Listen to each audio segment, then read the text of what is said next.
What's happening? Benton here, going live early as I'm wont to do. WONT. How is everybody? We'll give them a couple of minutes to come straggling in. Shout out to What's Up here in the chat. And Golden Renaissance was asking me about who's doing the thumbnails. That would be at Chalk Body Outline, aka Drew World Order. The best thumbnail maker in the game. So I've been blessed enough to be able to feature the graphic design and artwork of Mr. Drew here on the channel. Hey, what's happening, Glenn? Good to see you, brother. Trucker in Limbo. That's right. I'm in Limbo. I got a trailer, a loaded trailer. I'm here in Indiana, where I've been since last Friday. Well, I don't mean last, but you know, the most recent Friday. They had me swap trailers. I was all loaded down in a different part of Indiana. I was all loaded up. I was ready to go to sleep in the shipper's parking lot at the furniture manufacturer, and I was going to roll out early the next morning. Headed for Dallas, and then Sunday night I was going to drop my loaded trailer at one of our regular customers, then pick up another loaded trailer from that customer, and then head for Arizona. So it was going to be easy work for Mr. Benton here. It's going to be easy work for old Benton, but I don't know what happened, man. But these team drivers, it's kind of elderly folks. I don't know what happened, but somehow they missed their appointment on Thursday. And this receiver is real picky on appointment times. And so my company was under the impression that there was that they had rescheduled the appointment for this morning at 7 a.m. So I hung out here in the Walmart parking lot over the weekend, which is fine with me. I live in the truck. I get a paltry $80 a day layover pay. I don't mind getting a little time off. But as expected, I showed up this morning at 7 a.m. and could not get the trailer unloaded because I did not have an appointment. And this, what's happening, D-Rex? Good to see you. And this receiver rather, they're not going to unload me until I get an appointment. So as far as I know, my company's been working on that. Probably won't even get an appointment today. And when I was down there, I could tell the fella made it seem like today wasn't even a possibility. So, and the truck stop, the Wi-Fi is terrible, you know, for the cell service. And there's a casino in the area with truck parking, so I cruised over there. But the internet was also slow there. But there were several dropped trailers. So it led me to believe I could get away with dropping my trailer. So I dropped my trailer at the casino and cruised back over to the Walmart. That's where I'm at now. I'm in truck driver limbo, y'all. I have no idea when this situation will be resolved.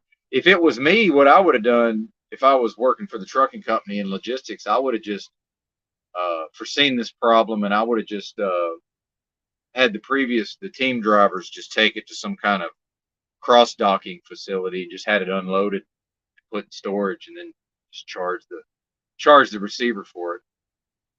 I mean, I just don't understand the point of having me sit around until people who work in offices get off their butt. And if you want something not done in a timely fashion, just give it to somebody that works in an office, man, in my experience. Oh, really? Well, I'll have to check that out, JG. Del the Funky Homo Sapien. What's the song title there? But anyway, I think I would probably just go to bed. It's so fucking early, though. I reckon I might as well do a live stream. So shout out to the chat. Thank you all for joining me. I had an interesting live stream this morning for those that caught it. Captain Chicken, eh? Well, I'll check that out. Captain Chicken. Bye. Dale the Funky Homo Sapien. The CC code, I noticed. The 33 there. I've developed a lot of patience in truck driving. Oh, is it corny? Yeah, Dale's getting old. He's about my age. But, I'll check it out. That's a big part of this job is just being able to roll with that. But I think it's funny being in truck driver limbo. And then the company was just trying to get me to just go back there. Oh, try this number. That's some kind of number. Oh, give them this delivery number. I said, well, shit, somebody done wrote the number on the back of the paperwork, so I'm just going to go ahead and guess we already tried that. Meanwhile, I talked to the old boy that works down there, and he ain't letting nothing past him. He ain't unloading nothing without an appointment. If you miss that appointment, may God have mercy on your soul. But I don't miss my appointments. The funniest part of all this is that these people missed their appointment on Thursday. So when I came to town on Friday, they were sitting around here somewhere. And I rolled right in, 10 a.m. appointment. They unloaded me in 45 minutes. I was out of there. Uh-oh, snow still, man? Come on with all that. Good Lord, I'm trying to remember I forget where D-Rex is. California? Nevada? No, in the mountains. Yeah. And then when I swapped trailers with the team drivers, they were bitching. The one guy was saying they were only getting like 4,000 miles a week. Hell, I drive 3,000 by myself. The team would be expected to get 5,000 minimum. So I think they're just fuck ups. What I've come to understand. So here I am solving other people's problems. I guess that's all right. Oh yeah, Rhode Island. Okay, good deal. It snowed on me, by the way. I drove on the snow on a live stream. People were sliding off the road everywhere. I was here in town in Indiana. Good Lord. Quit bragging. Quit bragging, D-Rex. Oh no, 8 inches of snow. Okay. But yeah, we had old Jeff over here. I forget his last name. I need to figure out because I guess there's a few Jeffs roaming around. We had Jeff and Rob Cleveland over here, and Jeff's, for anybody that did not catch the previous live stream, unfortunately, Jeff's father's in the ER, so he was a bit intoxicated. Don't seem to need somebody to hear him out. So, but it kind of, I don't know if it was that talking to him about a heavy topic, or if it's just my body starts going into rest mode. Because man, I can work every day and only really drive about 7 to 8 hours a day typically. Man, I can do that shit day after day after day after day. I might get a little cranky. I might get a little cranky here and there, but man, if I wake up around midnight and don't get to start driving by about 2 a.m., I'm just worthless, man. It's like my body just says, let's get some rest. I mean, I could go to bed right now. I'm not even kidding. It's 1:47 p.m. where I'm at. So maybe y'all will help me get energized. Maybe somebody will call in. We'll see. I guess old Illuma Tommy's giving us a break, letting us recharge our batteries. After that, that was quite an epic live stream.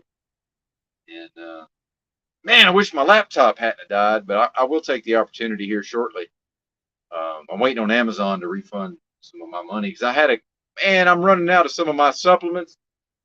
And some of this stuff, I order all this stuff to Amazon lockers, and some of this stuff needs a little bit of a lead time. I had it all worked out perfect. I'm going to pick it up. And there's a locker in near Phoenix at a truck stop. So I can just cruise right into the truck stop, jump out, grab my packages, keep it moving. But yeah, I don't know what's going to happen with that. But definitely going to be buying a new computer very soon. Hey, we got a caller. Hey, it's Illuma Tommy. All right. Speak of What's the happening? fucking devil. I heard you speaking of the fucking devil, and here I am. I love No. it, man. In the Fantastic. barrio, I'm Diablo Blanco, the white devil. But they laugh because that's the guy that sells corn on a stick. I tell him I'm Oh, Diablo Blanco. nice. But he also knows if he's getting held up and he sees me coming down the street that he's not getting held up and somebody's getting shot. Tommy coming in hot. I like it. What's No, on your the mind? reason What's on I your mind, wasn't sir? here. I wasn't here because I'm a man of my word, and I was off telling Sly Shy that EBT's missing her and that she needs to come with me to see you in EBT one day. Oh, good. Thank you for doing that. Perhaps some inroads are being created there. So I'd like to see her back. You are already cool. Like, she knows that there's no fucking beef. But because I know how Sly Shy is, after I said you need to come with me to see these people, we eventually erupted into beef of that nature that she had to chill out about and calm down. Okay. Because Well, I she guess, doesn't give a fuck except for when she does. And then she gets mad when she does. yeah, it's an interesting combination of aggressiveness and sensitivity. It's just cognitive dissonance. Okay. Well, there you go. Because in that situation today, it went back to the same thing where she was trying to, like, I make black jokes with her because we're friends. And then as soon as she's mad, I was racist the whole time, you know? Oh, And yeah. then as soon as she starts the racist shit, I'm like, well, once again, Sly Shy, race doesn't matter because you're fucking up as a female. Like, now I'm right because I'm a dude being rational, and you're just fucking flaming out on your emotions, you know? And Yes. that doesn't make us better. It's just the difference, because that emotion of women is an advantage when it's in the right situation. It's not the Yeah. sun-pissed situation. Like, sun-pissed is using it wrong, like a child with a gun. But yeah, whenever people hear different, like whether it's races, genders, whatever, when they hear different, they immediately think, oh, you're saying one's better. Like, no, just different. Hmm. I fuck fat chicks, I fuck skinny chicks. Both can be fun, but they're different. Yes. And then the ones that have dicks, just different, you know? I might not call them women. They might look like a girl. I might call them a girl to not have them feel uncomfortable, but even though they're not, they're just different. Well, And I'm trying. they just need to stay out of the education field, and it'd be a lot less sketchy, you know? You don't have to read to kids. You don't have to teach a class. Just be the opposite gender and be the fuck out. Well, I certainly agree about staying out of the institutions of learning. Yes, it's particularly the primary schools and such. And there's even a reality where a couple of them could do that, but there's never been a group shooting for success among society that like made an immediate beeline to child education, uh, reading to kids in libraries. That's the same as cults and churches and the military. All those things want to get you while you're young, get you while you're still young and moldable, to convince you you're confused about your gender, to convince you that you want to die for this country among a hellfire of explosions. And that is legit. Convince you that you believe in a certain sky daddy over another sky daddy. It's all about getting to them young. And the trannies are no different with that shit. Yeah, I think you're right, sir. I think you're right. I think you know I'm right. You don't just think I'm right. You know I'm right. But you know, Indeed. I know a lot of trannies myself from bouncing at Club Q and living in the big cities, and a lot of them are great. One of my meth dealers back in the day was a gay dude, and his thing was like, I just wanted to be gay and have sex with guys, and now I've got to be this political stance of all these fucking letters and shit, this fucking alphabet club. He's like, I was just a gay dude trying to be gay, you know? I was like, respect, man. I get it, you know? I get it. Now give me my fucking drugs, you know? Sure, sure. That's What's up, JG? JG, this guy fucks. This baby driver looking motherfucker, this guy fucks. That was JG. Tommy, JG is how the you guy that doing? looks like baby driver. Tommy.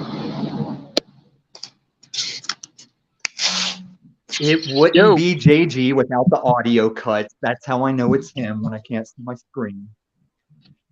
I'm outside. I'm on my phone. I got a Metro.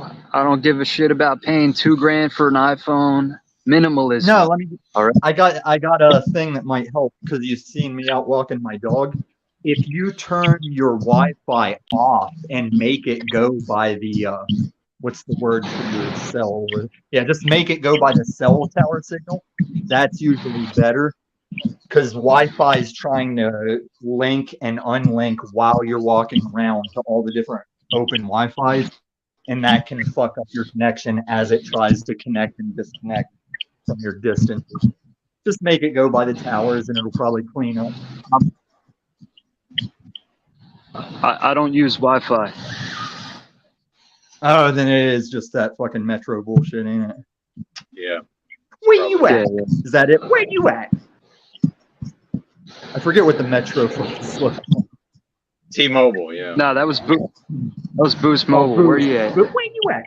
And then you got Ryan. You got Deadpool with the Mint Mobile now, which I haven't heard how that connection is, but it is cheap, like $15 Yeah. a month.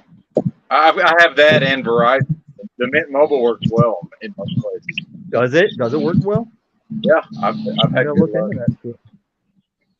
Yo, so Dell just dropped a new song, right? He might be taking a shot at me. He might be coming at me.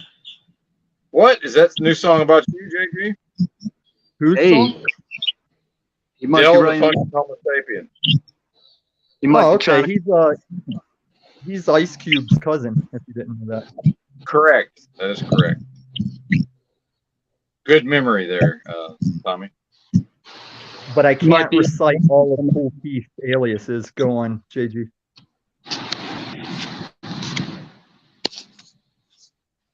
So do you know him?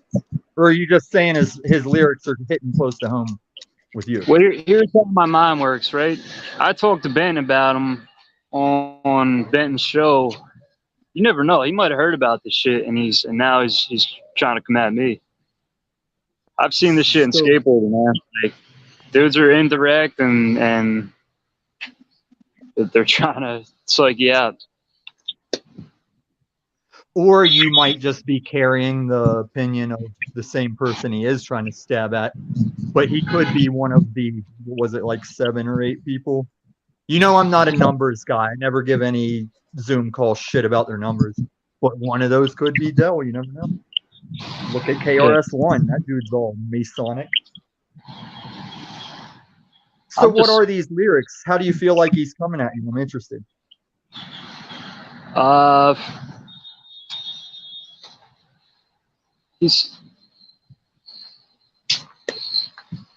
I wish I could just pull the song up. What's the title? I'll pull it up for us. I'll do it on my end. Sweet. Yeah, so it's Captain Chicken. All right. And he's Yeah, I got a spare YouTube screen. I can bring it up. Oh, it's actually a Gorillaz. It's actually a Gorillaz track. Yeah, but he's been with the Gorillas. It's Dell's lyrics. He wrote the shit. Oh, yeah, he but is, I'm he saying is the the artist rapping is monkey. No, he's Yeah. always been the rapping monkey for the Gorillas. Yes, I'm aware. Chicks and dudes. So you think it's really pumping tunes? Yeah, that's always been him. Yes. But what's funny, like shit, I posted a comment like, yo, who are you getting at? Who are you smearing? Like, you know, I'm trying to figure out who, because nowadays rappers, they don't talk about who they're dissing. It's all indirect. With the exception of these SoundCloud kids that are shooting each other in Jacksonville and Detroit and then getting on that track and specifically saying names and where they did it, and they're going to jail. It's the stupidest shit I've ever seen in hip-hop history. True, Tom, you're right. What I'm saying is like a lot of some of these older rappers, the real indirect. You mean real, the legit R-Date? You mean the Gen X legit rappers that were real rappers? I agree, sir. Go on, I agree. People are Here's more the slick thing. now. I got Captain Chicken pulled up, but I've been notorious for my TV sound does not come through to my phone if I play it. Unless you guys want to do the technical test, I'll be turning up and you tell me if it starts to sound okay. Nah, Tom, just read the lyrics. Oh, I gotta throw with lyrics into the search.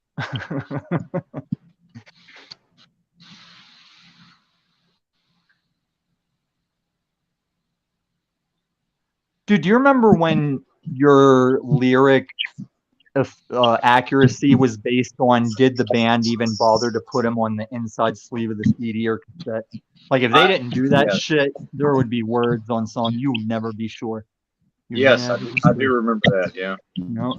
I had a Weird Al tape growing up, and it had all the lyrics on the inside. You know, I would be mad when one of my favorite bands didn't put lyrics in. I would go, why would you not put the lyrics? Yeah. Like if you ever listen to 311 Random, the song titled Random, they have this like duet where him and Essay are both doing their own lyrics at the same time, and it just works, but you can't tell the specific words in some of those parts, especially as a teenager smoking weed and shit. You'd be like, your guess is as good as mine on some of those. 311's got a good song called Stealing Happy Hours. Yeah, that's a good one. They got Reconsider everything. They got the good lyrics in that. Shit's real dope. Yep. To go against, for it's so sane, you're still controlled by the words that the other, you're still controlled by what the other dude's doing if you're just going against him. Like, for that, I was ad-libbing the lyrics. I'd have to find the song again.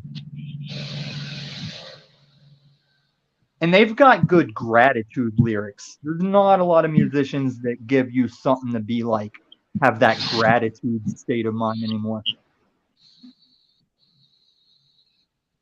Yeah, man, I can't find one with lyrics, but I'm going to look into it after the show. And then, yeah, this is the game. The next time I see you, I'll be like, do you feel like these statements are toward you? I like this. Let's see where this goes. Well, I just through skateboarding, right? I dudes come at you in the pussiest way, and they try to really they're really serious on trying to toy with your head, and you call them out on it, and they just backpedal, man. This kid called me fake and gay. This kid Joey O'Brien, right? He's pro for Alien Workshop. He called me the N-word. He said I fuck hood rats. He's been trying to smear me for years because I clowned him on Facebook. Snafu Street Skate Team, I know. Snafu. That's Snafu kid. He's like, dude, you're crazy. I never said that, but he's still playing games, and it's still funny to him. But if I go up to him and knock him out, or if I really hurt this kid, I could destroy this kid's life. And I've gone up to him, and I'm like, yo, I confront him, and he just folds, and so he's a pussy.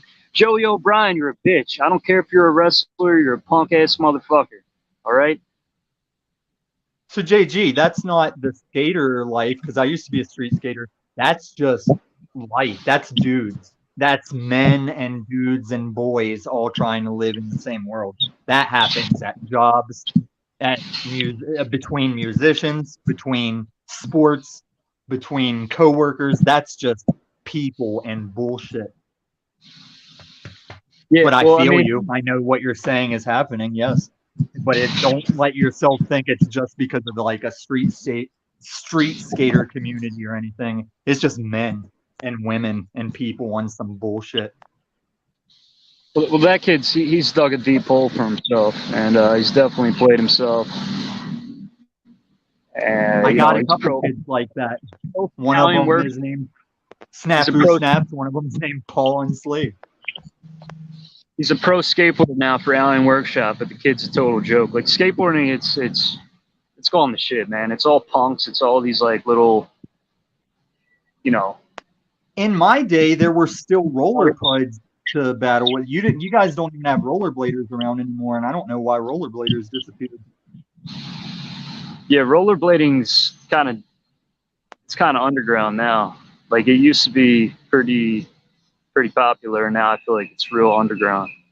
Well, when it was popular, we were the street skaters that were opposing them, calling them rollerblades and fags and opposing them. But yeah, I don't skate anymore, and I don't know why they disappeared or went underground. Because they would be out grinding rails. They had the fucking beat up skates. There were the ones that were doing it right. It wasn't a Capri Sun rollerblading type thing. The commercial for Capri Sun in the 90s, not that rollerblading. They got out there and did shit and did splits and hit their nuts on rails and shit. But we just gave them shit because they were like skiers and snowboarders. Just being monkeys with rides on our feet. Letting our lizard brain take over and teaming up with who looks like us and rides what we ride. going against the ones that aren't like that. Philly in Philly, right? The skateboarders, we had like the upper hand on everybody. We ran the show because we had Love Park and City Hall, so that was our turf. And then when bikers came through, it's like, yo, you got to bounce. Rollerbladers, they would get bobbed out because it's like, yo, this is our spot. You're fucking up the ledges. You're doing dumb shit. Plus, skating around bikers and rollerbladers sucks because they're all over the place, man. There's a certain etiquette we have as skateboarders that bikers and rollerbladers, they fuck it up.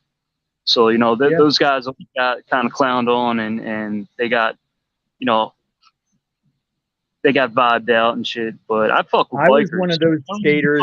I was always thinking about where my board could go if I fuck up. Like, I wouldn't try something in a way that if I fuck up, I'm going to take out a like Bank of America, like sheet glass window that's like 8 feet long or something, or hit kids, whatever. So here's one thing you'd probably appreciate, JG. When I was a skater, it was like the early days, the invention of snowboards. And there was a lot of ski resorts where you were not allowed to snowboard on the ski resort because of this, the battle of skiers, like, oh, you can't control yourself. You're just here to cause trouble. And so some places you couldn't even get on a lift with a fucking snowboard, except for the best Trans World Snowboarding Magazine article about a guy who took a snowboard made by a company that can split in two and be skis, and then you can put it back together and use it as a snowboard. And so he would make it skis to get on the lift and go up the lift, and then he'd get at the top and make it a snowboard. And the whole way down, like, ski patrol's chasing him. Skiers are like, where did this guy come from? Where did the snowboarder come from? It was such a great fucking article. I wish I hadn't lost that issue. I kept it just for that story. It was so awesome. My buddy actually just sent me a video that the ski police or the ski workers, ski resort workers were saying like the snowboarders can't take the ski lifts and they have to take their own trails and they have to, are they bringing that back? They're doing that again. No, this is back in the day. This is when it first popped. Okay. I actually just watched that video like 2 weeks ago. Yeah. No, it's okay now because like if you're 17 years old, you're too old to go pro in that shit, and that means it makes enough money that resorts all abide now. Like 14-year-old kids are gold medalist millionaires because you can go on the snow fast and do little flips with your little monkey prepubescent body. It's actually crazy what these young kids are, but it's kind of pathetic how like it's not street.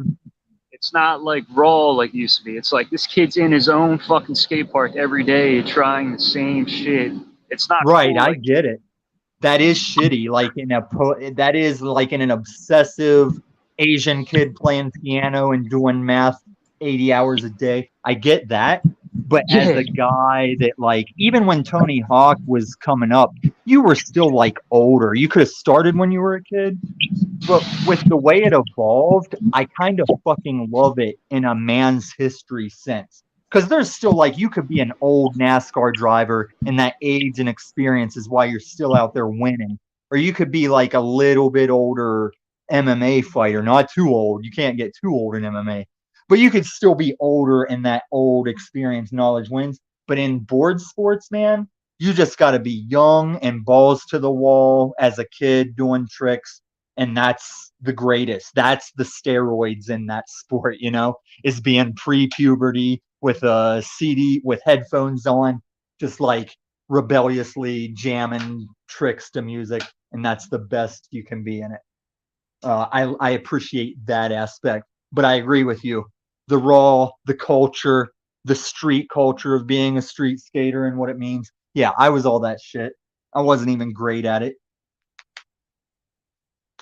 I bounced my body off the pavement way past what it was worth for how much I injured myself, or, pinched pennies for skateboards that you couldn't get over the internet when I lived in West Virginia skating, because the internet wasn't that much of a retail place yet. Yeah, man, I feel you. Yeah, I feel you so much, JG. I believe these guys, and no hate, because I've only been years off of the streets from my RV street life. I hear you might be doing the street life, and let me tell you right now, sir, as long as I have this empty bedroom in Denver, Colorado, if you want to come out and do some of these Denver streets, Denver state parks and shit, as long as you can get your ass here, you let me know when it's going down, man. Because I've heard yeah, enough out of you in these YouTube streets. I'm throwing that out to you if you want yeah, that. man. But it's in my best interest not to, take that offer. As like a big dick man, like not taking a handout thing, because I'll stop you right there, bro. I got stonk money. I'm living it good, and I'm the one saying this dude gets it. This dude fucks, and if he's still street skating, he can come try this Denver side of it and see what it's like. Because there's skate parks everywhere in Colorado. I've been out there, but I fly solo, man. I don't even know you too. Like I don't know you one bit. So it's kind of Yeah, foolish. but you sound like the type of man that would have his way out if I was some kind of homo psycho trying to get in your pants. You'd have your way out, somewhere to fall back to, wouldn't you? You wouldn't be a successful street Are you person if you did. are you a homo psycho? I've offered the room to Jack Talcott. I've offered the room to Paul Enslaved when he was doing his show out of a garage. And I've used the room to take 2.5 prostitutes to a new life, but only because they wanted to. And it's still drama and trouble to assist that. But most of them don't even want to try. It's hard to find ones that do. But yeah, man, it's just what I do. I get your caution. If you feel you see enough out of me and you want to skate to Denver, you just let me know. Yeah, Tom, you're mad suspect to me, man. Yeah, that shows you're as smart as I took you for. But if you eventually realize you don't think I'm a threat and you want to take me up on that, just let me know. No harm, no foul.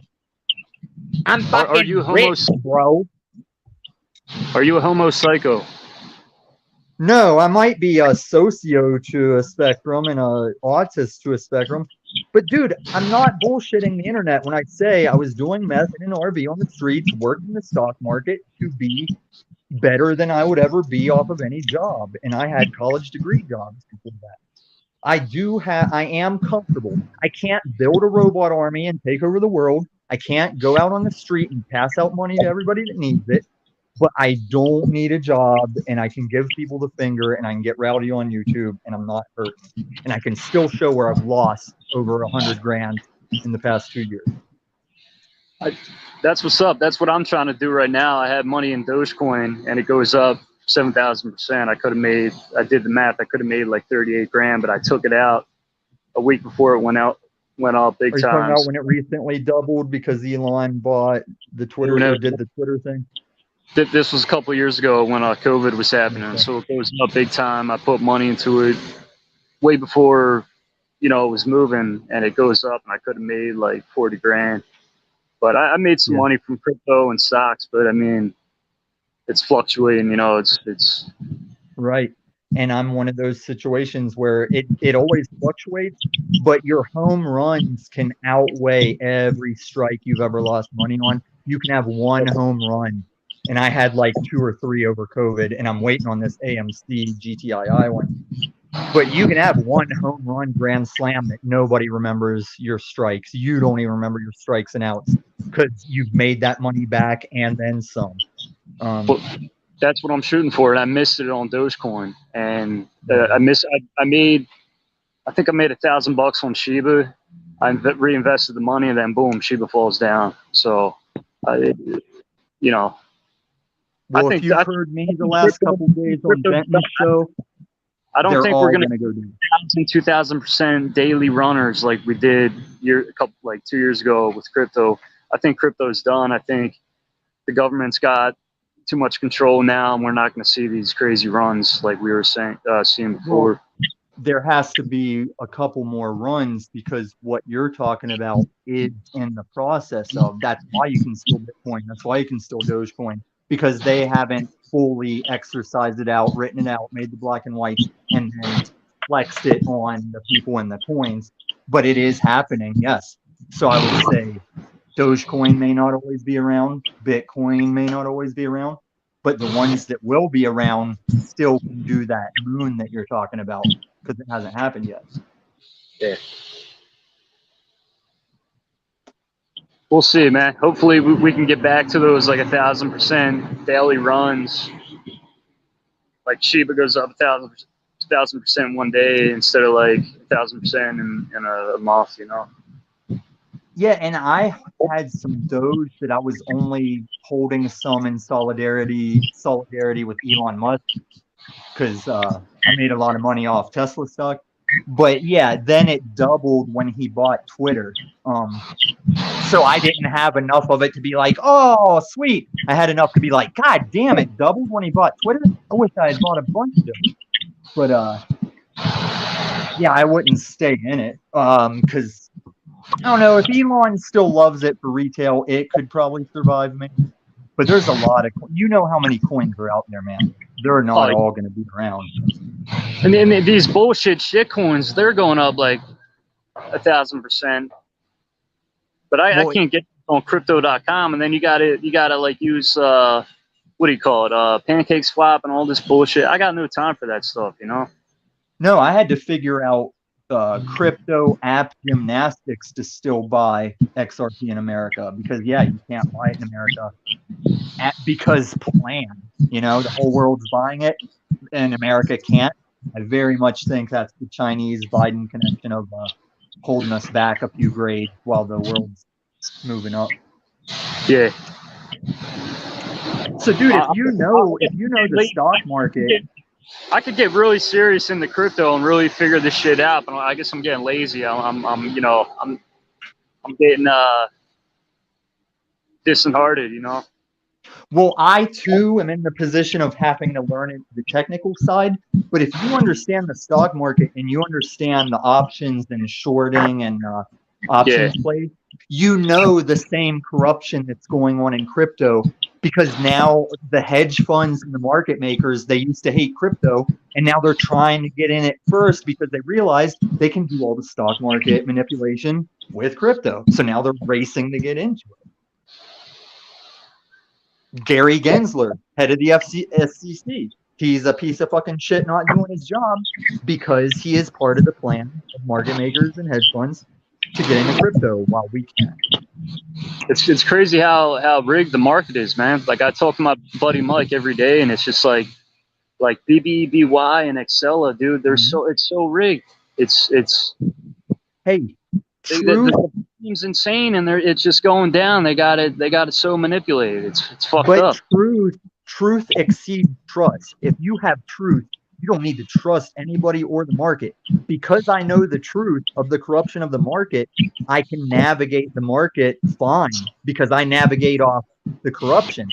These other people, the regular retail, they're still reading charts like it's not algorithm manipulated. And they're still hearing news like they should follow what the news says about the market. And because I don't do any of those things, that's why I've made money, because I know it's all trying to lie to me, and I navigate accordingly. When you're taking profit, what's your trading strategy, right? Are you a day trader? Or are you scalping? I am super ultra mega long hold. I do not play options. I do not take a lot of casino risk. I just had long game, long holds that panned out faster because of COVID and shit. And that's why I say, like, I've lived over a year with no job just off Elon, and I had more shit going on than Elon. Here's another way anybody can be. I got to bounce out here. All right, man. But I think we're hijacking Ben's podcast. Good talk. I'm on the JG hype train, man. I'm driving that bandwagon. JG bandwagon. I'm driving that shit. After he leaves, I'm gonna say that guy fucked. I gotta watch Baby Driver again. Pick up some lines from Baby Driver and drop on JG. What's that?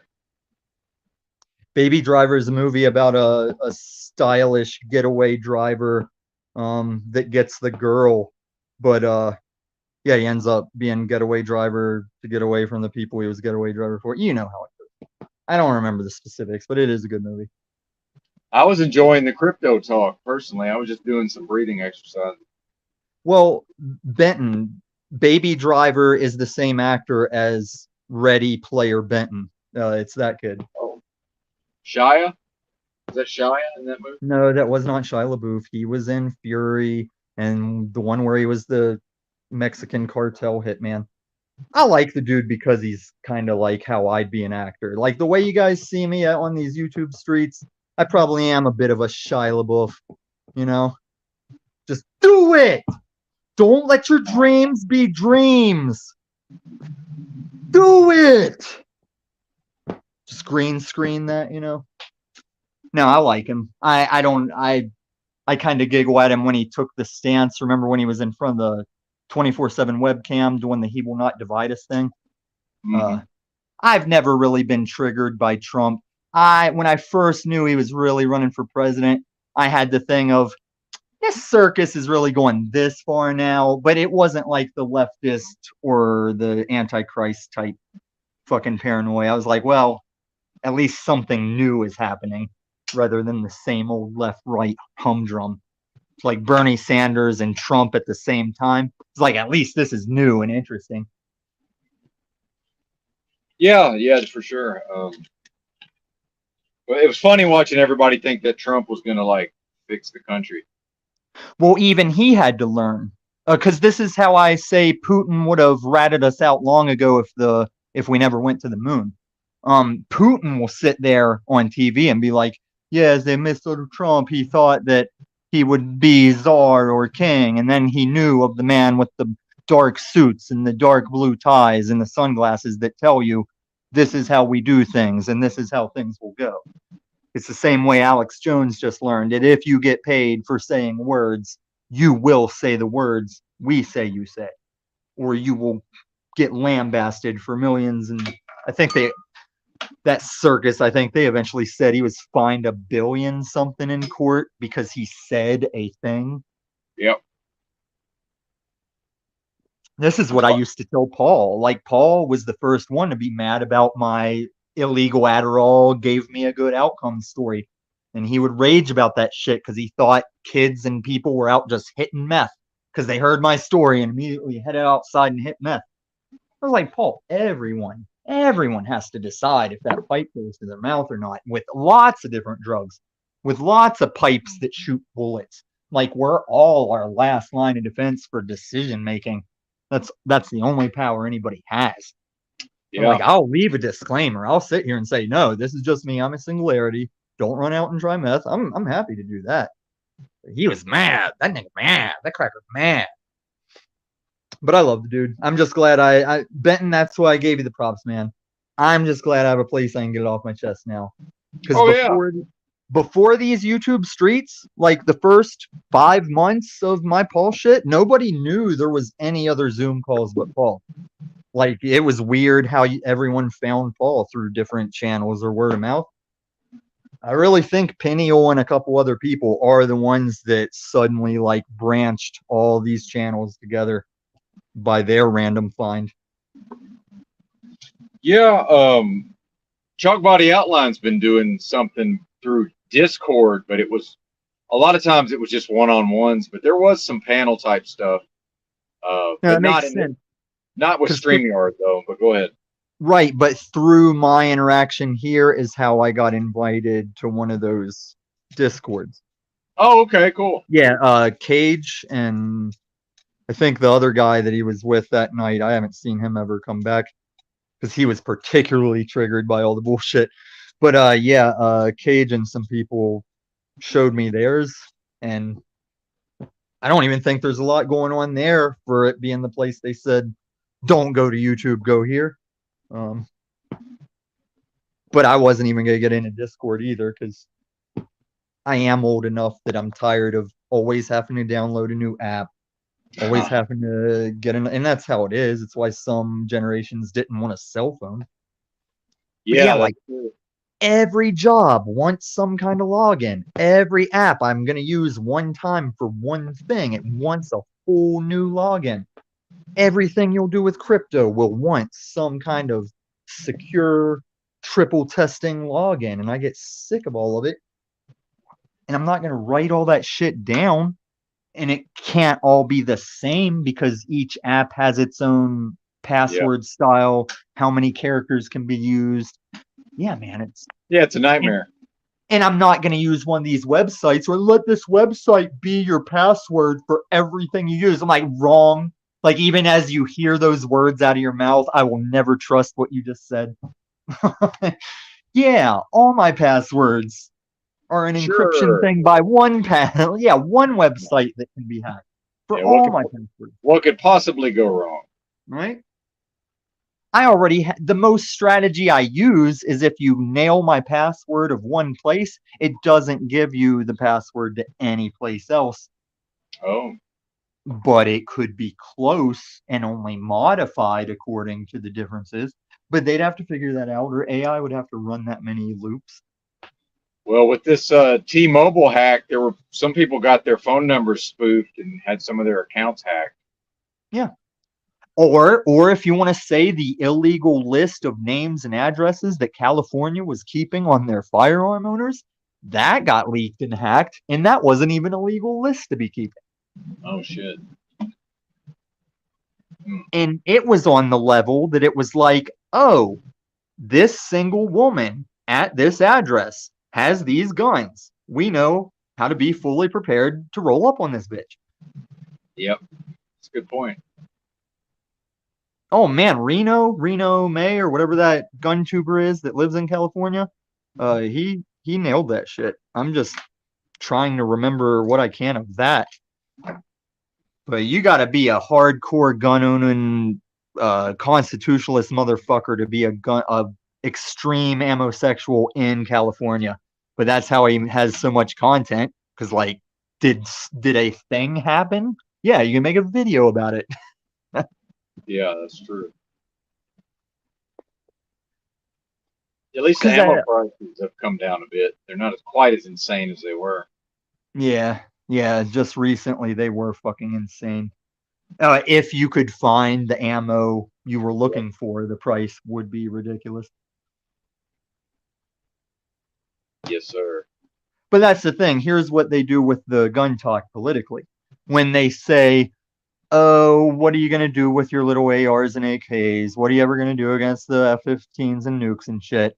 That's when you say, yeah, like the sand hard R's did, like the Towelheads.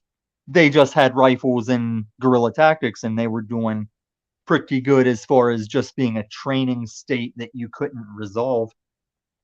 You'd have to exterminate the people past how many they could, because every time you killed Afghani people, you made new, young, angry Afghani people to step up. Like, that was Bob, Now I'm stepping up now that it's Bob. Now that it's a wedding that got fucking drone struck. Now I'm going to jump in on this shit. And our guys will tell you. Go ahead. Okay, yeah, because I'll just wrap that up. So in that case, it's like, oh, what are you going to do for your gun with your guns? And then you tell them. But then when they say you should lose them because one man can take out a school, a Walmart, and move on to police, it's like, well, it's not one or the other. Are we each individually that dangerous that we can take out all that shit and that we want to go to a school? Or are we the people that don't stand a chance that we refer to like Afghanis and shit over? They're taking both sides. That's a good point. Yeah, that's a good point. I hadn't thought about it that way. But have you seen that movie, Charlie Wilson's War? I know the name, but I don't know what I haven't seen it. Basically about the congressperson Charlie Wilson, and essentially he lobbied and eventually got to funding for the U.S. to train the Afghanis when they were fighting the Soviets. And the main thing is they taught them how to take down helicopters with the RPGs. Yep. And then the Russians left, and then now the Afghanis are doing that to the Americans, and in Somalia as well. But go ahead.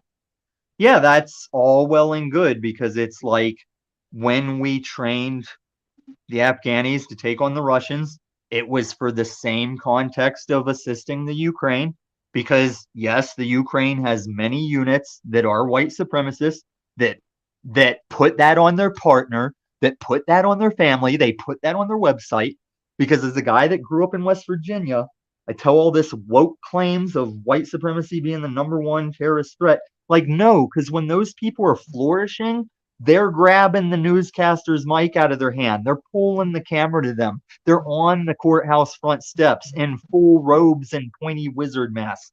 Like, when white supremacy is a problem because they out here, like the fucking Jacksonville kids and the Detroit kids and the fucking SoundCloud kids. They out here. I forget which block Big Mike Obama fucking grew up on. His wife, his husband wife, Big Mike, she grew up on like the most famous block for these SoundCloud rapper killings. And that's still going on, But yeah, as long as that's happening, you'll see them kids in these streets. And if white supremacy is your problem, you'll see those pointy hats and you'll hear that talk and you'll see those crowds forming. That's why everyone should know it's bullshit. It's the Ukraine is the tool for the left to take our money that they've been taking and launder it through Ukraine, who pays it back to the left for doing that for them, for coming through with the weapons. And I mean, even FTX money from Sam Bankman-Fried, that went to right wingers as well. He was handing it out willy-nilly. Once again, two wings, same bird. I can't remember if that was my earlier show or this one, but it still stands either way. Oh yeah, for sure.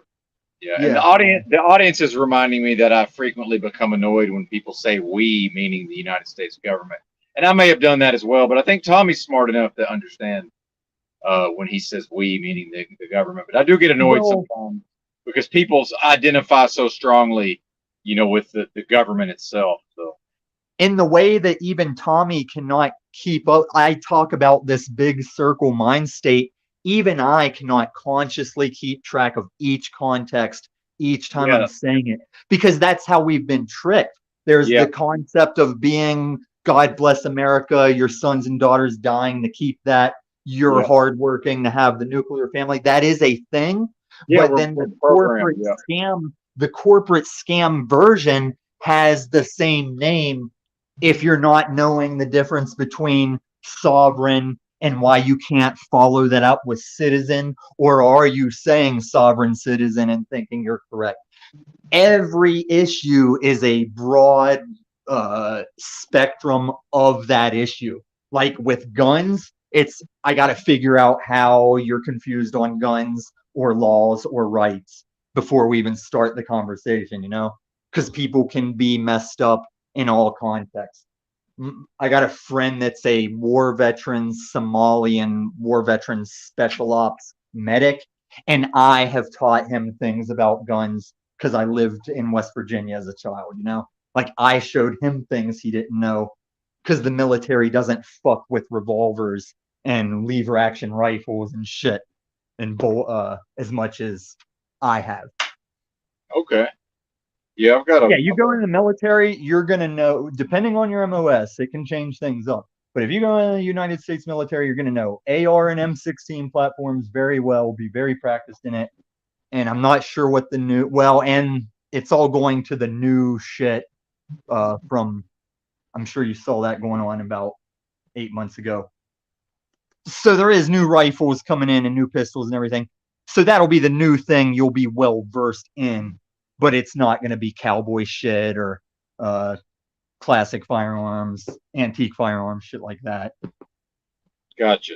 And then only snipers are going to get a lot of bolt action rifle experience. There's no reason for a foot soldier to have a whole lot of bolt action going on unless he's a sniper. Yes, sir. I have one bolt action rifle myself. Me too. That's my hunting rifle. Or my rifle to send it if I ever get that shot at some WEF major players. I might sacrifice myself to crazy headlines and incarceration or death. There's 2 people I've seen in the WEF that if I had the shot, if it was the perfect parade and I had the shot, I'd really have to take a minute and think about it. Like, you don't have a family and my dog might have died by then, I'd be like, there's no reason to really you've lived a good life, had a lot of fun. You can sit in a cell over this shit. If you maybe removed a scientist who thought we didn't need our beliefs and that we were hackable and we should just give up, I'd probably take the shot if I was the guy that had the shot. I'd probably leave that on YouTube streets for eternity and algorithm memory. I'm gonna get my head cut off publicly anyway. Might as well have some funny shit for the pogos to play at my trial. I'm being Paul enslaved right now. This is me doing what Paul does. I just don't need to yell and rage about it. But I am sitting here. I'm not telling you people you're slaves. I think I sat on your show last night while you were gone, telling Rob Cleveland that he is not indeed a slave. As a black man, like, even though you could have been a slave, you are indeed not a slave now if you don't want to be. Dude, besides military training, tell me a time that you need to have your ass reamed at like a fucking bitched out state to learn something. Tell me why it's required that goes that way. Because in the military, it's so you fucking listen while shit's blowing up and half of your friend is on your face. And it doesn't even meet that. Like in training, they're like, oh, this isn't 1/10 of what we're trying to prepare you for. Like bunkers shaking and dust falling and the screams of injured people in the distance, which is why I never wanted women out there. You already got to hear screaming men screaming for their mothers, and you want to put legless women in that and think you're going to hold it together while you're hearing legless women scream about losing their leg. Yeah, that's fucked up. You know, like I said, man, we're just different. Doesn't make us better. Women are really good at helping out dudes that have lost both of their legs recently, and they might just be staring miserably at a wall from a hospital bed all day, every day. They can notice that shit easier. They can say some constructive shit that helps that situation. And some dudes can. There's always an exception. Let me remind the chat, unless I'm talking mathematics or sciencey shit, there's always an exception. You don't have to come at me with what about this? Yeah, I know. I know there's always an exception. I listen to 311. 311 will tell you there's always some people live for the rules. I live for exceptions. But yeah, man, women are good at like taking care of kids, making sure kids know why they were being little demonic assholes, whereas dudes will just chuck them off a porch until they figure it out. Yeah, that's true. Well, maybe not as much anymore, but it used to be true. Yeah, man. Yeah, I like the harsh, you know, the harsh dad kicking the kid's ass or something to that. Yeah, man, and you got to just learn to love everything and know that everything is good. Like, and everybody's like, that's bullshit. And I'm like, yeah, and you've got to be the one to figure out why everything is good. But it is. There can only be the oneness outcome. Let's not even use the G word or any kind of Sky Daddy game. The oneness, the source code of the universe. Let's say that the universal ones and zeros. It can only be that. It can only result to that. Like Small Mustache was good. The act of exploiting people for free labor for centuries, that was good. Small Hats walking the desert for 40 years, still good. So Ben, today, go ahead. What's that? Were you trying to cut out? And I forgot. Cut out what? Were you trying to wrap up the show earlier? Because I left a show through a natural wrap up, and now I'm like, wait, I'm also high. Was he trying to wrap up? No, I haven't even gone an hour yet. So, yeah, I don't necessarily agree with some of these assertions. It was when JG left. Whenever JG left, it gave me that like vibe of we were wrapping up. That's no. I like hearing these viewpoints, even if I don't necessarily agree. I enjoy the unique perspective. So emphasize on what you were elaborating on, but if you want it at any time, I have like a parable Asian story about why everything's good. Like I didn't think it up. I just know it because it was like some Ronin samurai shit or something. Well, JG's back. We might see if he's got anything for us. Yeah, because it's not your show. Let's see what JG has. Well, it's really not my show. That's I'm true. just being passive aggressive. It's our show, Tommy. It's our show. Dude, did you hear it? Did you hear that Ben Stiller shit I dropped last night? I don't remember what I was ranting about, but I dropped it. You will go to sleep, or I will put you to sleep. Whenever it was Happy Gilmore's grandma's dude in the fucking nursing home. Oh man. Yeah, I missed that. I think. Oh, it They had sticks some with me because. Go ahead. They had some trans event here yesterday at this Miami Beach band shell, and I made a sign The what saying event?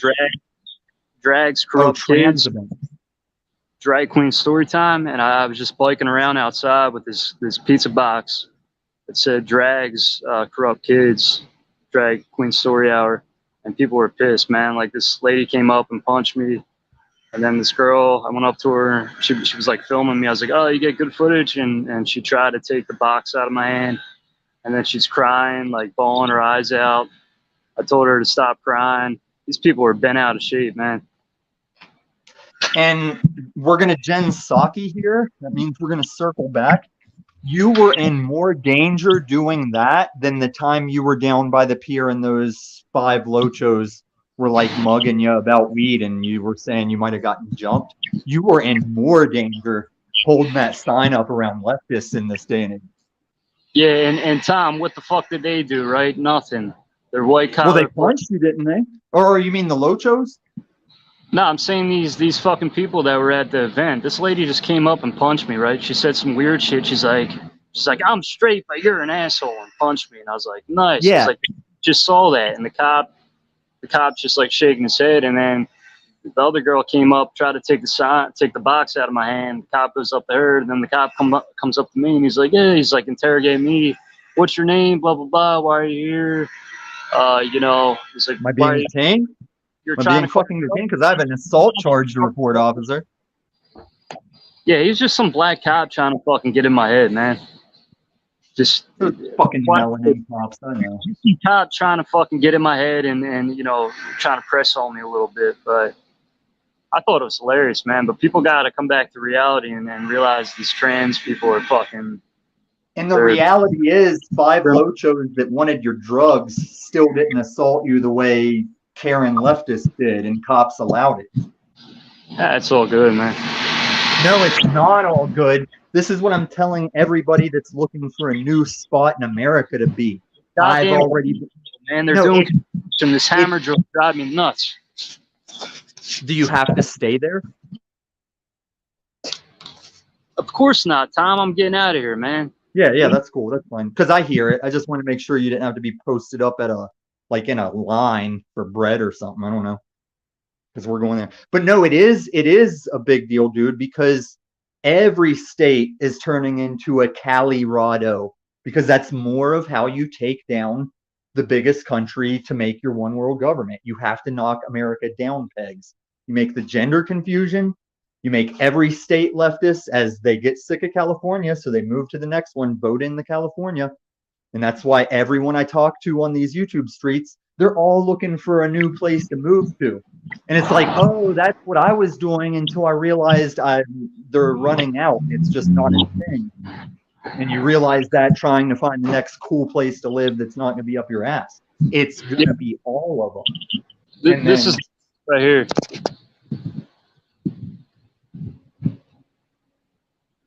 You said you're in California? Nah, Florida. So Sunday they had drag brunch. Okay, so look, you're doing the Dragon Kids thing in the last free state of Florida. Like everybody describes Florida right now as DeSantis' last free state of Florida. It's like some Fallout shit, Fallout game.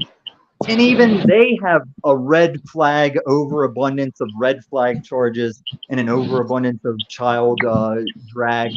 And he gets pushed back on his don't say gay bills and stuff, which had nothing to do with saying gay. And that's the freest state. That's what everybody says is the freest state, next to maybe Idaho, who has their own issues for the direction they went.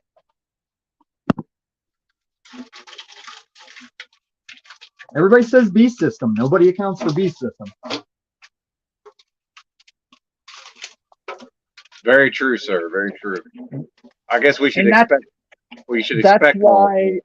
that's why I'll never let anybody sweat you about view numbers, Benton, because this is another thing I realized. It's both logical math and spiritual at the same time. If I am speaking truth and I am speaking of things to come, that can't happen on channels with like 500 active live viewers.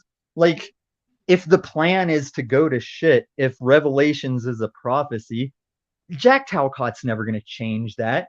And that's why sometimes when I'm about to teach someone something they really need to know, I will notice a natural brain fart or some interruption that keeps me from doing it because you can Yes, tell. Like I see that. sometimes it is just human interaction doing its thing, but I think a lot of it is like a higher power knows how things are Yes, going and yeah, how that free happens. will mixes with it. Yeah, I noticed that in my life as well, in real life sometimes. Same Yeah. exact thing you're talking about. Yeah, where it's just like I start to drop some knowledge, and then just circumstances conspire, and it just doesn't happen. Hmm. And I know not to force it because it's just like, well, the moment's passed, and that's just all she wrote for that interaction. Yeah. And But that's yeah, why you can't beat yourself up over it because that's the Tommy Lee Jones role on No Country for Old Men. That yeah, sheriffs through the generations. That motherfucker thought he was supposed to save the world. He was the Jack Talcott of that movie. Like he yep. thought as that daddy sheriff, he's got to save Llewellyn Moss and he's got to stop this fucking wild fucking gunner dude and he's just got to fix everything because he's the sheriff. And his daddy never even carried a rifle, never even carried a sidearm for his career. Never Yeah, had to. Never quite had yeah. to. And then he's gonna go talk to the one that's just getting old with a bunch of cats shitting in his trailer and shit. You know, he's like, It's a great movie. it is, fucking is. And then if you don't know, if you don't think it's more great, find the right YouTuber that breaks that shit down that I'm just ripping off of each Oh character. yeah, Yeah, yeah, man, yeah, it's so yeah. fucking good, man. Yeah, I've seen some of those videos. Yeah, it's good stuff. Like it was a good movie if you watched it for face value, and then when you hear somebody do some philosophical looking into it, it's like, God damn. Mhm. Yeah, I like the Josh Brolin character too. I thought that was an Yeah. interesting character. Yeah. I liked him best when he was telling He was in fucking Thrashing. fat, huh? Josh Brolin was in Thrashing. He had to learn how to skate Yeah. and shit. That role. Yeah, he was also Thanos, and he was also the oldest brother getting tied around the chair by his stretchy springs on the Goonies. Yeah, And great movie. Goonies. Fucking love yeah, that movie. yeah, that's a good one. I think he was in E. I think he was also in E.T. I believe. Oh yeah, but here's the I thing. think he fucked EBT's mom. Enslaved by the Truth. EBT is everywhere though. It's how fucking welfare people buy groceries. Yeah, I used to have EBT. I had it for years actually. I only had EBT once when I was 18, leaving my parents' home. And back then, it was literally bills of a Monopoly looking money thing. It looked like a silly game money, but you used it like cash Yeah, for food. green stamps. We had those in Arkansas. Green stamps. Yeah. And when they came in the mail, we were already trolls before the internet. We would just hold them up in there and go, "We got the feds! We got the feds!" Because we always had alcohol and weed, but we were almost out of food. But that's why I was only on them once because I saw what we were doing. And even as a stoner scofflaw, I was like, wait, I am response able. I am honor able. Because everyone just told me get the food stamps because they'll give you the food stamps. Oh, you moved Yeah. out of your parents' house? Just go get the food stamps. They'll give them to you. Yeah, it's becomes a trap, and then look at all these young people on SSI who they never develop really as people and as far as having jobs because they get But you still got to get to like 65 or 70 to even start. no. I'm talking about they get diagnosed with mental health issues like Oh, in their teens. They spend their whole life on that people call it disability, but it's technically it's Social Security insurance. I got you. Well, the Yeah, reason I man. tell people that Adderall is legal meth in case they have their kids on it, it's because all I've heard is the guy that invented or diagnosed ADHD. I've heard he denied that shit on his deathbed. Like, nah, there's no ADHD. Your kid's just being a kid. There's no ADHD. Yeah. I've often wondered about that, but I don't know. Some people get to adulthood and they certainly seem to lack focus, but well, let's go this route now. What about the birth control pill? mm-hmm. Doctors for generations now have taken every 15, 16-year-old girl, whenever girls start hitting up a doctor, and just putting them on birth control. Like, easy to do, not a lot of arguing or dispute. No, you should probably be on birth control. And on one hand, women taking birth control every day or whatever the rate it is, they're pissing birth control chemicals into the water that I've heard are no quoting on facts, but I've heard could be forever chemicals that stay in the water. And so they're always taking the shit that the ones that get off of it say they feel like rational, sane people, even as females. They get off birth control and they're like, I really felt like I had much more of a grip. I felt like there was a time of getting off that was shitty, but once they were off of it, all women are like, I feel like a totally different and more what I want to be person when I got off birth control.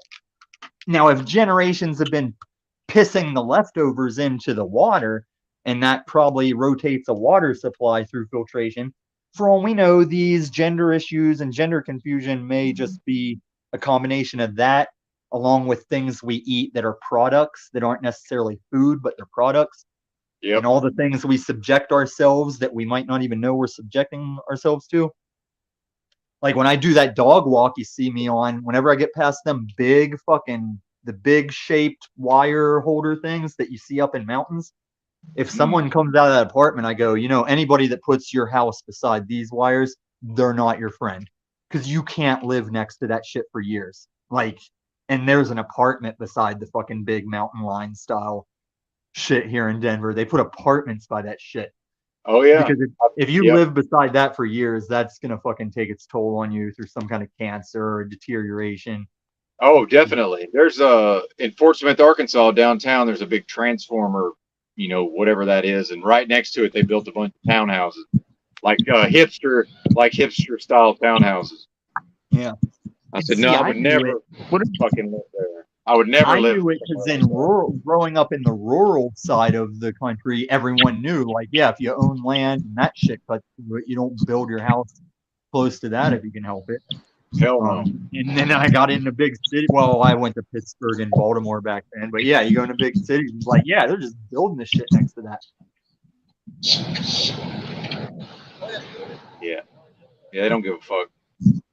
And then Bill Gates said that was an improvement, building the buildings by that. And if we increase our technology in vaccines, we can take numbers down even faster and further in population. Yeah, it's pretty sick, man. Pretty sick. Well, I always just thought it was weird. He said that on some kind of TED Talks stage, and there was never a question. I mean, everybody makes a meme or talks about it, but no one ever called him on it. He never redacted anything. He never corrected the terms because we all know he said exactly what he meant to say. We heard what he said. We knew he was being correct. And the ones that don't are why the prophecy happens anyway. Why you will never get this out to big crowds. Yep, I tend to agree. I don't think people really the general public. I don't think they even care really. Yeah, they just don't care. On my Snapchat direction, I shared publicly and with each individual friend the picture of the Bank of America digital passport patent, and 99% of the people that got it responded with, "What am I looking at? What is this? Like, what's this? Why did you send this?" And then I had to explain it to each one. And then you saw them be like, "Oh, that's like bad, right?" Yeah, it's bad. Snapchat is TikTok without the Chinese spying, basically. Man, I don't go on any of that stuff. I'm never going to use TikTok. I've never been on Instagram. I tried to go on Instagram. I didn't like it. I've never been on Snapchat. I don't go to everything either, but let me tell you why I have Snapchat. As a guy that used to buy Breaking Bad and a guy that and a guy that's taken 2.5 street ladies off of the streets, Snapchat can be a valuable tool for Well, identifying. in a big city especially, I could see that. No, just anybody you're dealing with, you can make them prove legitimacy because you can ask them to do things that a scammer can't do. Like if you are sending me pictures of some Playboy model, telling me you're that Playboy model, trying to get me to send you money and shit, I can say, okay, just send me a selfie right now holding up a card with my screen name on it. Because you might have some bitches stolen pics. That bitch in her normal life wasn't holding up pictures of my screen name or doing a shaka bra with a shocker on the other hand, you know. Bitches don't do that, so I can ask for that to make sure this is a real person I'm talking to. And a scammer will immediately get infuriated, tell you they don't like wasting time. Yeah, I don't like wasting time or money. So just do this simple request. Really quite simple. A simple request that you're getting infuriated over. well, you wouldn't have to have Snapchat for that, though, would you? I mean, you could use different platforms, but I use Snapchat because it can be a live Zoom call, a fast movie or picture share. Like I can take a picture or a video of something and share it much faster to you than I could in texting. Gotcha. It can also be a way to communicate by text that doesn't get kept, like it'll disappear for sure.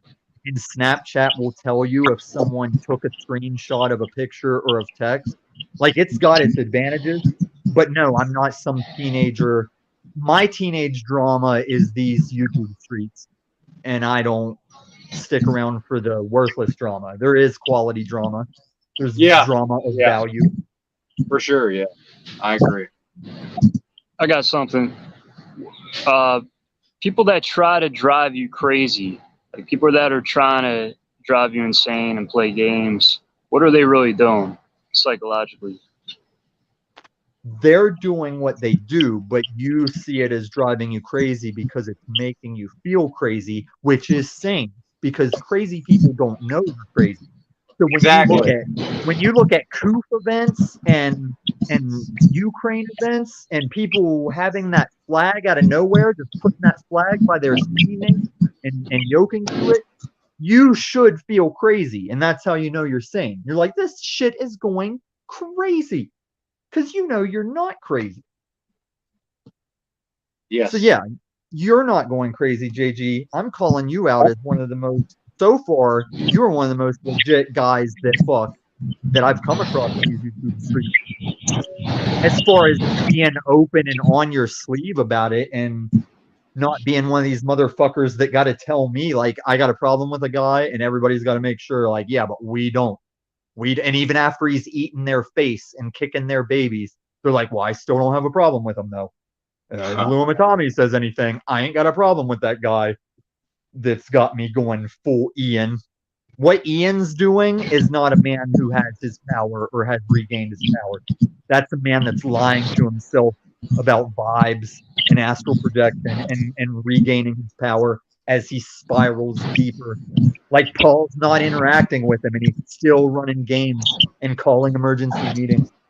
That man is losing his shit.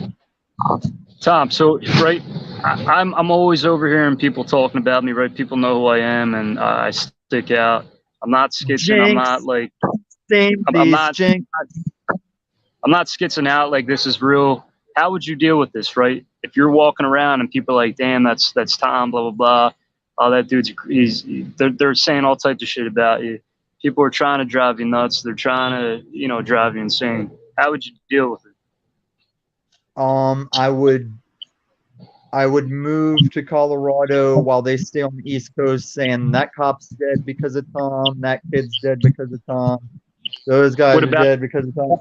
Everywhere you go, people know who you are. They hear about you. You're like the talker. I'm going to clean it up. I was just being facetious with my own details and history. Because there's a story I want to tell on Z's show because he's in New Jersey. And I live in Colorado and don't go back to my hometown much because of static over New Jersey mob guys. But drive you nuts? You just keep dealing with it. Well, you're like 20 something, right? Are you in your 20s? I'm 65, No, you're not. No, you're not. 31. Okay, that's fine. I couldn't remember who it was. Somebody, EBT and them were referencing somebody who they were referencing cool, but I think they were saying it was like 21 or something. Anyway, no, dude, you just do you. You just stand in truth. You just do your honorable life because you're in a beat system. Everything in this system that's not against that system is going to be part of the matrix. Like everyone that's not unplugged could be a agent at any time just because they think a guy running from cops should probably get shot at. So like they could be an agent at any moment. The agent is, hey, he's running from uniformed people. I'll shoot at him too. That's like whenever the agent just warps into a guy, you know? You're always just gonna do the right thing if that's what you do in life. It's what I do no matter what people say when I'm tied up with New Jersey mob or sitting on YouTube streets fucking around. Like ultimately I'm just doing what I believe to be true and what I believe to be truth.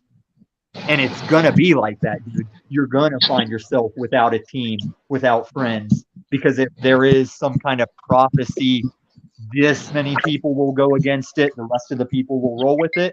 That's just how it is. You won't have a lot of friends or teams or agreements.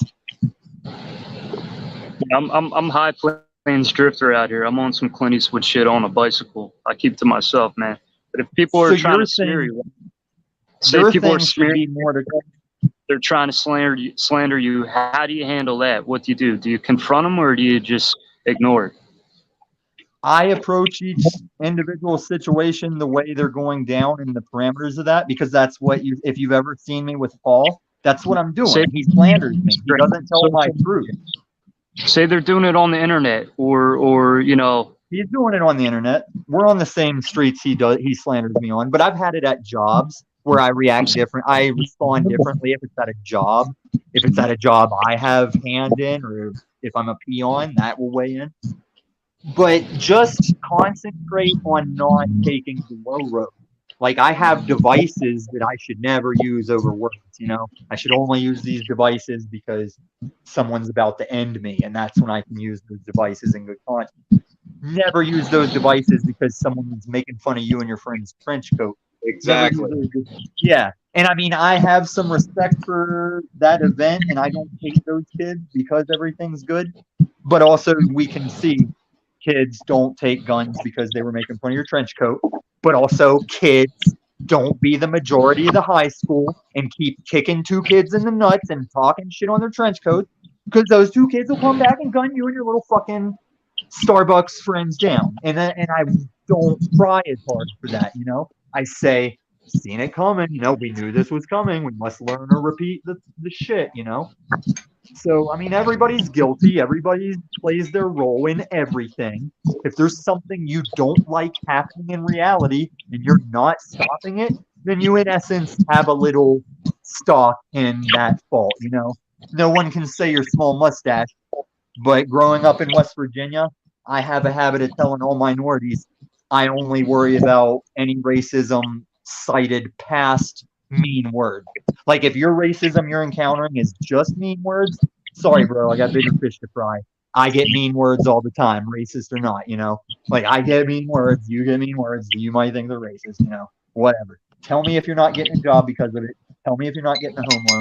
Tell me if you're getting lynched with a little bit of bleach poured on you, but not having your subway taken in MAGA country. Let me know if that shit happens. But mean words, get that racism shit out of here. I know how to handle it, right? I'm picking your brain. I'm sizing you guys up to see how where your head's at. That's really what I'm doing. I know. That's why I offered you a room, because I had already been doing that a few days ago. You baby driver looking motherfucker. Baby driver, baby face. Is that where you're getting at? I might be saying the movie wrong. Wasn't the recent movie titled Baby Driver? Maybe. What is Baby? I missed it. Okay, because he was the getaway driver and his nickname was Baby, or maybe his real name was Baby from his mom. And he had the thing about he always listened to some kind of music or cassette or something. They went with that shit. But he did some badass driving. Yeah, there's a Baby Driver 2 coming out apparently. Yeah, that's it. That's one. You shouldn't just offer I somebody a like room like that there, Tom. It's kind of weird, man. What'd you say? You shouldn't offer somebody a room just off the bat like that. Just boom, right off the bat. Like that's Well, okay, weird. a couple It's points. kind of foolish. A couple points. For you, for you and the viewers, it seemed off the bat or off the cuff, because I just told you I've already been watching you in these streets before, even before we were in the streets. I knew you, like, and also I know my own level of protect. Like, dude, I've had whores that I'm watching out for stealing from me or having some scandalous reasons. And I know my response. I know my own personal security level for what I can offer people. I also know what I'm willing to take the responsibility of like, yes, I lost that money. Yes, that hooker stole that and ran. But I'm doing what I am choosing to do. You said before YouTube, you knew who I was? Or I misheard Before that? we were in the, no, I was ripping off the Bible thing. Before we were in the womb, God knew us. I was saying before we were both interacting in these streets, I was already watching JG, hearing JG's name from his friend, and checking out who he is. The same way no one can completely tell you who they are. You have to be watched, and your watcher can be wrong.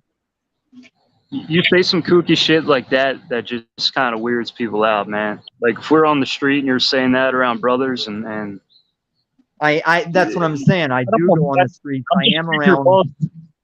I'm just bringing your balls, I but am. the way it cracks me up, man. It's like, dude, if we're back in Philly, like I'm picturing myself growing up with you, and I'm just like, yo, Tom, what the fuck are you saying, man? You're kooking out. Picturing me. That's because you're picturing me doing that. And as a guy that is from the streets, I know when I can sit here on YouTube and say this shit, and I don't go to the ghettos I've lived in and say it, because I've lived, even after I made money and had that money, I still stay in ghettos and disheveled areas just to stay frosty, just to stay a part of a community that doesn't have community, you know? What a white guy does, where a white guy goes in the context of what people think white is. I say, let's cut the malarkey, LeBron. God damn it, Rondell. Wait a goddamn minute, Rondell. Yeah. I always had to look out for white people, like white kids. That's just... Yeah. I look out for white dudes with YouTube channels that try and convince black people that I'm racist. Like the unslaved was wholeheartedly trying. Any white person that wants to call white people racist, you're either like that leftist shit or you're just that fucking falsities and untruthitude shit. Like, we find racism. We don't have to be saying Illumitami threatens women and children. If I do, you'll catch me threatening women and children. I won't be laughing at your detective that's on my case and then I'm fucked. Snafu, Truthia. Hashtag Truthia. But you are correct. You are correct, JG, about everything you're saying. All I'm saying is always throw that at me so I can elaborate. Like, not only are you correct, this is why I have my ass covered. Dude, I don't know which panel I told it on. There was a story one night. Nobody asked me why I say 2.5 whores. And it's because I might have got a girl killed and I don't know what happened to her. And after talking to Jack Talcott alone, I can tell this story without starting to fucking bawl my fucking eyes out and still not know if that chick is alive or dead. But I was out on a 3 a.m. dog walk where after I stopped hearing back from her in a weird, sketchy way, I had a tinted window, loud-ass ghetto Saudi Aurora car casing me at night, and I knew it was casing me because of military police shit, but any person would have been thinking, are these motherfuckers casing me at 3 a.m.? And like, yes, they are, because not a lot of people would follow you like that in a sketchy way at 3 a.m. That's why I walk my dog at 3 a.m. The cops go, is that your dog? I say, yeah, if I'm going to risk being in the park after dark, I'm going to run the off-leash ticket. And they laugh and don't give me a ticket. And then one time, one of them called me a Lumatami, which is sus as fuck, if anybody picks up on that. But I digress. But yeah, dude, Was I I respect it, explaining man. why I'm okay in the ghetto? You don't give a fuck. Tom, you don't give a fuck, man. I see that, right? I I only give a respect. fuck. No, I only give a fuck. I don't give a fuck about the things you were asking me about people slandering and talking their shit. I don't give a fuck about When, that. You're right. when I say you don't give a fuck, I mean you just you master your own drum, man. That is true, but it's only because I used to be a follower sheep schmuck that would not want a leading role to just hide from responsibility. And that Yeah, me caused too. me so much pain. I had to change who I was. And no, I'll just be the leader if it's less pain than following these dipshits, you know? But Take no, it that's easy. what I was saying. The Take tinted it car easy. finally. We don't want to see you fucking overdosing or dying off, man. No, I do. Whenever I do drugs, like the claims I get right now are a combination of one, I put it out there back in the slave days to build a thing we were doing in the fight. Like I wanted them to have that meth accusation to make because they didn't know the resume or the college education yet. So I'm like, yeah, let them lean into the meth thing, but it's still truthy. But the hype you guys experience from me right now, like I was talking about to Kim, is the excitement of all these new channels on these streets we didn't know there were. And it's like, ooh, like-minded individuals. I'm going to sit up till the morning and talk to Benton. Just like Benton sitting up till morning. It's like a kid's sleepover. And yeah, when I sound crazy and speed talky, it's because I am a spaz that played D&D and shit like that. But when I get excited, it's like, oh, I can't say the words fast enough, whether you can comprehend it or not. I know what I'm saying. It's coming out. You know, I'm like, that's my spaz thing. I just micro machines it off. That's my reverse boomhauer. But dude, tinted car cased me till it finally headed me off in an empty dispensary parking lot. And all I did was look straight at it confidently as I slowly put my backhand like back to my waistline, waiting to see if these tinted windows are going to roll down or what's going to happen. And they didn't call my bluff and drove away. But in hindsight, I wonder if that girl might have been tied up in the back or the trunk. Maybe I was just supposed to get picked up like a bitch trying to take this dude's chicks off the street. Because it's a lot easier to help an independent hoe than a pimp hoe. You got to deal with the pimp losing his trick counts, you know. That's I why I don't know that. with them. You don't engage in those types of women, man. What? I don't want to. Those types of girls, man. You from them. No, I am. I mean, even though I slayed a lot of dick as a gym rat bouncer, I am currently celibate. That is never going to get married or have kids. I'm not in it for the female interaction because they are the lowest shit of female interaction. That's why I tell people in town, like, look, it's not fun. It's not Full House with whores restarting their lives. Like, it's a pain in the ass. But some bitch that wanted to get out of that life and had a plan, like there's requirement, like you must have the plan for what you're doing that's not boring. You have a limited time limit with me that you must be making progress. And this system is for Jack Calcott. It would have been for Paul Enslaved when he was hurting. And I would change it for you because it's just for you to come skate a different city and I don't care. You don't sound like you got issues. Paul was about to be living out of his car. Jack Talcott was about to be living on the street with hatchet people. Whores are either pimped or not pimped, but they want out of a bad situation. So I can't let them become charity cases just camping in my house, you know? But I only do it as like community doing my part. I came from an East Coast small-time scofflaw criminal life. Out here, I'm completely legal. I have no record compared to events I was involved in.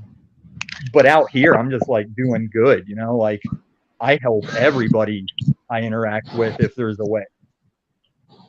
I might actually be out there in like come June, like the beginning of June, because I'm gonna be hopping a train up in Montana. But if I'm out there, I'll hit you up. No, I'll just try to get a shower or some shit and bounce.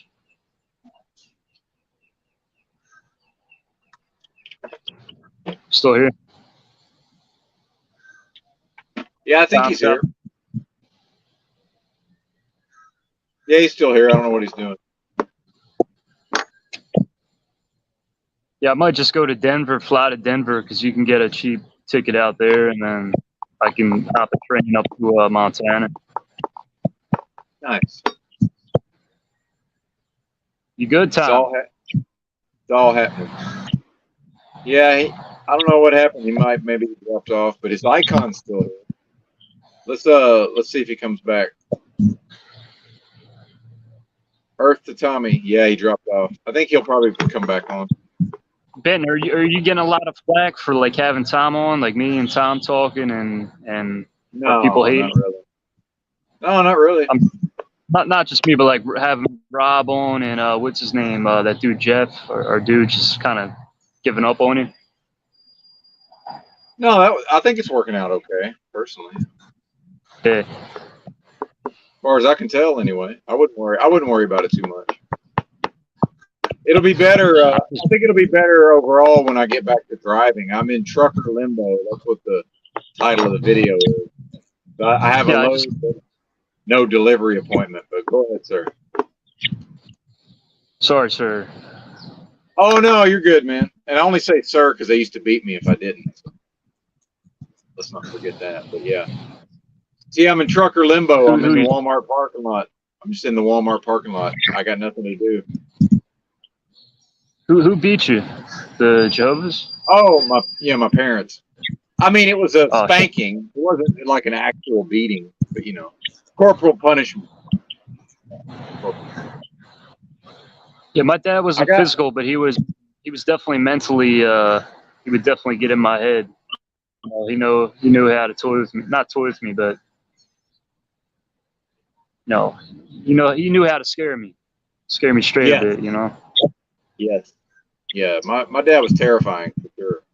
But yeah, I got a lot of spankings. The South is all about spanking the kids for some reason. I never got. I think I got spanked. I don't know, man. Yeah. Yeah, supposedly psychology claims that when children are spanked, that it when they get older, it makes them, when they become angry, they tend to lash out. Although not physically in my case, but I tend to lash out at people when I get angry. I'm working on it though, JG. But yeah, Ginger Ridge pointed out that they gave up on me long ago. So what we do is we set the expectations low for the audience, and then we just build up from there. Ginger Ridge is taking a jab at you. Come up here, Ginger Ridge. Who the fuck are you, man? I see you always. No, he's not. That's actually a supportive comment. Believe it or not. They're getting to know him. They're getting to know us, JG. They're getting to know us. Yeah, I just kind of turned into Paul or Z or one of these cats, right? I just noticed that. I'm like feeding into this shit. Show us your face. That dude Z. God, that guy's so corny, man. Fucking lame. Yep. Show us your face, Beck. Why won't you show us your face? It's all what he wants. That guy's a head case, man. Yeah, I do get a little annoyed how demanding some of those folks can be. I'm not into that person. Very demanding. Yeah. They're on some cool guy shit, but they're lame as fuck. Yeah, well, they wouldn't be able to pull off the cool guy acting. Paul probably could, but Z wouldn't be able to in real life, I don't think. Oh, Z hands down got bullied like crazy when he was growing up. I'm sure people drove that kid nuts. That's why he's always online and shit. That dude just, his personality, man, that guy would get chewed up in real life. Yeah. Hey, real quick, Tommy's phone battery died, and he's talking about getting on his laptop, but we're probably good for now, Tommy, man. But we definitely want you back anytime, man. So that's all up to you.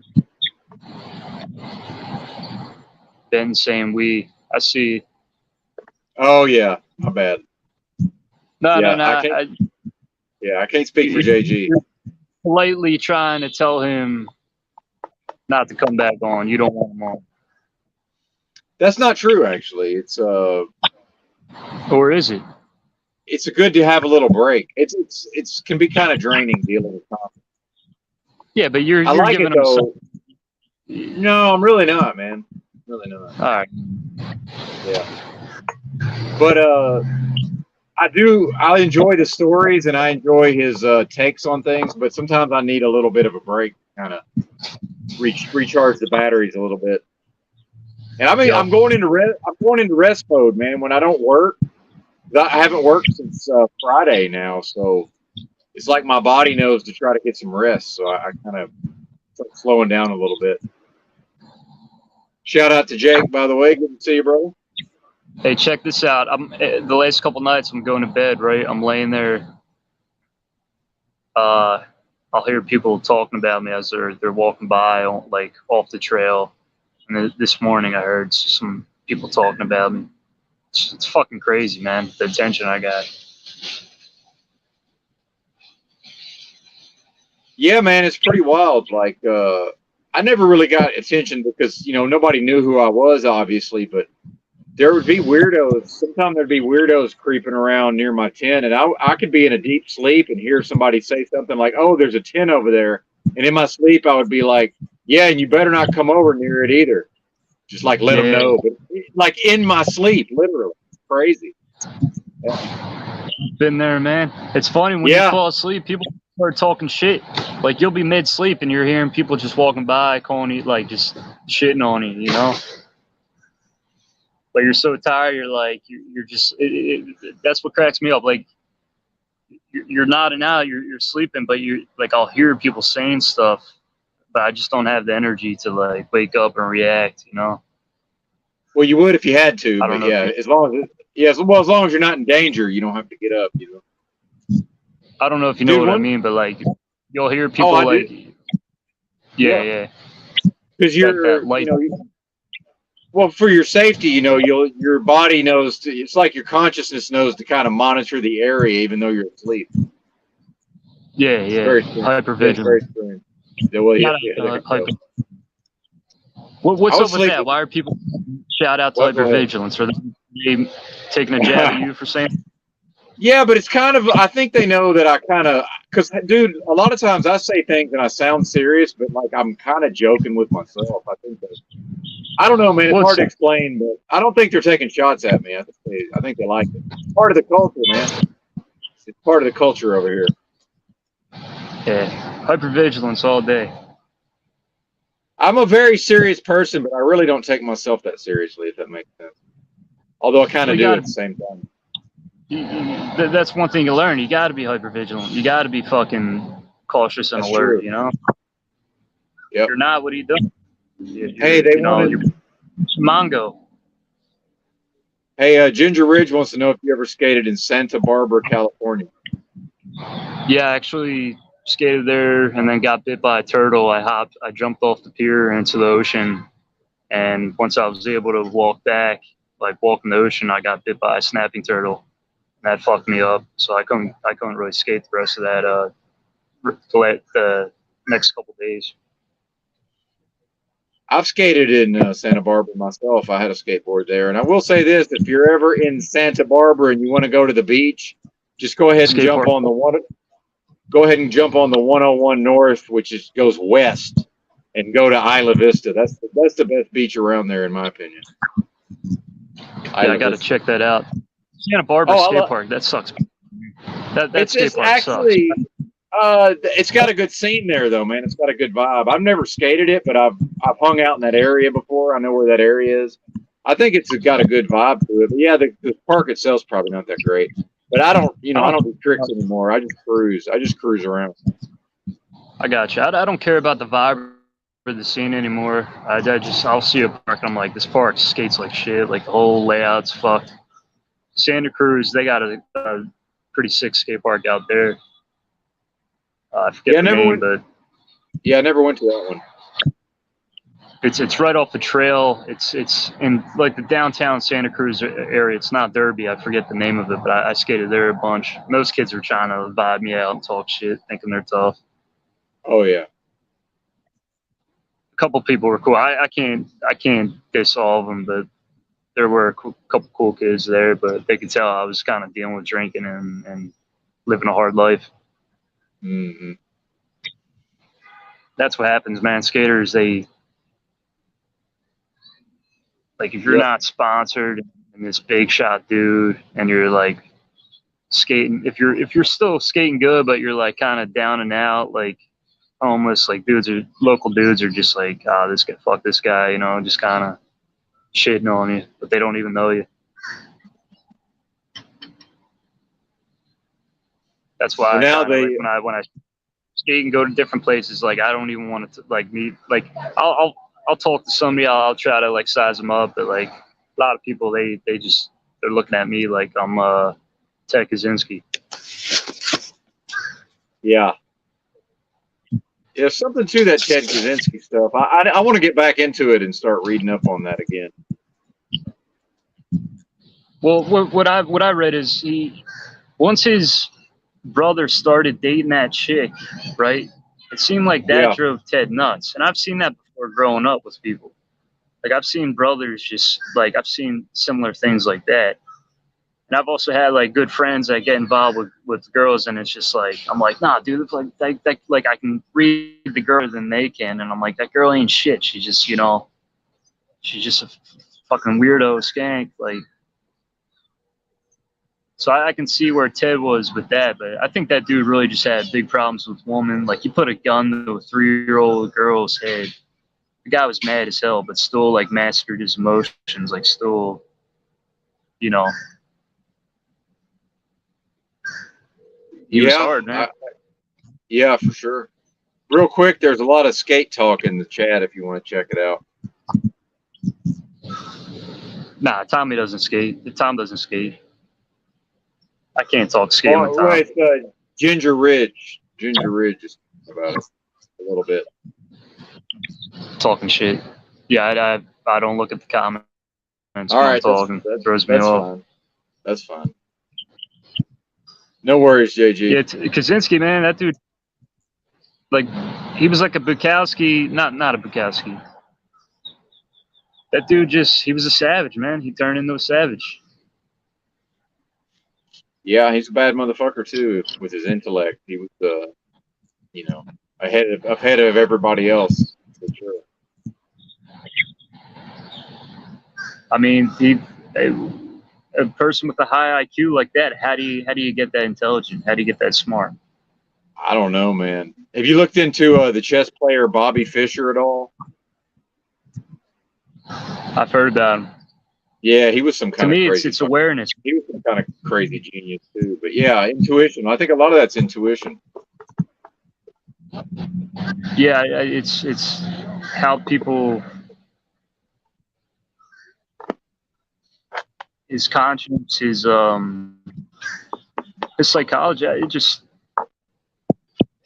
feel like Ted, that dude really challenged himself psychologically. You know, yeah. And he got to this point where he's just dude, and he just went insane. Like he just went crazy. Well, if you look into the MK Ultra part of it, because when he went to Harvard, he got into this study, this psychological study, and he didn't really know what he was signing up for. But they tried to, they humiliated him based on his ideas and all this, and really tried to program his mind. But what he said, like in his diaries, was that because he kept choosing to go back to it, and he said that he had to show those people that they could not break him psychologically. So I think that's what you're talking about, that he he had to fucking impose his will. When it gets to the good part, it starts breaking up, man. I can't hear you. Hold on. Oh yeah, that's how it usually goes.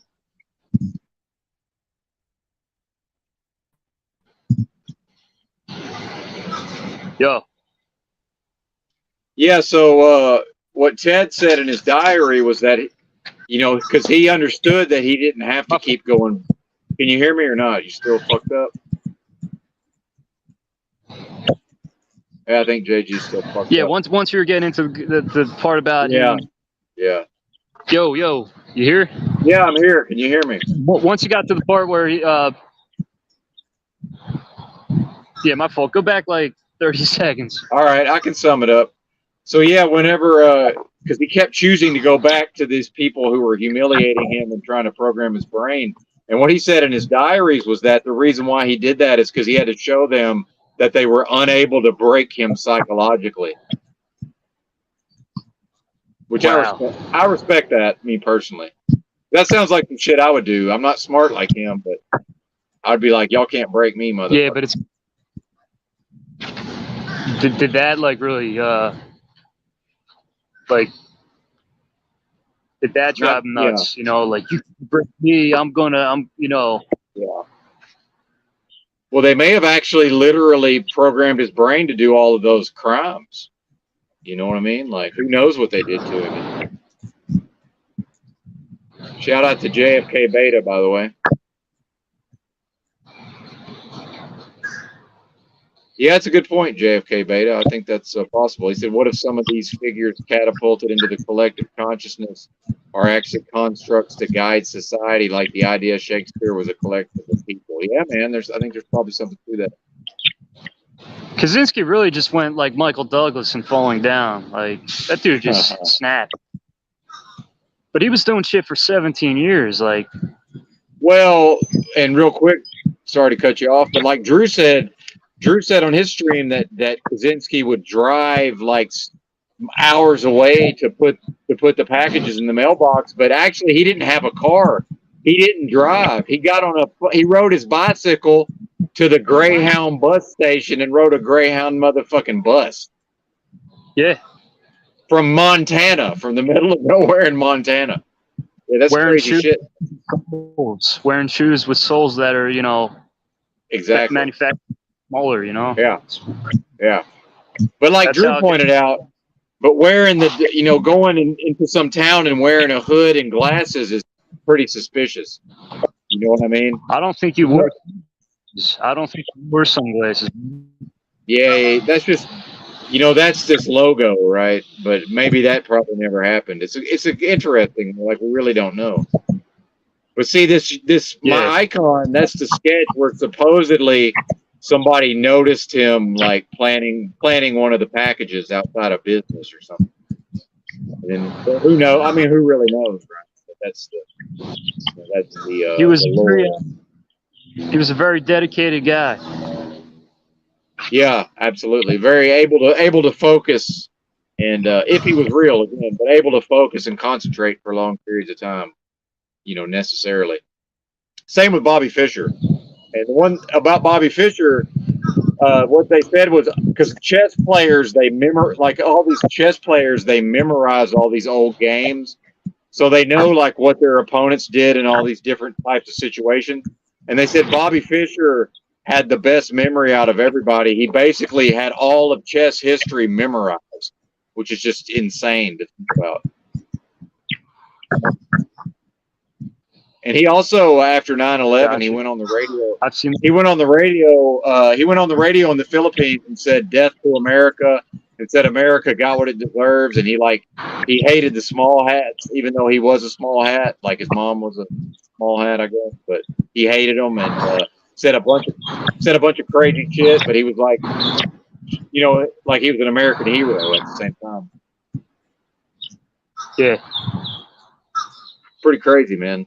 I love looking into all that stuff. I find it fascinating. I've seen that with skateboarding. Like, some dudes are just fucking crazy. I'm pretty wild with it, but just how like intelligent they are with like their footwork, and it's hard to explain, man. It's like it's a second language. Yeah, now Tommy's typing in the chat, but unfortunately JG doesn't read the chat when he's talking, so just be aware of that, Tommy.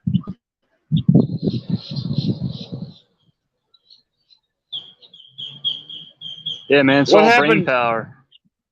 Yep, I agree. As far as I'm concerned, the most powerful thing we know of, other than possibly God, is the human mind, and we've all got one inside our skull here.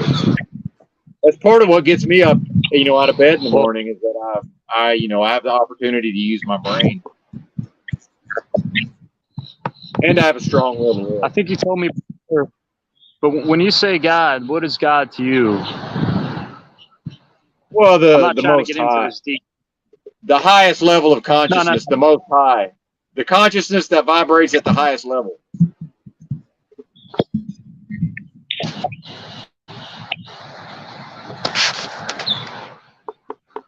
God has a brain. This God in your head has a brain. He's a person, or No, see, that's the thing is, I think that's foolish. I think humans, we necessarily project our humanness onto God.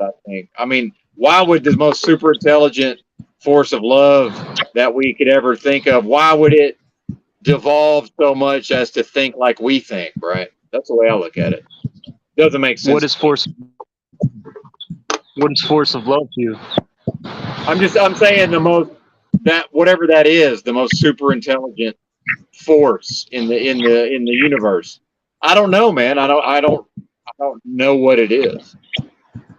I'm tired of using the word God, man. Jesus, like you were saying. Yeah. Yeah. Well, and like, but I've told you why I say Jesus is because that was the concept that they gave me as a young person. I'm always going to think that way. Yeah. Yeah, but it's stuck in your head. You never like changed you never switched up. Oh, that's not true at all. No, the cult broke me, JT. The cult broke me as a child. I was broken very badly as a child. But you're still Christ. What? You still say Christ. You still use their terminology. Exactly, because those are. You still use the word. Yeah, it's real though, man. It's real. What? Christ is real? Whatever that refers to is real. Yeah, absolutely. You're a human being speaking the English language, man. Like we're already all fucked up and confused. You don't believe Jesus walked on water, that whole shit, right? When you're saying Christ, you're talking about what? Oh, I believe all that. Yeah, of course I do. You believe Jesus walked on water and turned water into wine and all that? Well, I will say I think the Bible is largely metaphorical, but I think Jesus was a real person, and people recognized that he was different than the other people. I believe that. Yeah, absolutely. I think Jesus was just a Ted Kaczynski of his time, and people, just embellished the truth and just made these crazy claims and just gassed them up, Well, that's certainly possible. And well, real quick, JG, we know there were stories similar to the story of Jesus before Jesus. So, it's already, it's already kind of like a myth already. You know what I mean? Yeah, but I mean, if Jesus, if he was a real person, the dude was not walking on water. He was not turning water into wine. Like, he's not fucking this superhuman person. The guy was probably just highly intelligent, right? He could fucking really think. He had brain power. Like, he was just, he was, ahead of his time. Well, that's very possible. But that means if he was real, like a real fucking person, real human.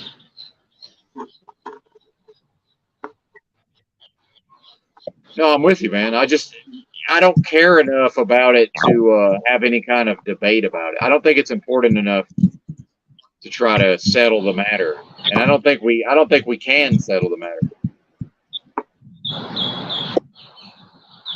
See, I'm not able to. I'm not able to debate religion. I'm just not. I have my own opinions, and I'm not able to do it. Yeah. But you have. For years, I couldn't even. I was so triggered by the very idea of religion because of what I've been through. It took a long time before I could even use my logic to really deconstruct Christianity. Because I have to be able to answer these people when they come up with their bullshit. Have you accepted Christ as your Lord and Savior type of bullshit? I have to be able to spin it around on them logically, and I've learned how to do that. Because I'm not a Christian. I don't consider myself a Christian. I would never want to be confused for those people, man. Never. Yeah. Most of them are trash, man. Yeah, Most of them are I trash. was around Christians and every, all religions, Jewish, whatever, man. Everybody just hoodwinked. But how would you deal? How would you deal with the Christian? It's fucking birds, man. Huh. Hey, I think we got Tommy back. Is that you, Tommy?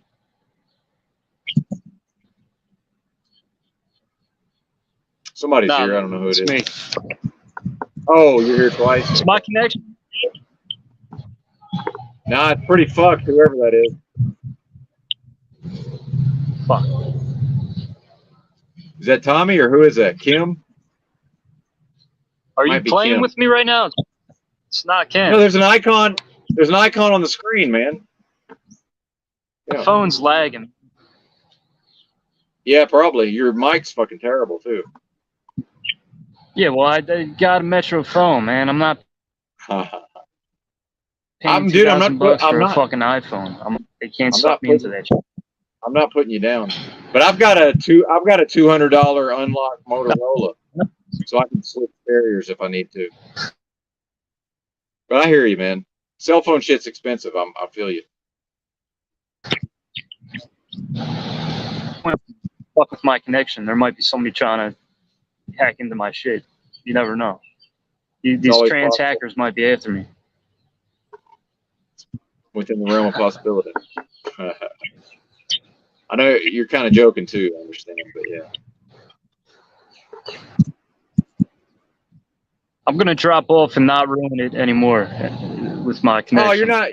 You're good, man. But I appreciate it. Thanks for stopping by. We'll see you again next time. Yes, sir. All right, sir. Yeah.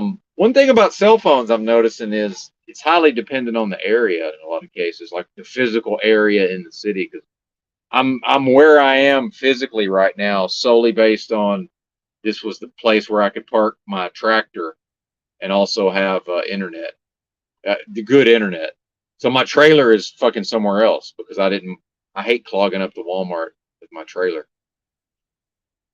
And then sometimes they'll come ask you to move, but nobody ever fucks with me when it's just a tractor. And I can park in like 2 normal spaces. You know what I mean? Yeah, no kidding.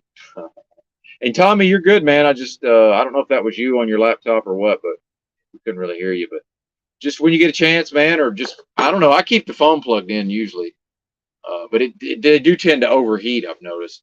Plug them in. You may have a nice phone. I don't know. I'm on the $200 Motorola's, so. But I do the best with Verizon as far as because I think JG might also be. Well, he said he's on the data plan though. I think maybe also Metro, if he's on that Metro by T-Mobile. I looked into it because I've been thinking about getting it. Because you can get like 100 gig hotspot with them for like $50, but you have to get a voice line with them also. But I'm thinking about replacing the Mint Mobile for the Metro by T-Mobile. Here he is. What's up, Illuma Tommy? Hey, so whenever I lubed your mommy, did any voice come through or anything? No, barely. I could barely heard a mumble, but yeah, it wasn't working. You heard something? A little bit, just garb, kind of just. I couldn't tell what was being said, but I heard a little bit of something. Basically, it's just like a $300 laptop that whenever I first used it on streams, it would have like a 10-second delay in when I talked and when you heard it. Yes. And I'm waiting I want the chat to save up their little petty games and save all their little points, and we'll just make one short segment where I stand up about my finances versus the things you see me dealing with. Because it's like Lost. It's like that show Lost. There's a logical reason for everything you saw that happened on Lost. They just delivered it in a way that made it look batshit crazy. So like anybody that doesn't use words like liquidity, or maybe they only use checking and savings accounts, you're never going to understand why Mark Zuckerberg wears Walmart clothes and looks like a bum. It's a psychological thing. Yeah, when I was on meth, I would have noticed my battery going down, but since I'm sober and hyped off the shared interest, yeah, I didn't watch my battery going down. I gotta do shit anyway eventually. I can't be on these streets every day. I hear But you. yeah, man, thanks. I just wanted to come up and test that shit.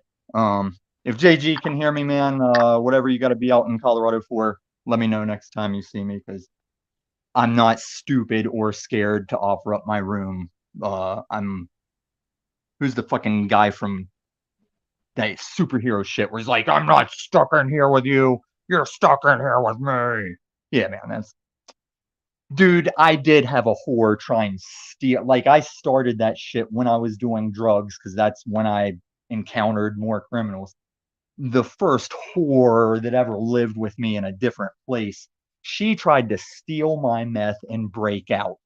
And here's your story is I just used the device we're all using and I just typed words into a text message, and that whore brought my drugs back and left them in a crack by my door without letting me know she came back, just because of shit I said.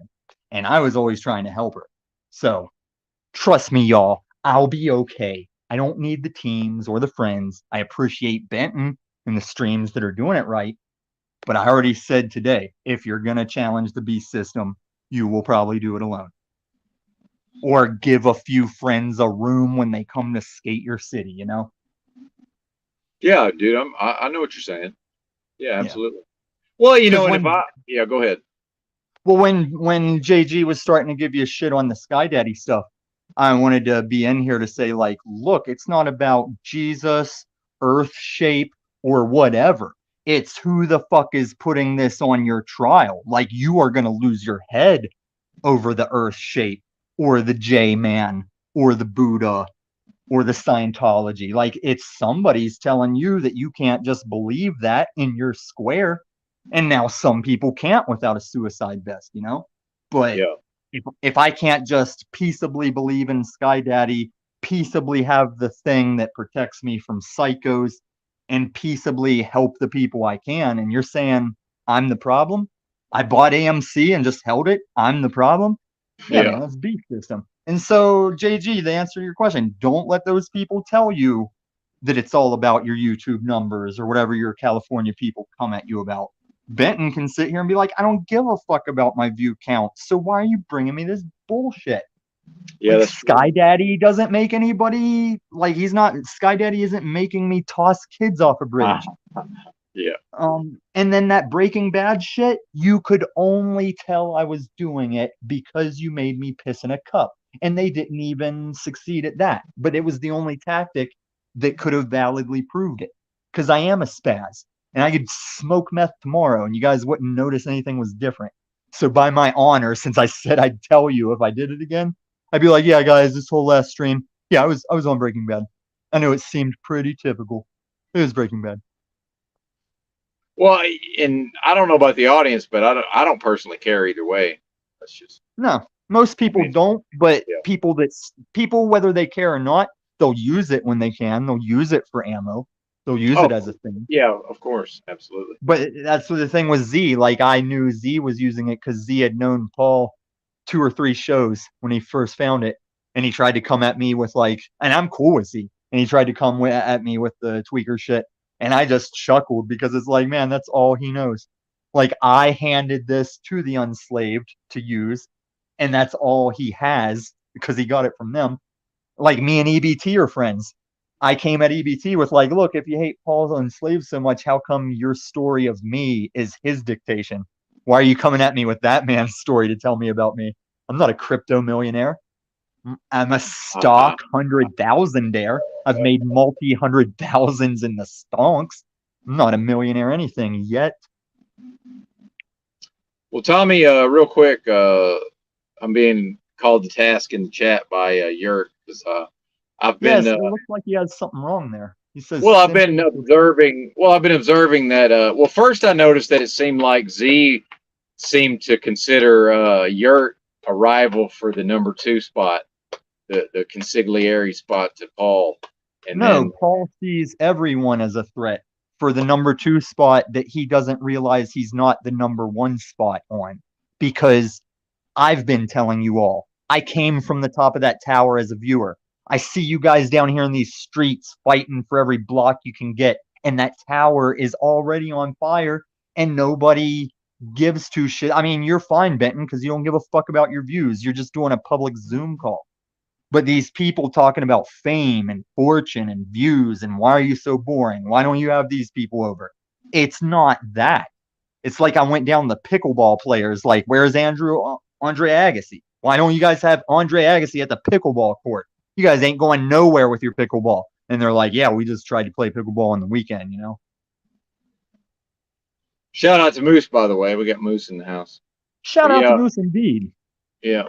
But the yurt stuff, I kind of just wanted to let him know where my head's at on that. So, yeah, that's what I see, man. Along. Maybe real quick, maybe I'm wrong. That's just what I see. So it's not that you're not wrong. You're just short on all you could say if you had been a dumbass like me and dwelled in it for 6 months. Like, Yurt is doing good, coming up in the direction he's trying to come up in, and he's still making a smaller version of all these channels' mistakes of coming into it overly respecting, overly, for whatever reason, giving Paul room and power and letting him tell them who to kick off of their panels. It's all petty fucking bullshit you find with people who wear prison stays as badges of honor.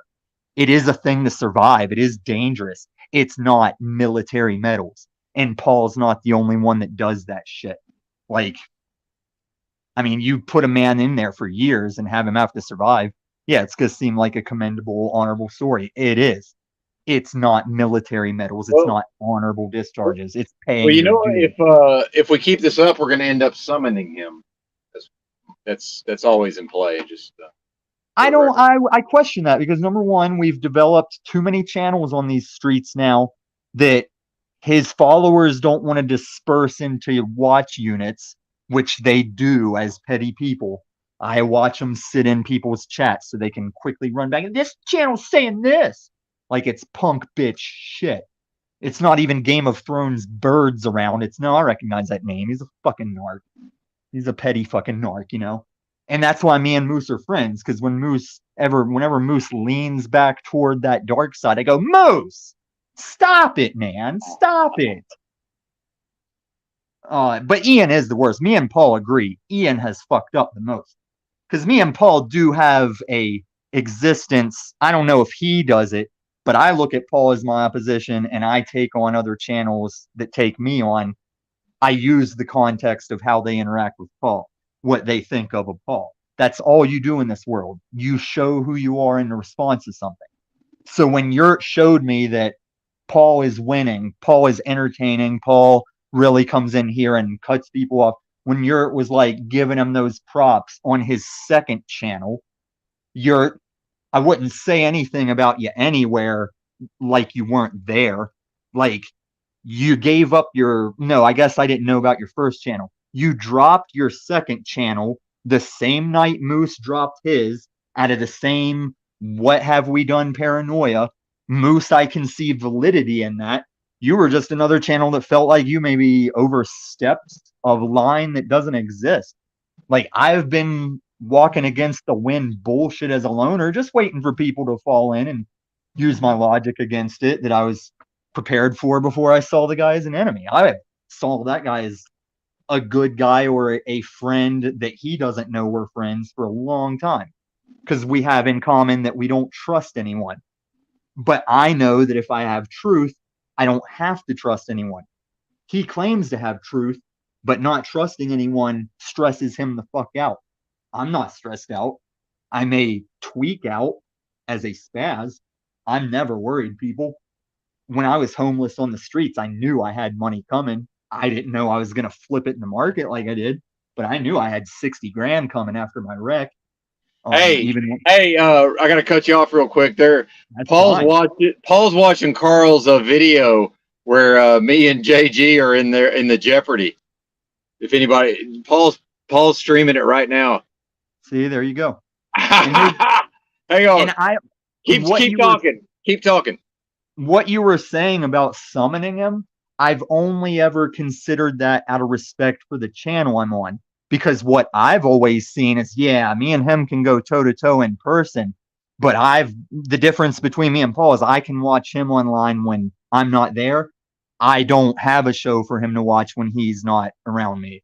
I guess he can watch me on other channels now, but it doesn't matter at this point. But when I was watching him, I would watch him not talk so much shit about me when I'm gone because I was getting through to him with this burning tower, these streets are useless type shit, or the you flip flop your own views. There's no reason to bitch this information in anyone. Just because you don't know a person doesn't mean they need to be shocked out of who they are to come to truth under you. Like, no one else is saying there's nothing new under the sun, but then accusing people of ripping off their shit that is nothing new under the sun. I could go on and on. It's why I am the Joker to him, you know? But I've even seen people come up when I'm not there, say their problem is with this Illumitami guy, and he just gives them crickets. I'm like, there's this hot bitch. He had this hot bitch that was a single mom. I don't know who she is. Yeah, she went out. She's like, the other one, and then I'm done. She's like, it was a really good stream today. As you, slave, if you got something to say, if not, keep your fucking face like this, like how I keep mine, stoic, like a man.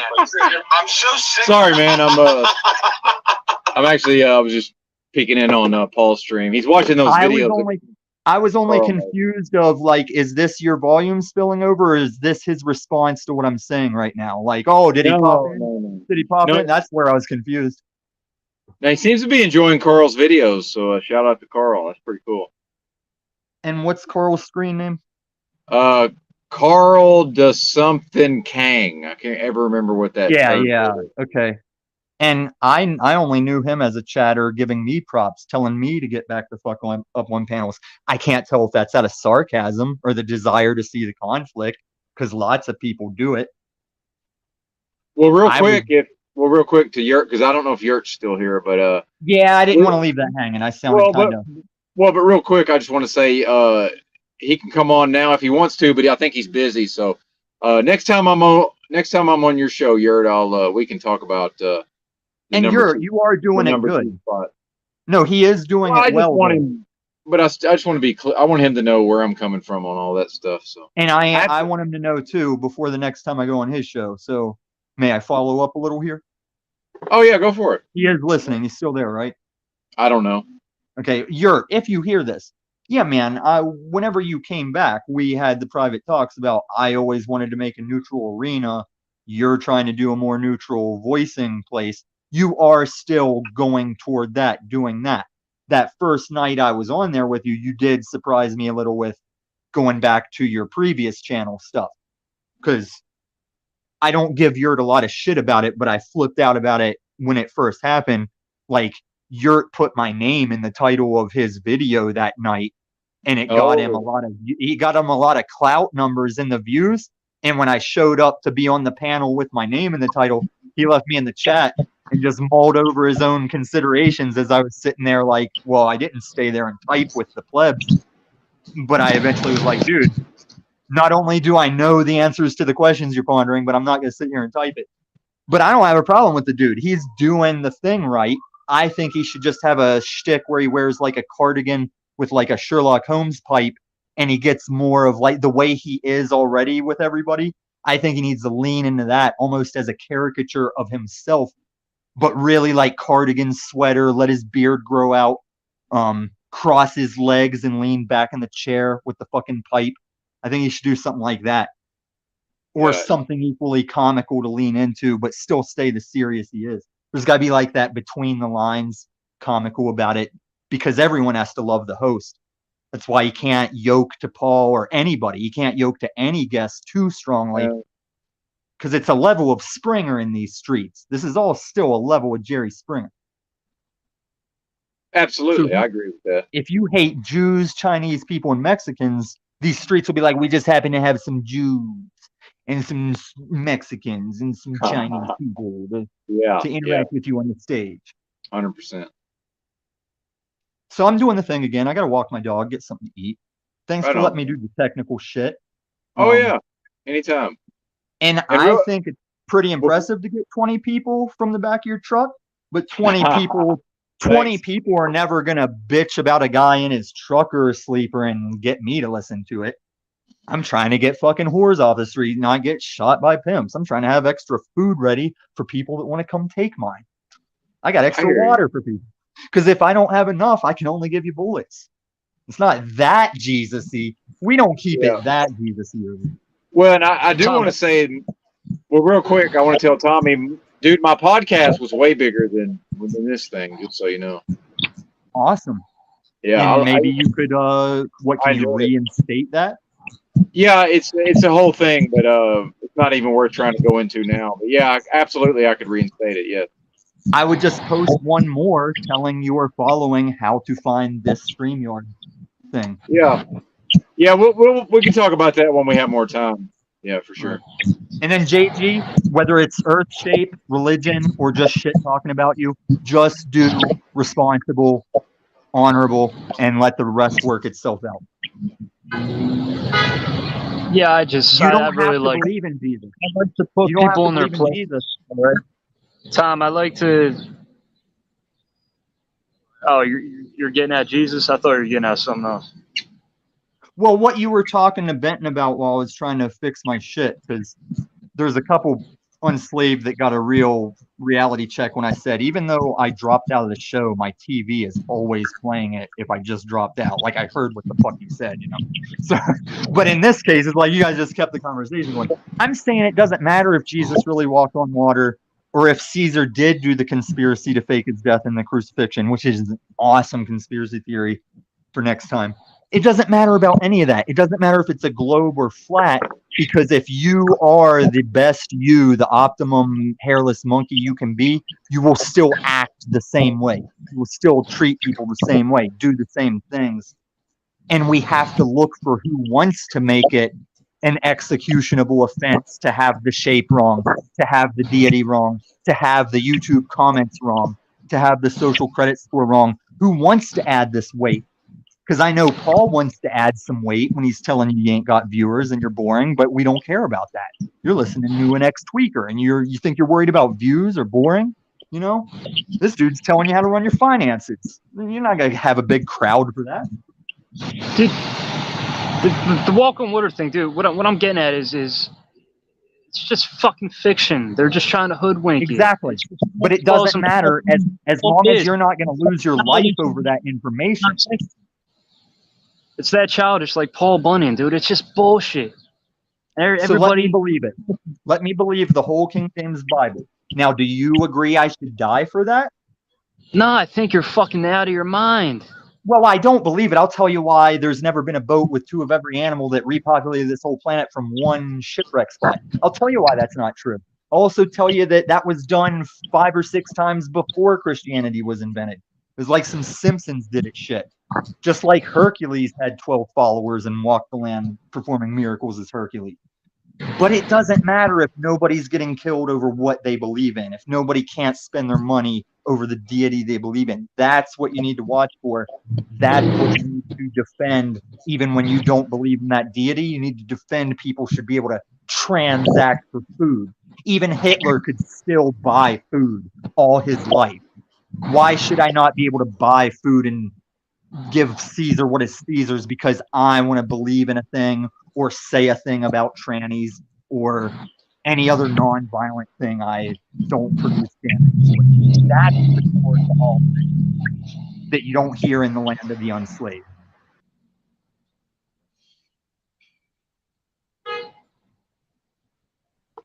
Good stuff.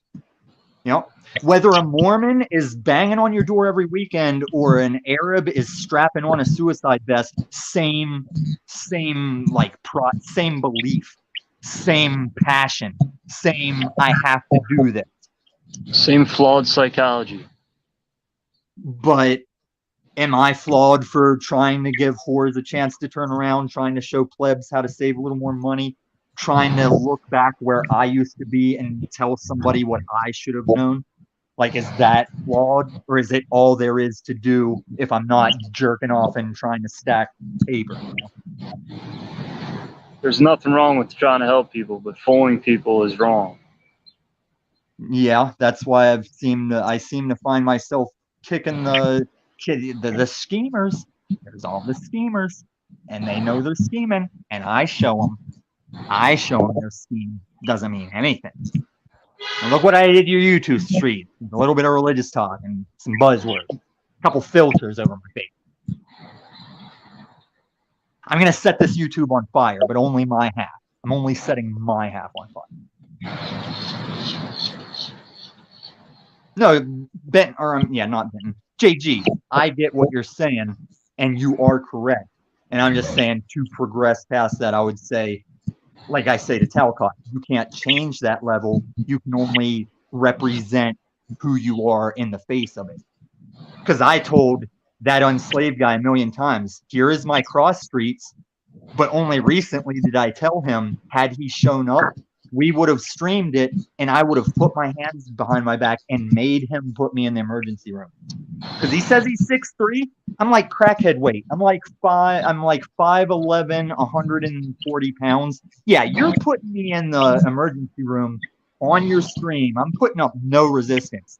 That has more power than kicking that dude's ass any day.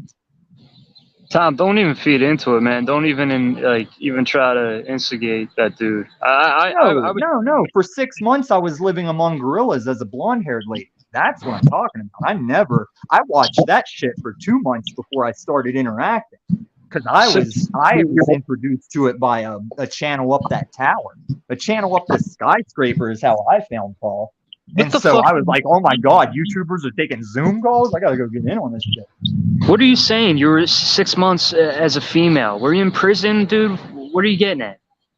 I forgot how many channels I'm rotating. It used to just be Paul in one channel.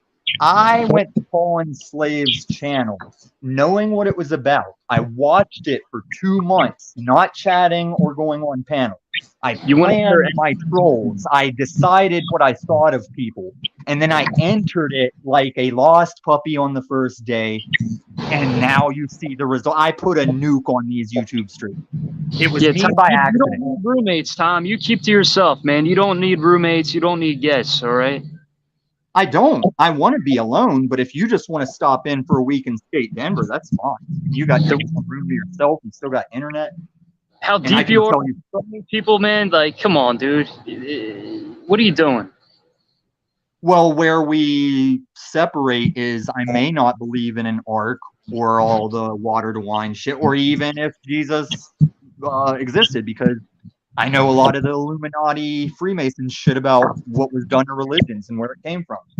But I am still being in my life the thing I want to be compared to the lives of other hairless monkeys around me. If anything, I'm closer to a Bruce Wayne because I'm not hurting for money when I'm helping people. Jack Talcott's almost homeless, trying to say he wants to talk to the UN about ending war. I think I'm being a little more logical than Jack Talcott, and I still am cheering on Jack Talcott. He can get that room too if he's first on it. But I don't think he understands the policy like I've told you and whores and stuff. Talcott's falling apart. He is. He's losing his mind. I think that dude really might kill himself. There's a strong possibility that dude. No, people, wait a minute. People with that personality type never kill themselves, ever. Yeah, I'm just in this day and age, you said more about them. Go ahead. No, Man, you never. You're jumping to conclusions, like, dude, you never know. Talcott might just. No, I'm telling. Nobody with that type of personality commits suicide. It's not a thing. They do not take themselves out. Period. Never. It's not a thing. And once again, this is the small detail to why I stand apart in the market and in these YouTube streets. You guys say you're making assumptions. I have talked to Jack Talcott privately and picked his brain. I have watched more of his 5 years of YouTube videos that I don't think anyone else has remotely scratched the surface of. I have not gone deep into that shit because it is all the same Jack Talcott shit. But you can find a bigger look of Jack Talcott by watching his channel from before he looked like a hippie. He used to look like an elementary school science teacher.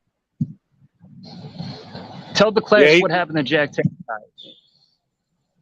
Something happened with a drinking incident where his wife and son called the law and, to my knowledge, never interacted face to face again. And I agree. How does a man like Talcott get drunk and scare people on that level? Why would he make a video 4 years ago where he had to feel the need to explain he was not dangerous and sat and said a lot of Paul-isms pre-Paul, talking about why he's not dangerous and why he drinks too much? You have to do that due diligence rather than me dump a man's business on another channel. But I have done it. Gotcha. I just, if you know this dude really well, you've studied him, you probably have a good perspective on him. I don't have that much, but I do think I have more than anybody else in these streets, whereas other channels have exploited him for clout drama. And one particular channel uses that L word and the caring word a little too heavy when we all see him exploiting the dude and using his likeness on their goddamn not on camera screen. Moose is okay because Moose never claimed anything. Talcott fucked up. His wife and kid left, and he went full pussy. He's full pussy now. Well, he used to believe a lot of the stand on rights free solo man thing, but I didn't realize how far gone off the rails he was till privately I said, Jack, at this time scale you have left, I was like, all you have left is go get a shit fucking job that just gets these bills paid while you figure out what to do. You're talking to a guy that was homeless and washing dishes for Elon Musk's brother's restaurant. Like, you got to do what you got to do. And he said, was that? My fault. I'm saying he emotionally went pussy. He's gone soft. He had that kind of. Well, when I told him that job shit, his response was, "You're telling me to go out and get some slave job?" I said, "No, I'm telling you to go out and get a responsibility job because you're the last line of that mortgage. You're the last line of that internet bill. I'm the last line of this trigger getting pulled on my behalf. That's every individual, whether they know it or not. That's the truth, yo. And that's the shit. I first entered Paul like, dude, you don't want to be taking money for this information. You don't want to be tying it to you and your opinions. You want to find core truth beyond your personality and push that." And he never listened. It pissed him off. And now it's all coming to fruition. Because he thinks I'm out spreading shit about him. It's people just catching on to what you're doing. And I'm proud of how fast some of them have done it.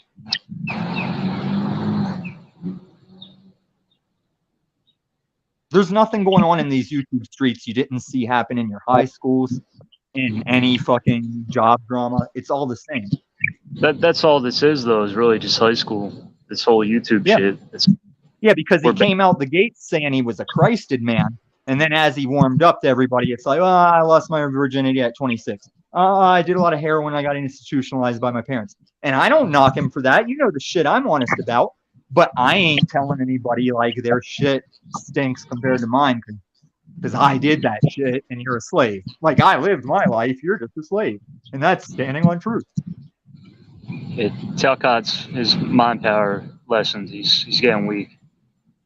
His worst weakness is the Men in Black flashy thing. I've given that man gems. He said, "I really appreciate being your friend. This is all great shit. I think I see things turn around." Next morning, after somebody flashy thinged him in his sleep, it's all square one again. It's all back to like, did you forget everything we fucking talked about? With like, your son is his own man. No one's keeping him from finding you. Like, he would also have to be seeking you out to talk to you. And at the same time, you can make something happen where he wants to do that, but you are not seeing your son. Yeah, that's the narcissistic reset. My dad does that same shit. You can get to a certain point with him, and then like once it goes south, dude, he just resets like it never fucking happened. Yep, cognitive dissonance. It's actually an aspect of the whole. The CIA. I'm losing the common term. Everybody says it. The monarch butterfly shit. MK Ultra. That's like a basis of the MK Ultra thing, is working people up to where they do that. Only that's another personality that will do what the government says that they flip to. That's what that experiment was about. And this is like absolutely. A smaller version of that we're seeing over information. Well, you know that book, How the Illuminati Create an Undetectable Mind Control Slave by Fritz Springmeier? Have you seen that book?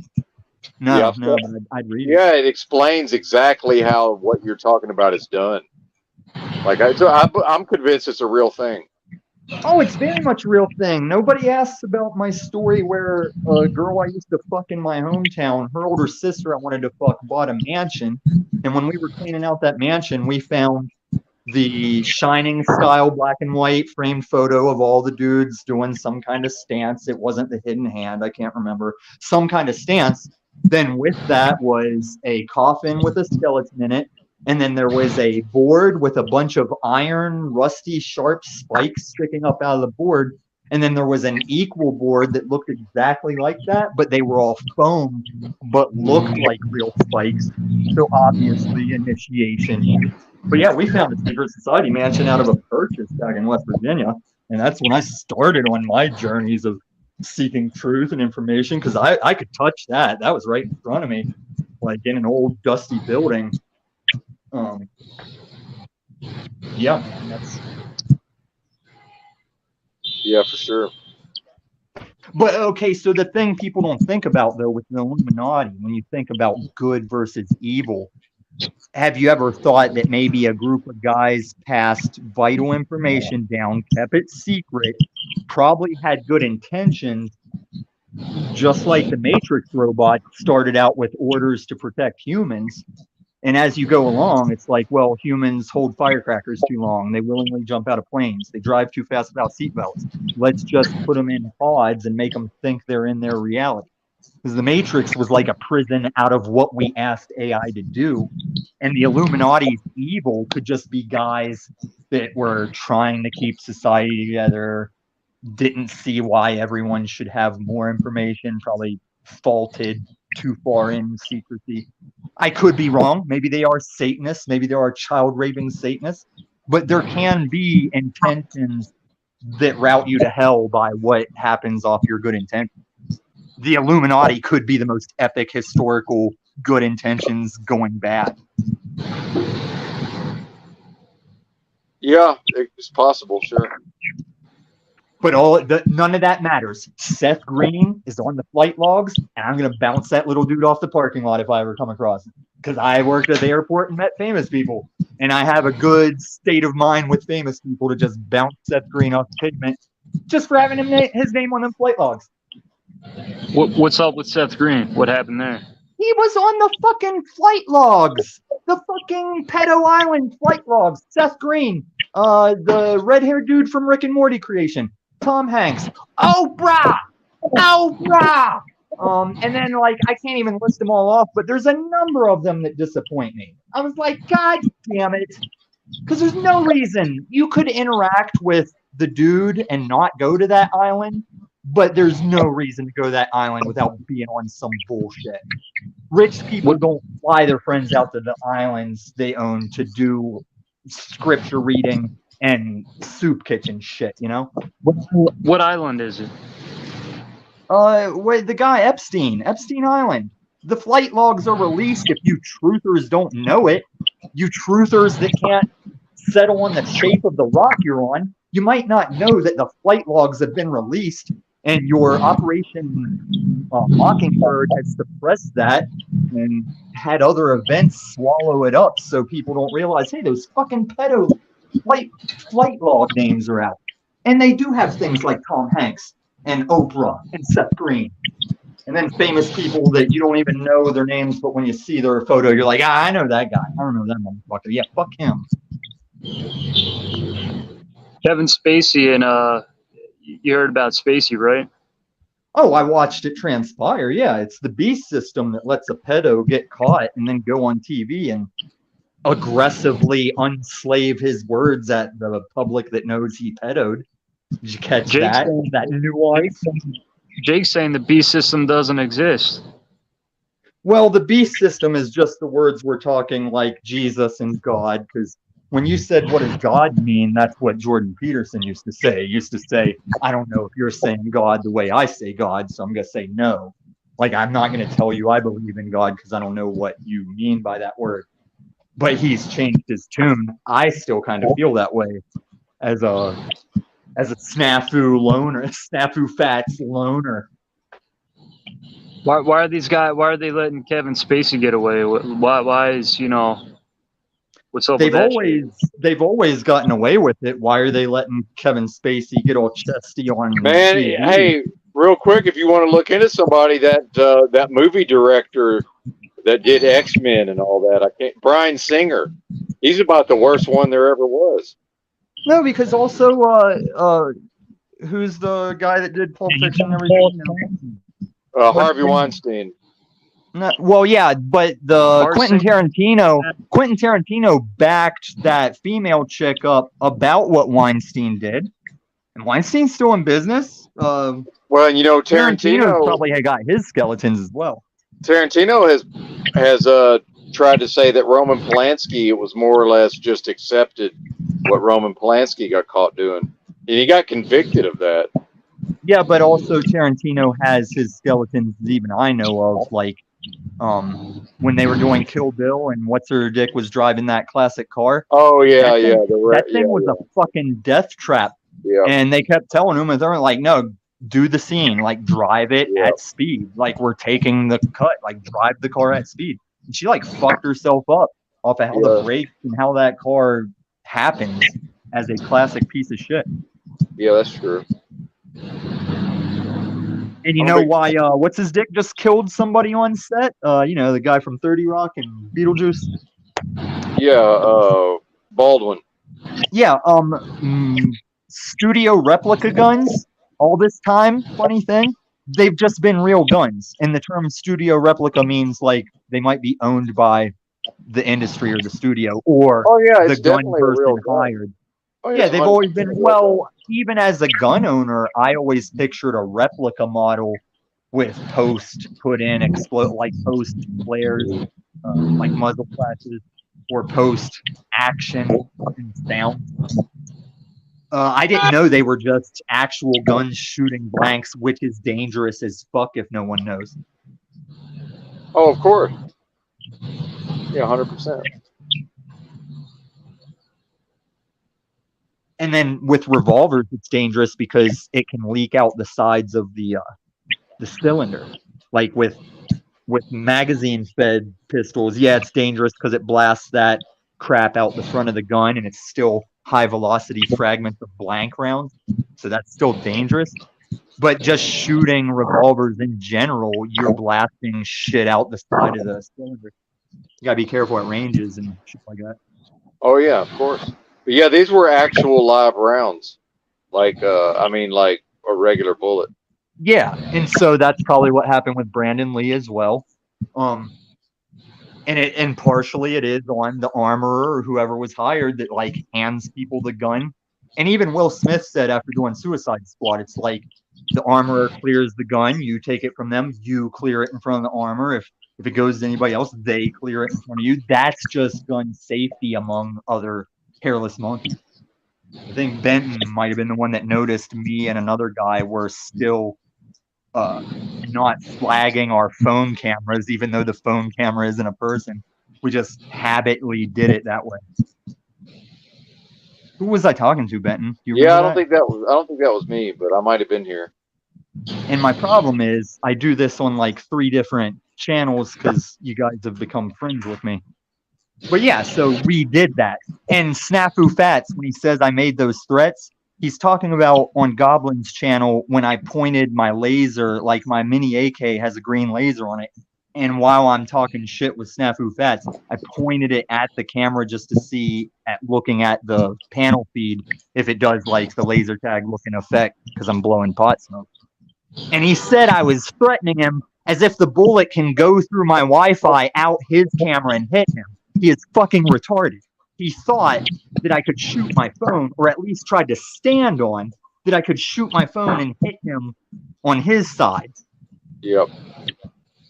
As if the broken record accusations aren't bad enough. That's why when this girl emailed me, like, I got the footage, I got the timestamp to clear your name. I said, oh, girly, honey, don't fucking worry about it. Let him keep repeating that shit. Like, let him keep saying I threatened women and children. I just am thrilled that all these unslaved people aren't getting behind it. Even they're like, yeah, we know Lumitami. We may have beef with Lumitami. He doesn't threaten women and children. That's the same way someone's gonna tell you Tom was talking shit about you, and you're gonna laugh and go, Tom would have told me some shit like that to my face. Do you know who you're talking about? Tom will fucking tell your grandmother she's a fucking cunt if she's being a fucking cunt. Well, and that's I think where I get into the stuff with Yurt. If I notice something, I'm going to say it. You know, it's not an insult. I'm just speaking on what I see. I mean, and I could be wrong. When I make racial jokes to black people endearingly, it's because they're becoming my friend.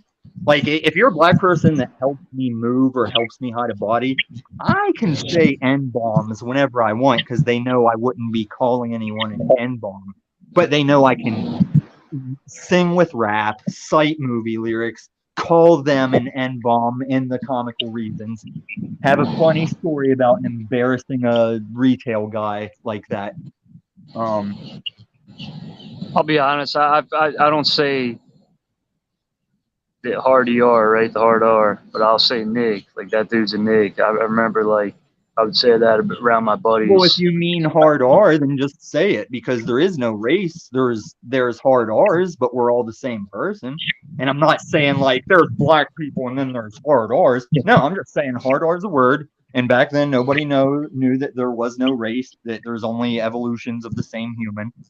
But there is cultures, and what we think is racial, like south of the border culture, inner city urban culture, with a type of music that rhymes to a beat, Canadian culture, lack of culture.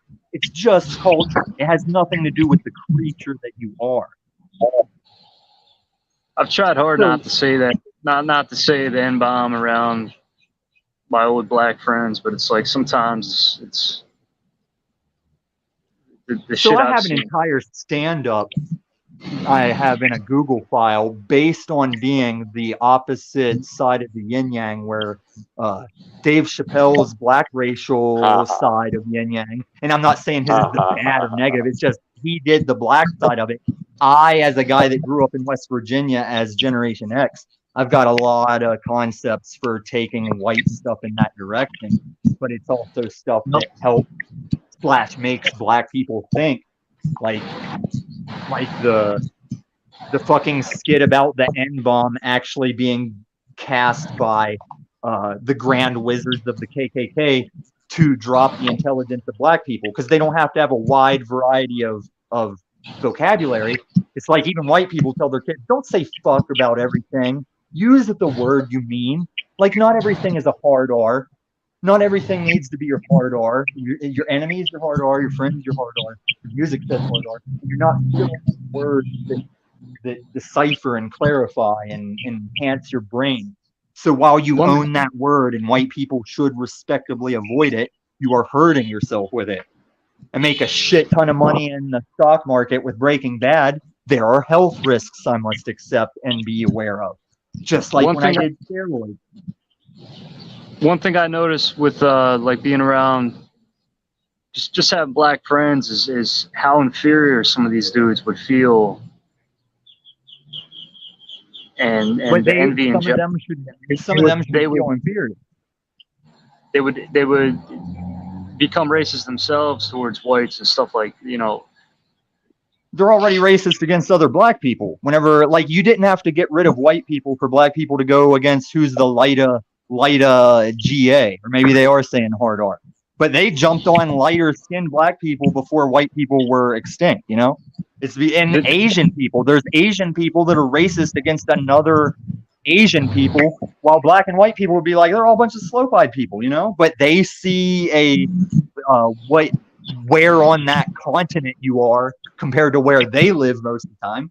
So fuck those guys over there. It's just lizard brain shit.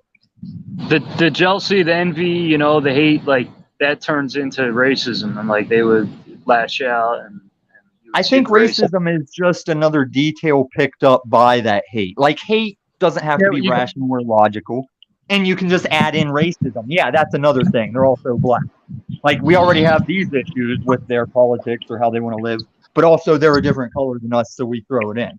Because most people say in racial terms on the street, they just want a person to be mad, and they know those power words will make them mad. But if you caught them randomly and said, hey, do you think other races are lesser or should have less? They'd be like, nah, fuck no. Fuck no. But that guy that rear-ended my car, he was a fucking hard R that day, you know? Yeah. This is why I say, if you come to me wanting a solution I can help with, make sure it's not over mean words. I don't deal with mean words. I gotta stay strapped. Guns Tom, in my area. Do you still have any black friends? Do you have? Are you still close with any black people? I have friends in the past that were black I could run into, and I even have a downstairs neighbor that I was his breakthrough person for the shit I'm talking about and his military shit, being a war veteran. Like he called me Morpheus. He's like, you just totally gave me a Matrix situation right now. Like, I know, I'm trying to make sure you don't have a bullet if I accidentally do that. Another issue with Paul, I was concerned that if he knows what he's been doing with me on that level, I'm scared anybody might eat a bullet for breakfast. So I've been careful not to push things now that the YouTube streets are cleaning it up. But your answers are too short. I don't have any friends because too short. You got to work on saying more with your answers. No, I need to stay focused the same way Benton knows to keep my big circle mind state narrowed down. I do need to stay focused. It's my autism assumption. But no, I don't have any friends in the classic term of what that word means when you say help you move, help you bury a body, be there and listen to you. I don't have that because I've had enough street time and college degree job time to see what it's like for always people to be against you or out to get you. And no matter how much you try and say, I don't even care about this job, I don't want the higher position, I'm happy right here, they can't believe you. They still got to stab you in the back, get you fired, they don't trust you because you're trying to say, yeah, it's all good, and I cannot say anything well, it doesn't suck. It's just what you're navigating. You're killing me, man. Yeah, help me narrow it down because it's still going to be the same answer, just whenever it's the right answer. Help me get to what specifically you're trying to get at? I just asked you if you're still friends with any black people, if you have any black friends, and you just go on for 3 minutes. Okay, so yes, there are black people, white people, Mexican people, all kinds of people that if they see me, like, hey, Tom, what's up, man? Hey, long time no see. That's all true. I am living a life right now that with urgency, I'm trying to make my land livable, start the things I would do on that land if there was no pending World War III. But if there are World War III beast system digital currency repercussions, that's my place I want to do my last days. It was already my own vacation-y place to go. But it's not livable. It's just campable right now. I need to make it livable before key things happen, or I may not be able to own land or a house much longer. If you don't already have it, you might not be able to get it soon. Damn, you take shit. There's singularity events. Like once our people found America and started taking out savages, make this America, that was the singularity. No other country discovers this continent now and comes up here. It's just like AI. Once someone makes that supreme AI, it is the AI. Like you never make another one. That one is it on this planet doing that. And however it is, whatever happens will be its thing, but you don't do it different. It only happens once, and that's the thing it is at that time. Tom, I got to get out of here, man. You no disrespect, or fuck that. You're a wingnut, man. I can't talk to you right now. It's just in the chat. I said I was very aware of that. That's why I know I wear people down. It's why I can be civil and not stick around. I'll leave and let you stay. I'm putting in hours with people that seem to give a shit enough to slowly catch on and be like, oh, you can get Tom to the point right like this. Because I don't know that. I can tell you how to make money in the stock market. I don't know what you want to hear. Like, I don't know what information you're looking for that narrows me down and gets me there. All right, last question. Are you Italian? Fuck no. I grew up in West Virginia. We have just as many racial jokes about Italians and Irish used to be on the level of black people when people think it was about race. Never about race. You and Kem are kind of similar. You guys just ramble on and on and on, and it just cracks me up, man. I It's hard respect that because I've never heard him talk, but he's given me all kinds of props in the chat, and I've never heard him talk. So I like that you said that. That's hilarious. Yeah, it's just it is hard to talk to you guys because it's like the conversation just goes into fucking you just. Well, here's the thing: if you know how to find value, the stuff I'm saying is still valid in context. It might not be what you're asking about.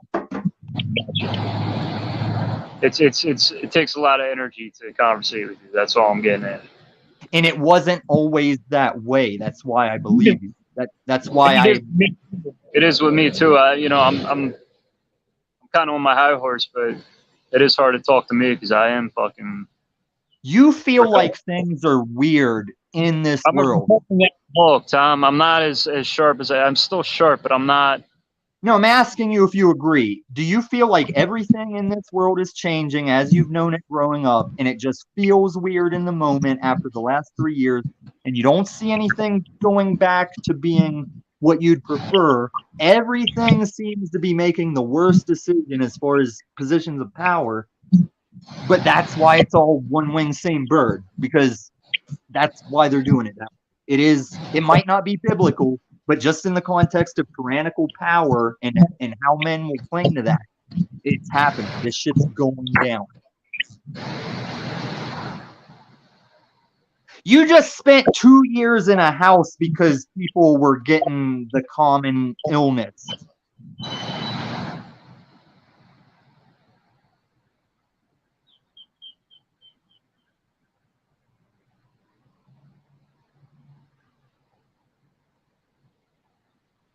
And I feel like I was stupid to think I was going to come out into the sun and walk down the street.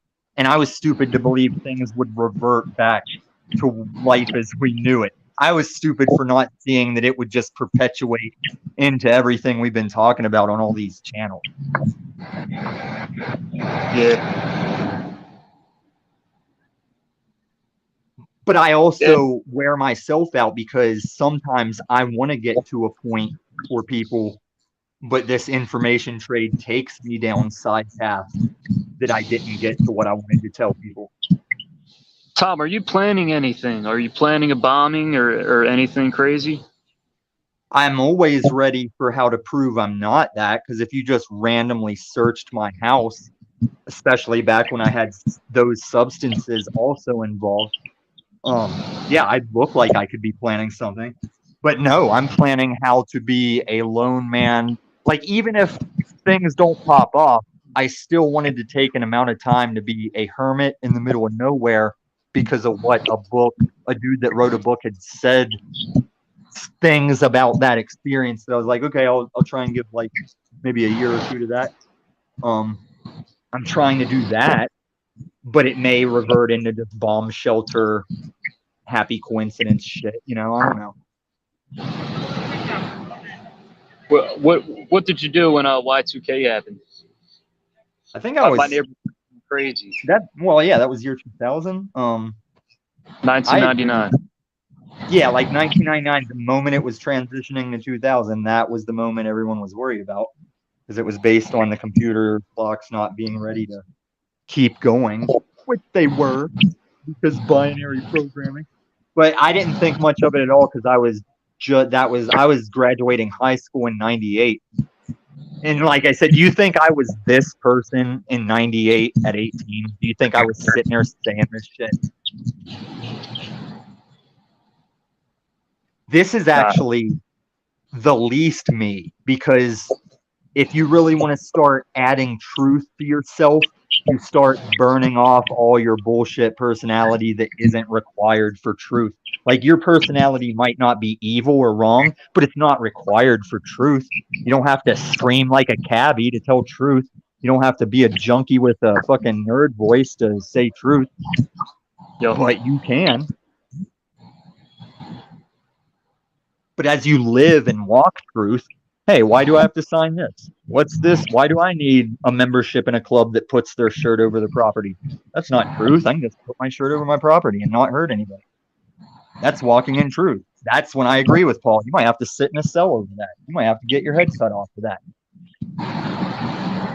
He takes it off the rails before I can agree with him. Got to be a goddamn alien filter to get a word in around here. I'm just picking your brain, man, to see where your madness is at. I was aware of that. I believed you every time you said that, and I love it too. I don't laugh about my enjoyment much. I don't smile about my enjoyment. You want me to really take you out of left field? One of the funnest days I had in a long time was this year's New Year's night. Totally sober, walking my dog, did a literal old school stage pratfall on slippery ice, gave myself a concussion, broke my collarbone, broke 2 ribs, collapsed a lung. I limped home like that with my dog off leash. We went like a half mile on foot like that because we were in the industrial ghetto where no one could hear my hemorrhaging sounds of near concussion and not knowing what the fuck is wrong with my shoulder and why I can't breathe right. And I was headed for my black friend's house, the military vet, because I knew he was a combat medic, and if he couldn't fix it, he'd drive me to the emergency room. Did you have to get you have to get a plate for your collarbone? No, actually, with respects to the x-rays and their results of saying everything was cool, I did everything I needed to do, which was he helped me get my soft armor off and get my guns off because I could barely move or breathe. Like, I couldn't hold my whole upper half upright because two ribs and the collarbone had broke off, and I couldn't even keep my upper body standing up high enough to breathe right as the lung collapsed. You don't think about shit like that. But once he determined it wasn't out of socket, I was like, okay, like speaking through the pain. I was like, put your foot right up under my armpit and then just pull my arm steady. Just pull steady and listen for me to say stuff. And he did, and I felt my ribs and my collarbone crackle back out into place, and I felt my breathing like lighten up and open up. And he even said the next day, like, yeah, dude, you totally like settled and like calmed whenever I did that. And I was like, yeah, I felt the bone crackling into place as you did it. And once I was in the emergency room, they had the x-rays and 3 or 4 specialists come through. They said, yeah, so it looks like your breaking is all like it didn't get out of place. It all just fractured and it's still there. I was like, yeah, I had my friend pull it and put it in a place before we came. And they were like, you did that? And I was like, well, I had him do it because I was just trying to make sure I could still talk and be conscious. And they were like, fine. And that's just, we didn't have to do it. But yeah, you just replaced it. You just placed your collarbone and your ribs back in. So it's good to know in the apocalypse, if I don't have x-rays or second opinions from professionals, I would have accidentally been okay because they just gave me a sling and I didn't need it the second day. They said, don't get it. But it's just going to sit there and crackle into place and heal. You only need a sling. And they're like, we're telling you, you don't even have to wear that sling around your house. Just wear it when you leave for a couple of days.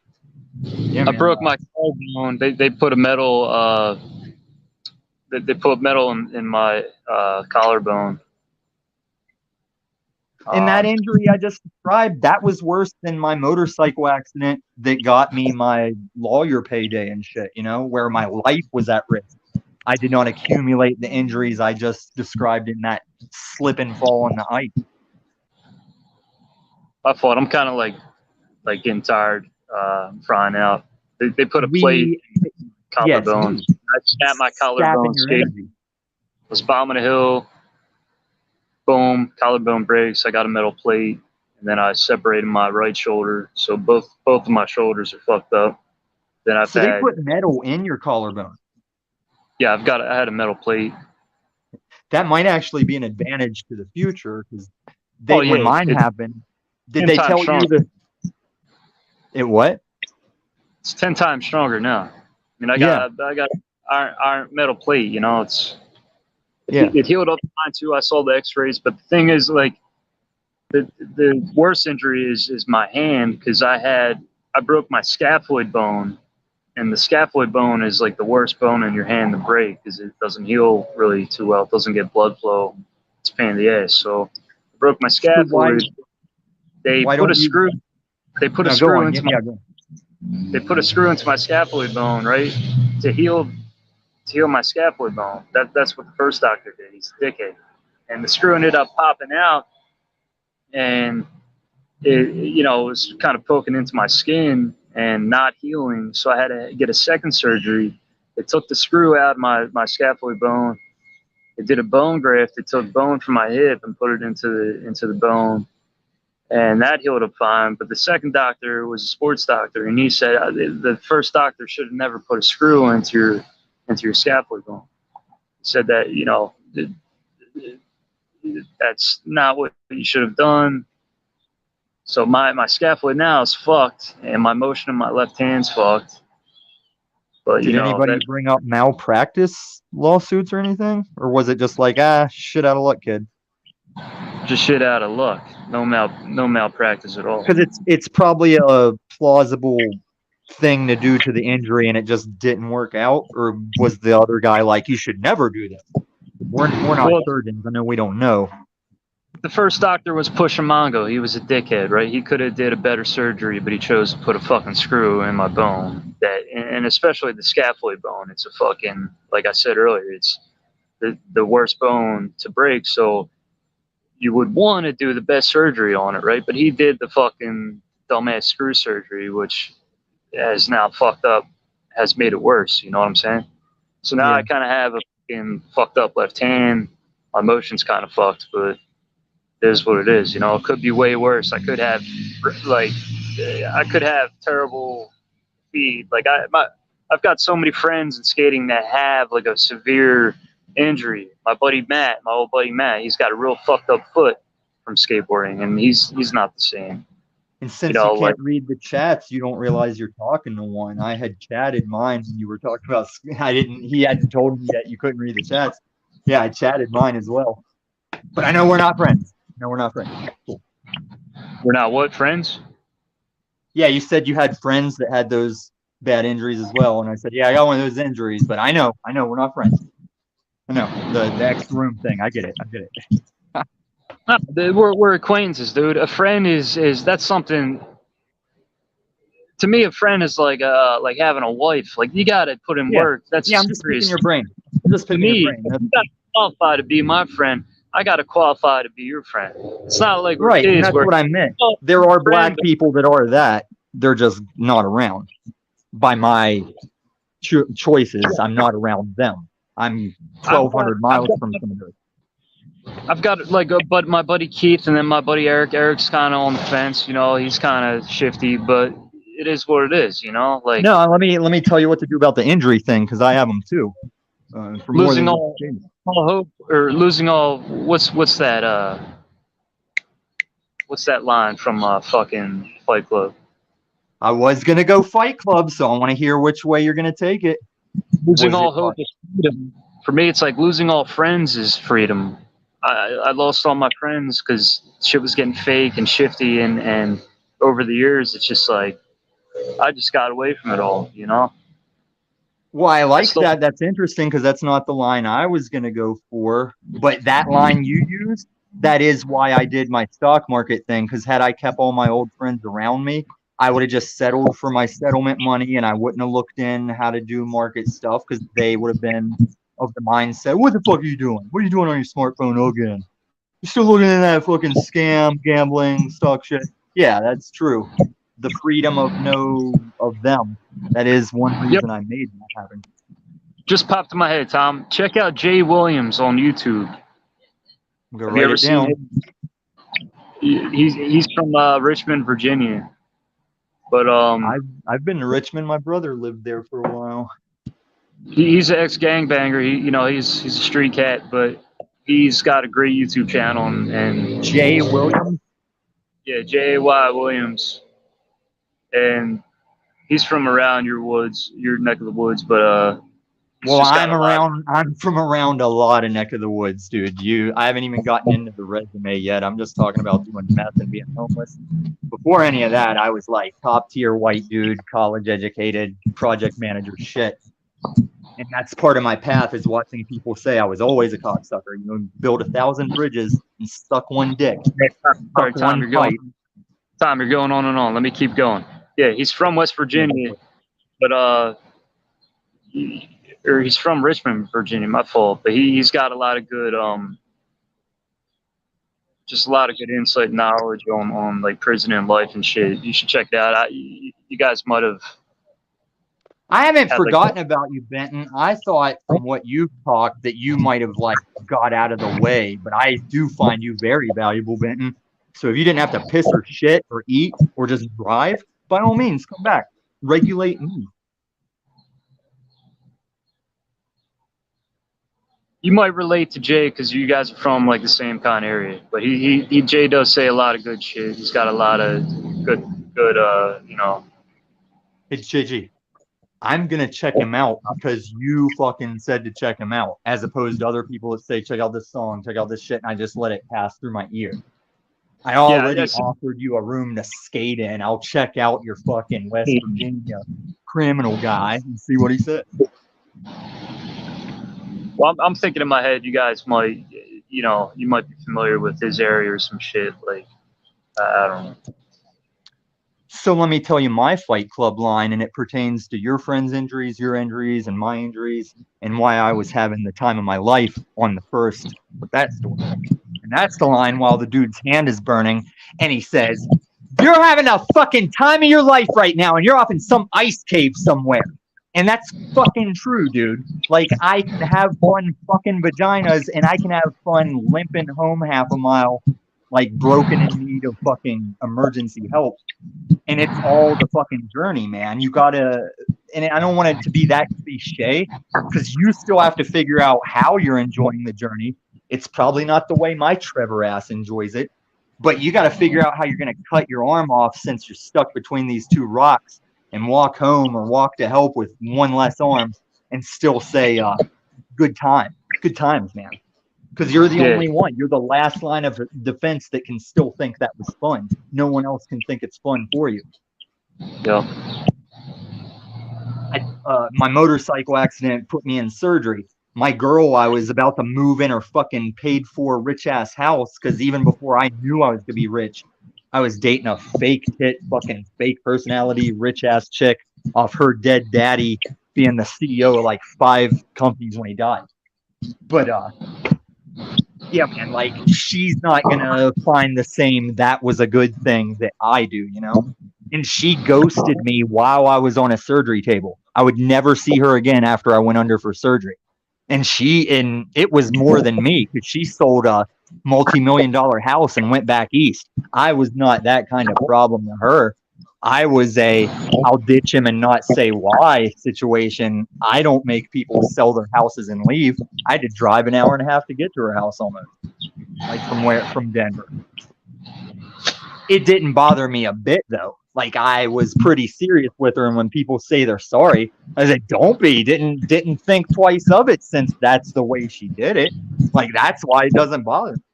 I got people I could almost kill because they were my best friend at one time. Like you were saying what that word means. There are black friends I have. I just have nobody in my life right now. Yeah, the thing with me is I got attention, right? I had some bad blood with people in Philly, and then everybody kind of turned on me. But at the same time, they for years and years and years, I'm looking at these guys knowing they're not my friends. I'm looking at them knowing their problems and knowing how they operate, right? I'm skating downtown, and to me, it's like, hey, it's like I'm biting the bullet. Like these guys ain't shit. They don't qualify to be, you know, a good friend of mine.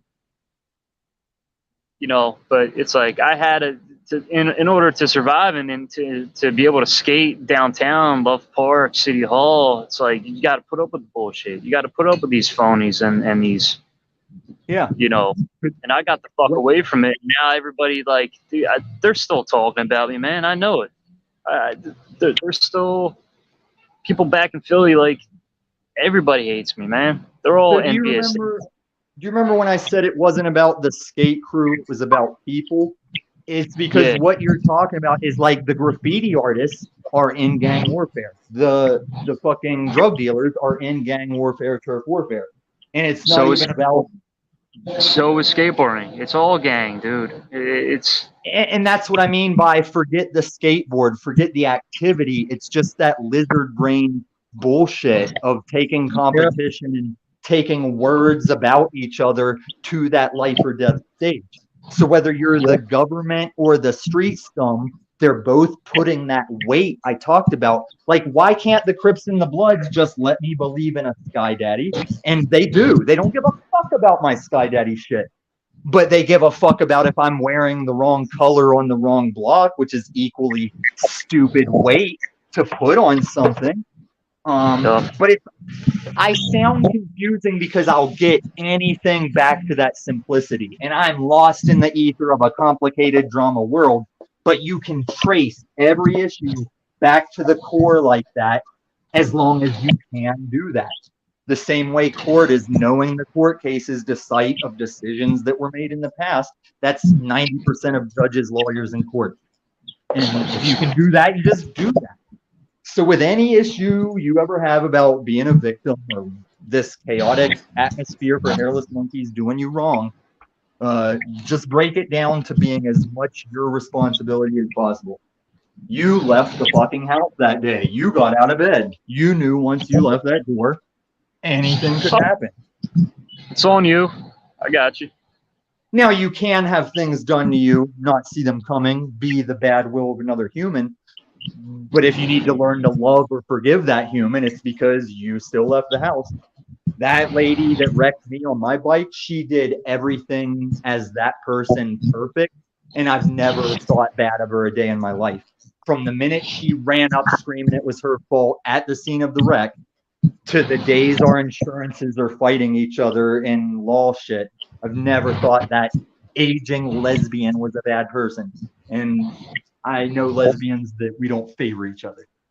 On a positive note, all the nonsense and the madness, like with people, especially in skateboarding, it's helped me, move on and get away from it all. It's like thank you for the bullshit. I'm now able to move on and kind of live how I'd And rather don't live. say it's skateboarding, say you're moving on from street culture. Because you could go teach kids how to skate at You can't Whitey places that you can't move on from street culture. You can't move on from the streets, Tom. You can't.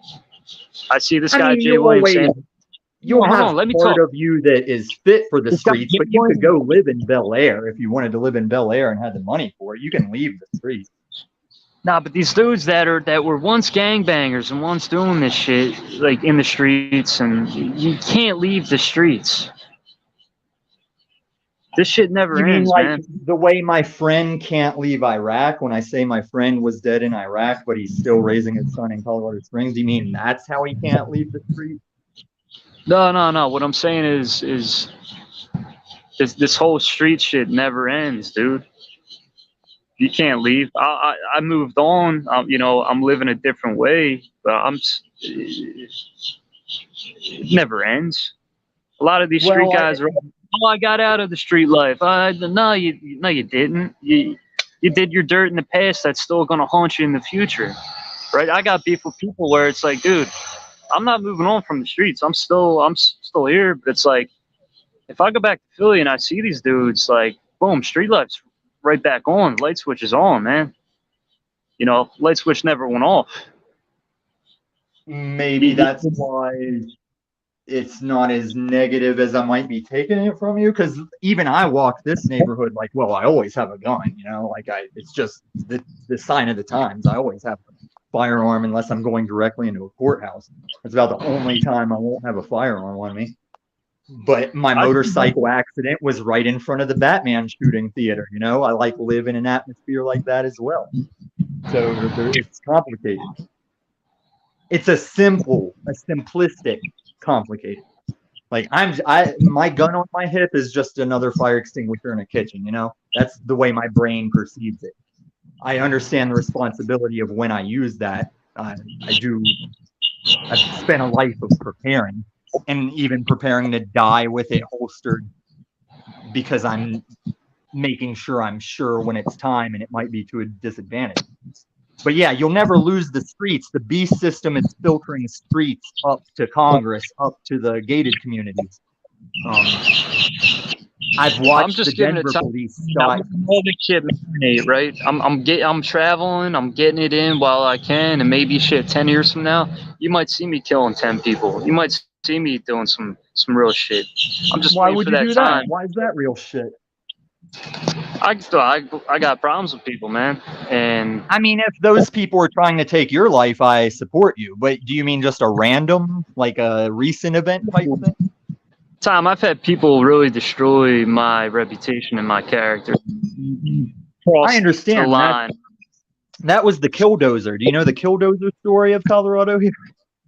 Not all Coloradans pick up a rifle over their trench coat. We have a eclectic way of handling those who wrong us. But I thought you What were I'm saying saying you is might people just shoot 10 random people. That's what I was clarifying. Like, you don't mean like random 10 people, right? No, not fuck no. I would never kill 10 random people because I have real people to kill. I've got people that need to be killed, right? They deserve to be That's killed. cool. No, me too. I And have dead cops well, and dead people in my past. what Ben was saying earlier about Kaczynski, how like Kaczynski had approved to the people, not prove. You still here, Ben? He was chatting, and I Hey. can't read the one that's up right now. It's fed streaming. The current comment is fed streaming. Benton said, "Who's Ben?" Talking to you right now, right? I'm getting foolish and kind of white, talking to how I am now, because now I'm kind of self snitching. I'm kind of ratting myself out to you. Yeah, I'm No, telling because you, whether you know it or not, I'm not your enemy or a danger to you. And if you're speaking truth, you can speak it on YouTube and stand on it. So you got nothing to worry about. I sit back and watch what people are doing, and they're still playing games with me, and they still like, they're still little kids trying to toy with me, and crabs in barrel, like that's still happening. But at the same time, I'm like, am I gonna hit this point where I just go up and literally kill this whole crew? Like, no, because if you find enough truth, you don't have to trust them or fear them because you know enough truth that it's inconsequential. Maybe that's the craziness of me. I'm helping people find out the truth that makes their worries inconsequential.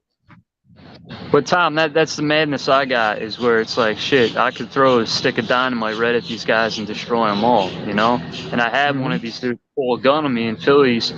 This little punk kid, right? He comes up one night when I was drunk. I'm back in Philly drinking with my old buddy Shaq. I'm fucked up. He comes up. These two other dudes are with him that I know, and they're little snakes, and they hide behind one of the tougher dudes in Philly, like one of the tougher skaters down in Philly, and it cracks me up. This kid, he walks I up got to home me all. invaded like that on the East Coast. You're walking up to me trying to act tough, right? When I'm drunk and vulnerable, right? Yep. What are you gonna do, huh? Make the fucking move, right? And then he's flexing, he's got a gun, and I'm like, I said something slick to him. I was drunk. I really forget what I said. I think I said like, you ain't got the balls to shoot that gun or something. I made a comment to him. But these dudes are coming up to me, and I'm drunk, but I can see the way they're looking at me. Like they're like praying. They see my weakness, and they're on me. They're like, oh, we want to get you, but we want to get you. Well, fucking get me then. They should have fucking got me right there, but they didn't do it because they're punks, and they still love me, right? I don't fucking love these dudes. I could go down there I could destroy these motherfuckers with dynamite. I've already got it mapped out in my head of what I can do. But that's how I used to not do shit. It's completely plan it out, and then I'm cool. Like, oh, I knew how I could have robbed that guy who screwed me in business. I could have robbed all his rolls of copper, and yeah, it would have went through. It would have worked out because I know this, and this, and then I'm cool. I can let it go. But that's just me. That's what I'm doing though. I could bait the shit out of these guys. If they really want war and beef, I'm gonna bait them. I'm gonna get them. Yeah, but you got to remember. I mean, I know you don't believe in guys that and I know that they weren't written about till 500 years after they were allegedly existing. I can back people up on that shit and still sound like I follow that shit. But what if there's a higher JG to be that once he knows there's a cure for the zombie apocalypse, he regrets how many zombies he was out arcade headshotting night after night just for fun, not knowing those were humans that just needed a serum to fix it, you know? So why would you want to beat those kids up if you just don't realize why they're stupid street punks that aren't worth it, you know? Like, I we're in realize a it, day. man. But see, right now it's like I'm I gotta watch my back. Who knows what one of these knuckleheads are gonna try to do to me? I know what the fuck I can do to I them. support that I know as what I well. can do to them, but what the fuck are they gonna try to pull on me, right? No, in this day and age, when you see these headlines, because all these punk ass bitches would try to get me when I was drunk, right? When I was drunk, they would try to play games. Even when I was younger, hanging out with kids in my neighborhood, the one night I got drunk, and everybody's trying to gas me, saying I'm a homo, and well, you sound like a hot girl that got raped, because even hot girls seem to go on, hey, I was drunk. It's like, yeah, But when I get drunk, I don't do it in that place. You're like entrapping yourself to be drunk and hot among horny criminals. The only reason women get R-worded is from not wearing enough holsters. You thought I was going to say clothes. They don't wear enough holsters and they get raped. So they try to pull that you're insane, you're gay card on me, you know, you're crazy, right? They pull that move where I've seen people do that to other people, right? So I realized if you right there look that better than another man, he'll call you a faggot. For looking better, he'll say you're a faggot. But don't forget that. so that night I realized, damn, they're pulling this card on me. I'm drunk and I'm vulnerable and I was blacked out, and all these punk ass motherfuckers finally had a chance to get in on me and say some shit and try to toy with me. And that's when I realized, like, all right, I got to cut these motherfuckers out. They weren't even skateboarders. They were just guys from my neighborhood I grew up with that I knew were punks, and I've seen them growing up, but I had to deal with them. And they finally made that move where it's like, all right, thank you for doing that, because now I can move on and get the fuck away from you. Right now, you're my foe. Now you're the ops. I got beef with you now. And now, over the years, you know, I would see these dudes and they would freeze up when they would see me. This dude's Sean McGeever, fucking pussy, right? I'm in 7-Eleven. Then you don't have a problem then. You've solved it. That is the solution. They're scared as shit. I'm like, you know, like, you guys are on some nut shit. So do you have a different situation you sounded worried about? I thought this was something like ongoing. I got a problem with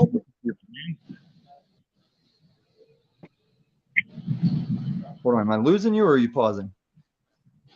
I'm here, man. You're cutting me off and throwing me off, though. I do have some lag as well, as a lot of streams do, as they complain about people cutting it. Like, there is a half-second delays and shit. The lag is fucking us up. Yeah. And all we have to do as fellow humans is just remember that instead of accusing everyone as the person talking over. Because I hear little glitches that make me stop, like someone said something and it wasn't even a person.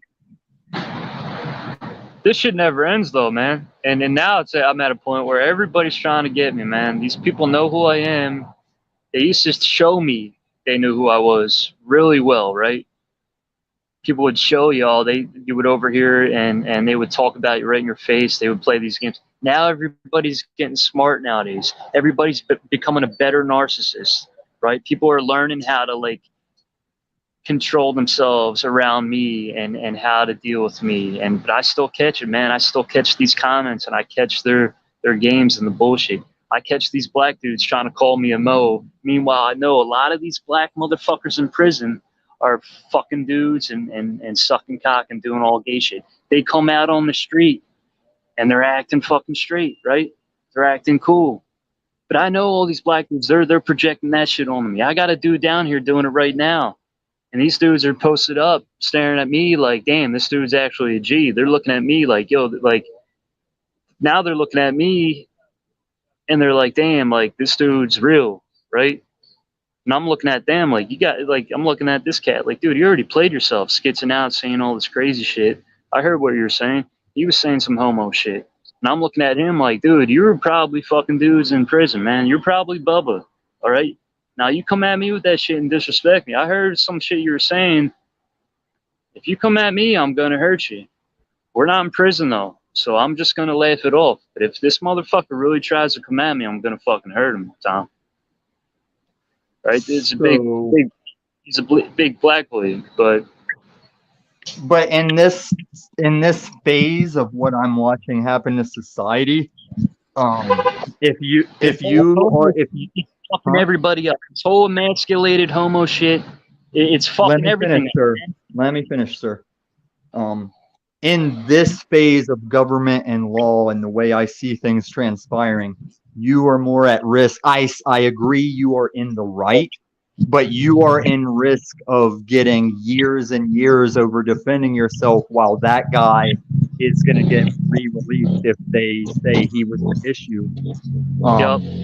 He'll get let out early. You will do more time for something lesser, and that's why I wouldn't risk it.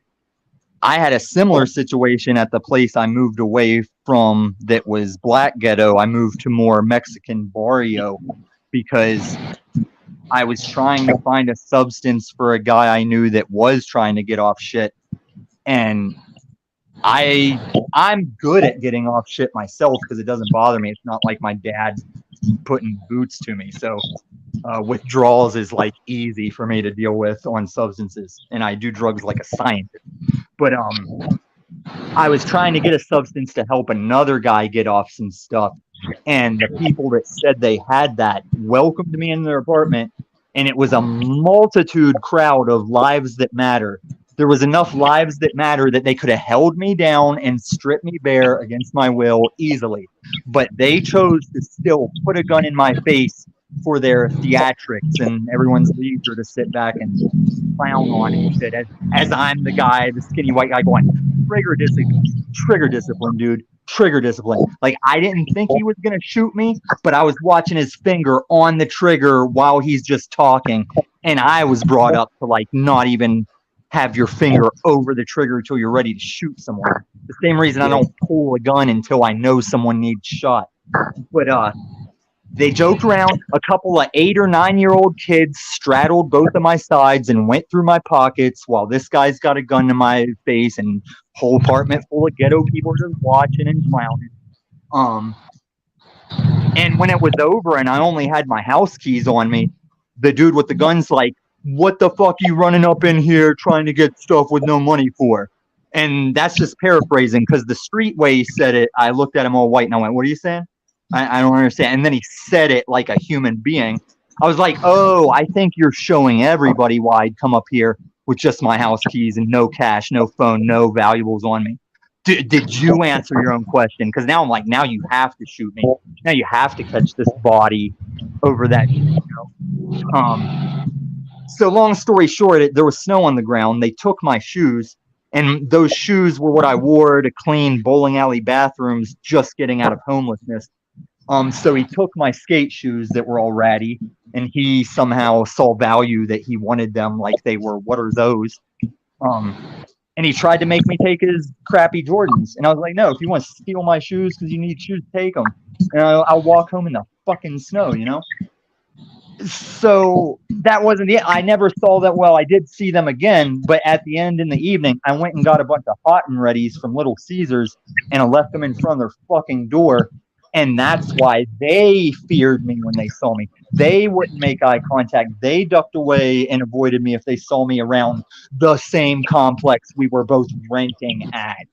Like, they were scared of me because who's this cracker getting up in the gun barrel like that, then dropping us pizzas that night that they were probably appreciative of, because the melanin didn't have the full kitchen for those 8 and 9-year-old kids that were going through my pockets. Yeah, they probably weren't having like a good diet while they were being put to do to that shit. But yeah, man, I never. You went good Samaritan on them. I got you. But you're dropping that J-man word on me, and I kind of like where you were going about. Don't give me that walking on water, wine to water bullshit. Like, I think the guy existed too. I love that dude. I follow a lot of his words, but I also agree with you.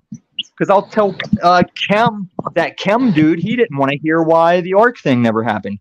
He was scared I was going to go flat around on him. I was like, no, I'll just tell you logically, and still believing in a sky daddy, why there was never a boat of 2 of each animal and a family that repopulated the entire world. Shit didn't happen, logically. Dismiss. It's dismissible. No, it's provable that There's only koala bears and kangaroos in Australia, and Australia's an island. Whole entire species don't take a swim across an ocean together, and you don't get that situation from one boat wreck like repopulating the planet. And yes, Jesus. all that biblical Bible stuff was post mud flood. They referenced the Dead Sea, they referenced Israel, they referenced the Mediterranean Sea. We didn't have a mud flood or a magnetic shift. It is also a globe thing. The Mormons didn't like that one. The Mormon girls were really nice. My RV was just sitting in their parking lot while I was throwing the ball for my dog. They just wanted to give me a Book of Mormon and some pamphlets.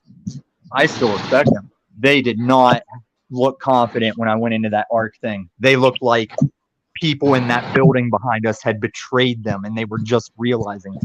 So I pushed that there was still a sky daddy and all that. But a couple of Mormon females, they weren't ready for me when I was living out of an RV on the streets of Denver. This guy Jake says JG has patience. No shit, man. Jake, Yeah, that's just more. No, that's just more backhanded compliments, like Brenton was getting. Like, I took that everybody notices I'm draining and I'm hard to keep up with and I'm spazzy and methy. I get it. I agree.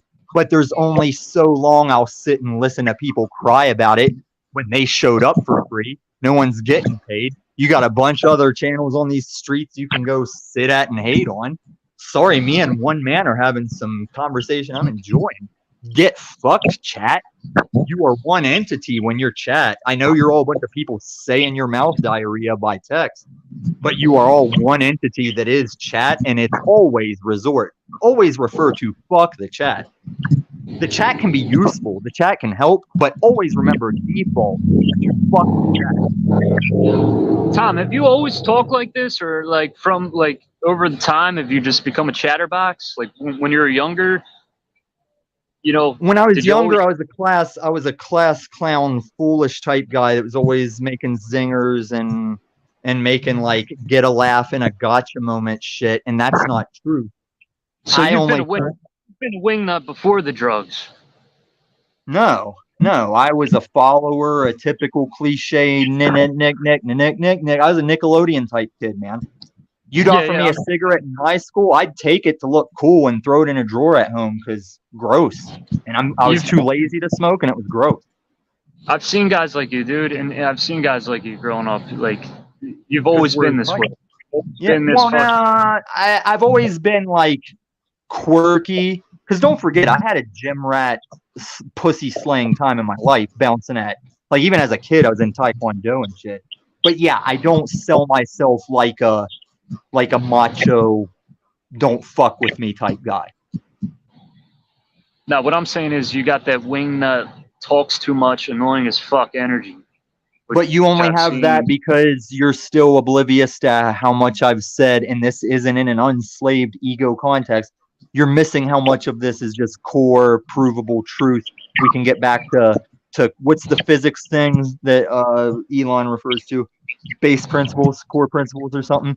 They break particles and everything down the core principles. I can take that into human, like your honorable, your honesty, your truth or shit. You can break that down to core shit to know what you can know and at least admit what is unknown. Like, you may be a truther, but you still have to admit what nobody knows. Like, I hear a lot of truthers tell me what happens when you die. I'm like, really? Did you come back? Do you know for sure as a truther that's what happens when you die? Because it's not the J-Man's what they say. It's not what the Buddhist guys say. So how has the truthers got it right when they're not settled on shaped yet? So yeah, I know my style. My style is ranty. It's burnable. You can talk shit on it, but I'm not here to entertain.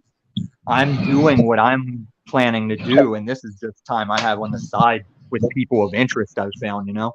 Like, you're getting this because I like you, JG. Let some backhanded comments come. You can support them. I still like you.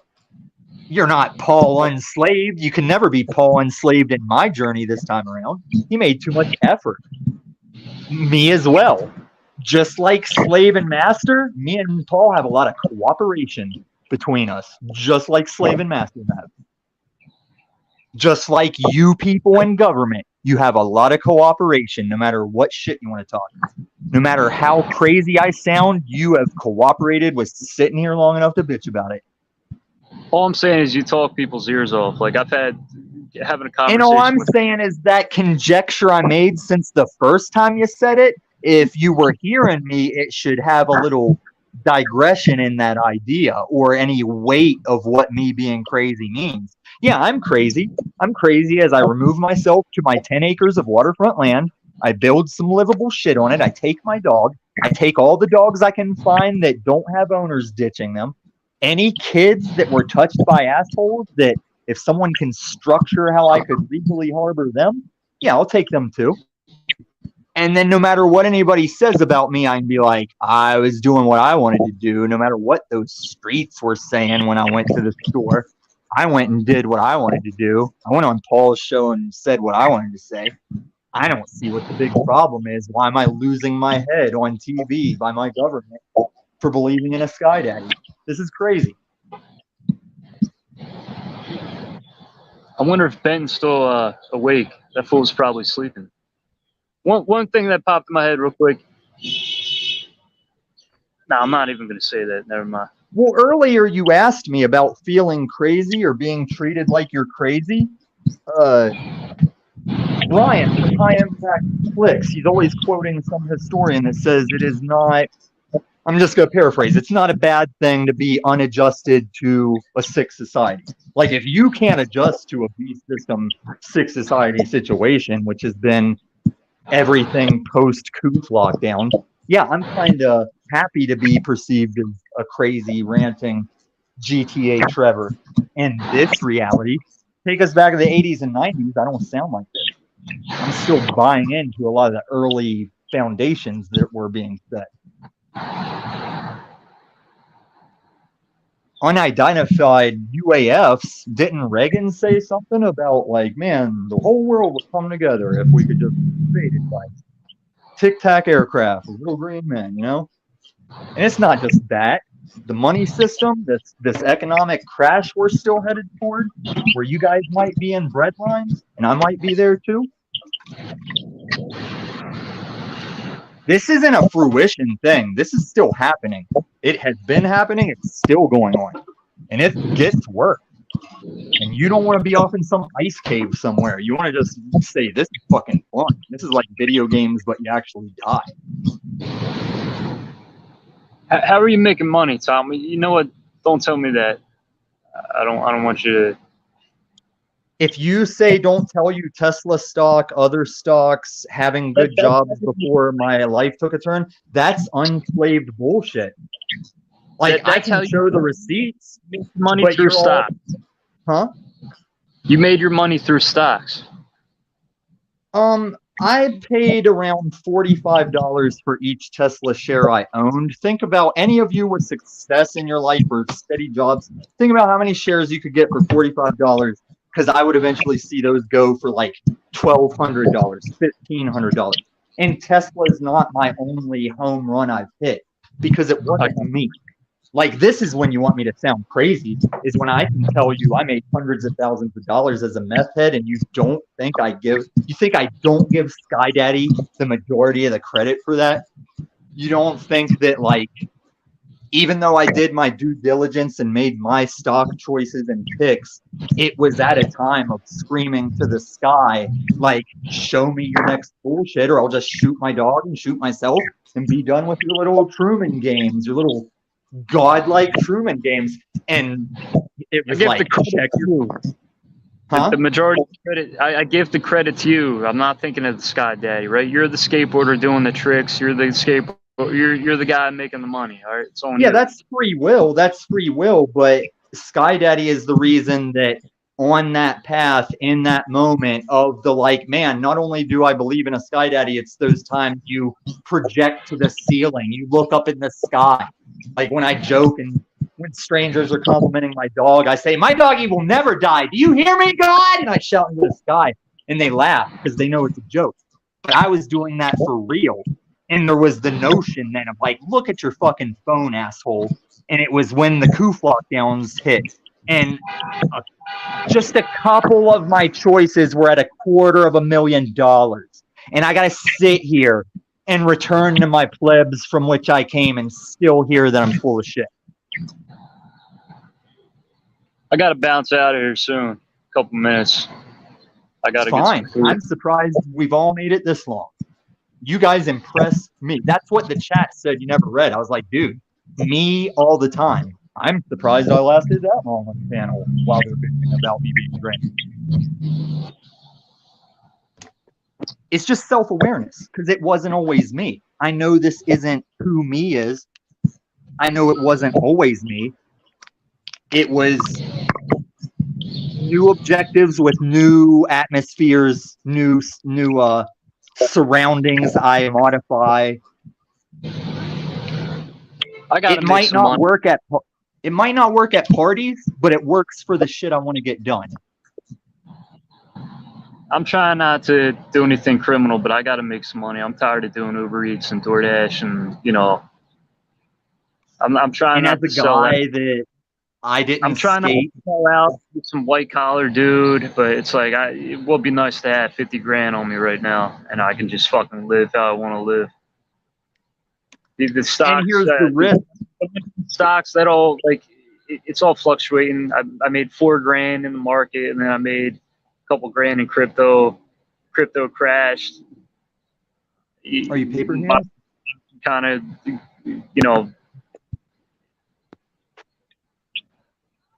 I mean, there is risk. The same way I was talking about, you leave your house every day. I know.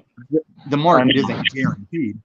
But whenever I haven't hit those AMC GME runs like you did. My buddy Mike Bruno did. My buddy Mike hit a couple runs on Doge. But see, now people are losing.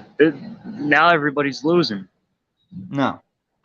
The people that are losing are the people who bought into the system. Because I'm not a short squeeze guy. I told you when you asked, I'm ridiculously diamond long hold on shit I believe in. And that's why Tesla has me sitting here lazy and not worried about shit. Because I knew when people still rejected Tesla would go anywhere, when no one felt cool saying Elon Musk, there were no Elon memes, that's when I was buying Tesla. Because I knew from my college degree, I knew that shit was legit. And Tesla isn't my only success because of the same knowledge. Anybody with knowledge of something a company does, that's what you should do in the stock market, because you know how to read if shit with that subject is bullshit or not. I know electric, solar, electric car shit. That's my degree. If you know a different degree, you have to figure out how in the market that corresponds that you can know the truth. Because the truth is how I was successful. Even the truth that it's rigged is still successful to know that's how it works.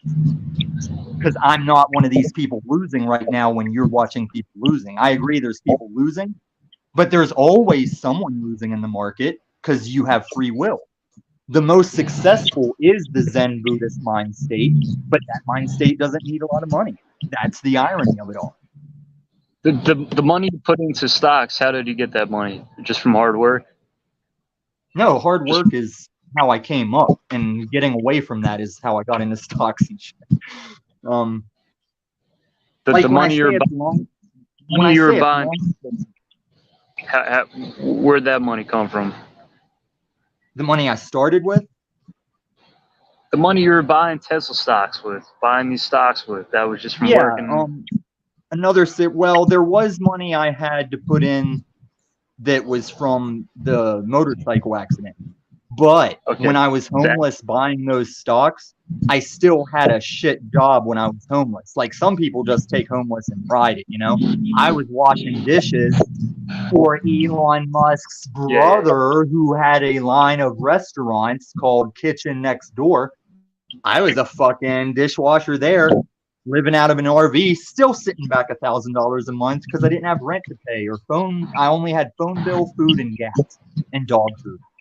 So even a dishwasher job with an RV in Denver, I mean, it has its challenges, but it wasn't job money.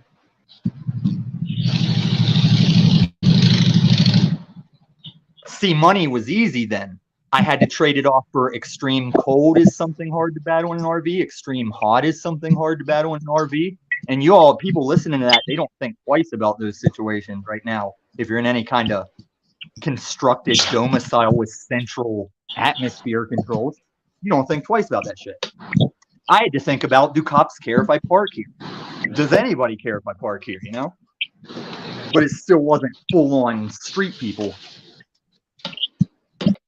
That's what I was warning Jack Talcott about. I was like, Jack Talcott, I had an RV. I had guns in that RV and a half pit bull. Like, Jack Talcott, you're going to go out on the Washington streets with your dick in your hand, and those people got hatchets now. Like, you're in ground zero of Chaz and a piece of shit that had it coming, but they made an ornament to him, you know?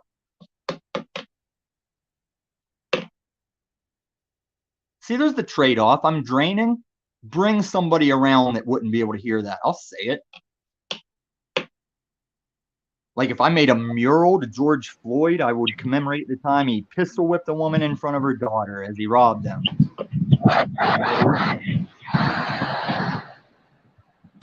But the fact that his final days were all based on just a good kid trying to say, mister, if you don't give me real money or give the cigarettes back, they're going to take it out of my paycheck. And that kid cried on the stand over that dude's death. I think that kid could have spit on his grave. Like, I was trying to get the counterfeit 20 back to him, get some real money, or at least get the cigarettes.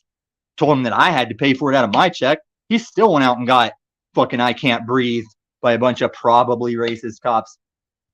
And they still did that in front of a bunch of people that they would point their phones, but they wouldn't say, hey, you keep the phone pointed. The rest of us are pulling these fucking pigs off this dude. I didn't see that day. Is that crazy? I know I sound crazy, but I think that shit is crazy. Not so many backhanded compliments after I start dropping those, but it's a long game. You got to put a lot of crazy out till that has weight.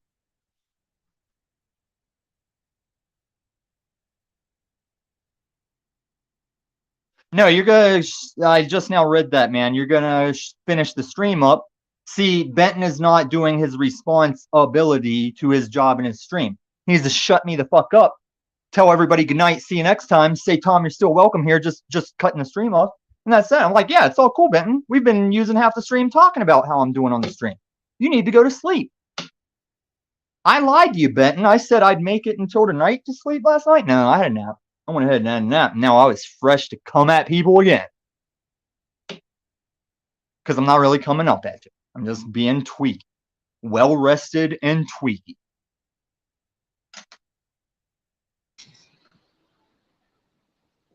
Check this out. What is the middle screen? Is that Benton? This place is paradise, man. What's up, guys? Yo, JJ. We hear you. D-Rex. Oh, what up? Oh, that's the tractor wheel. I was like, is this dude in some kind of like Fallout armor? What is it? I thought we were looking at our speakers. Getting ready to plow. I got this. Traded a fucking junk car for this thing. Awesome. I feel you. I have a theory of something I want to try and replace in place of a tractor. What's that? I have an idea I want to try on my land to replace a tractor. Did we lose that guy?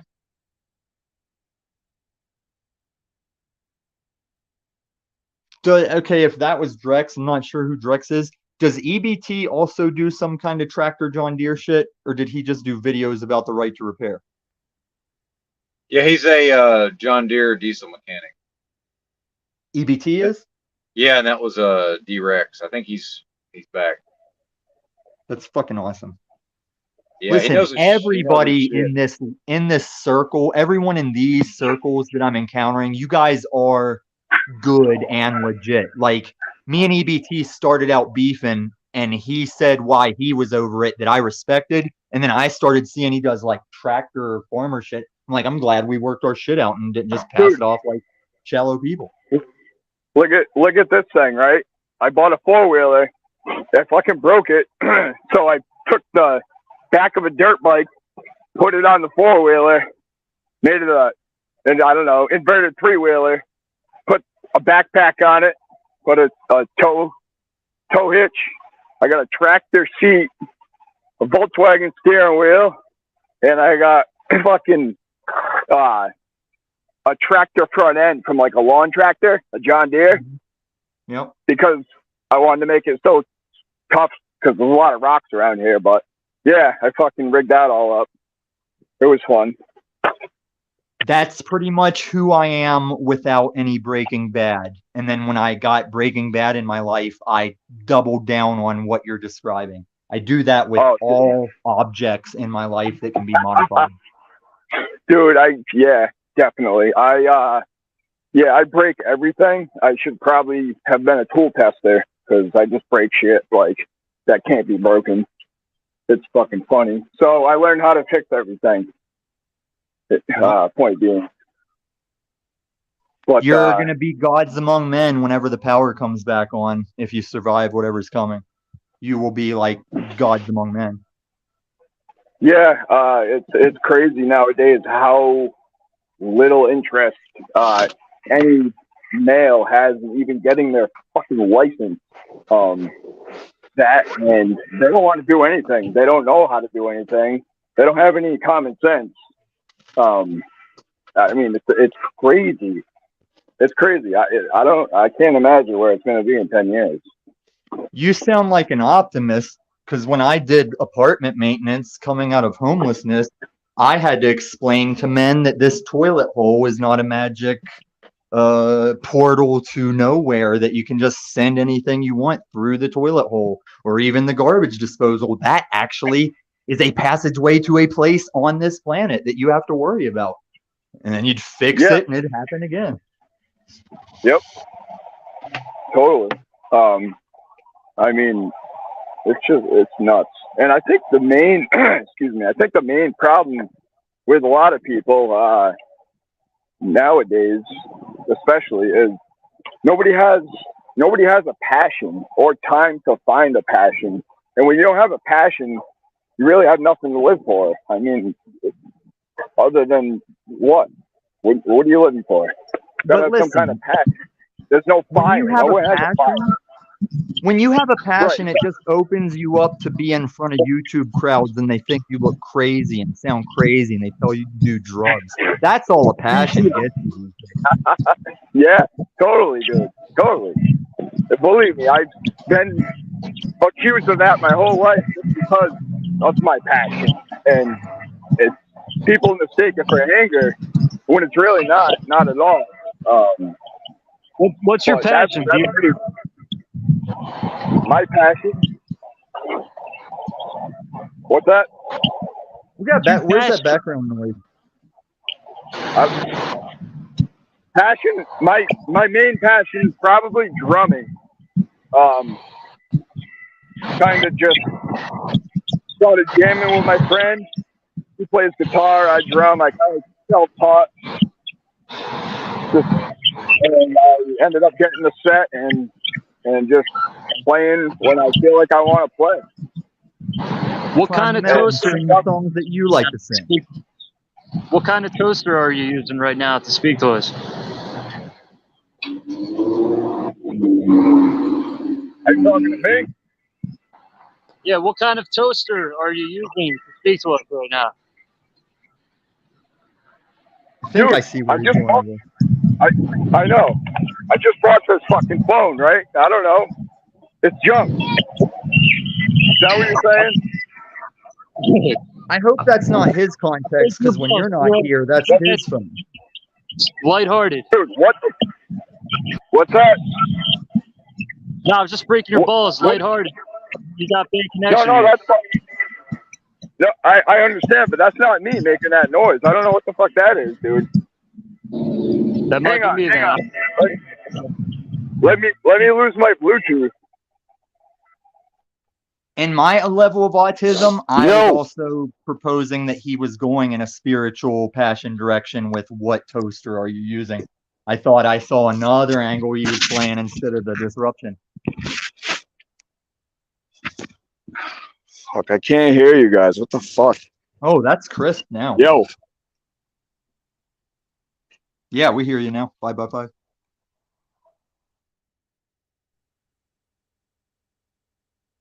Audio's good. Can you hear us?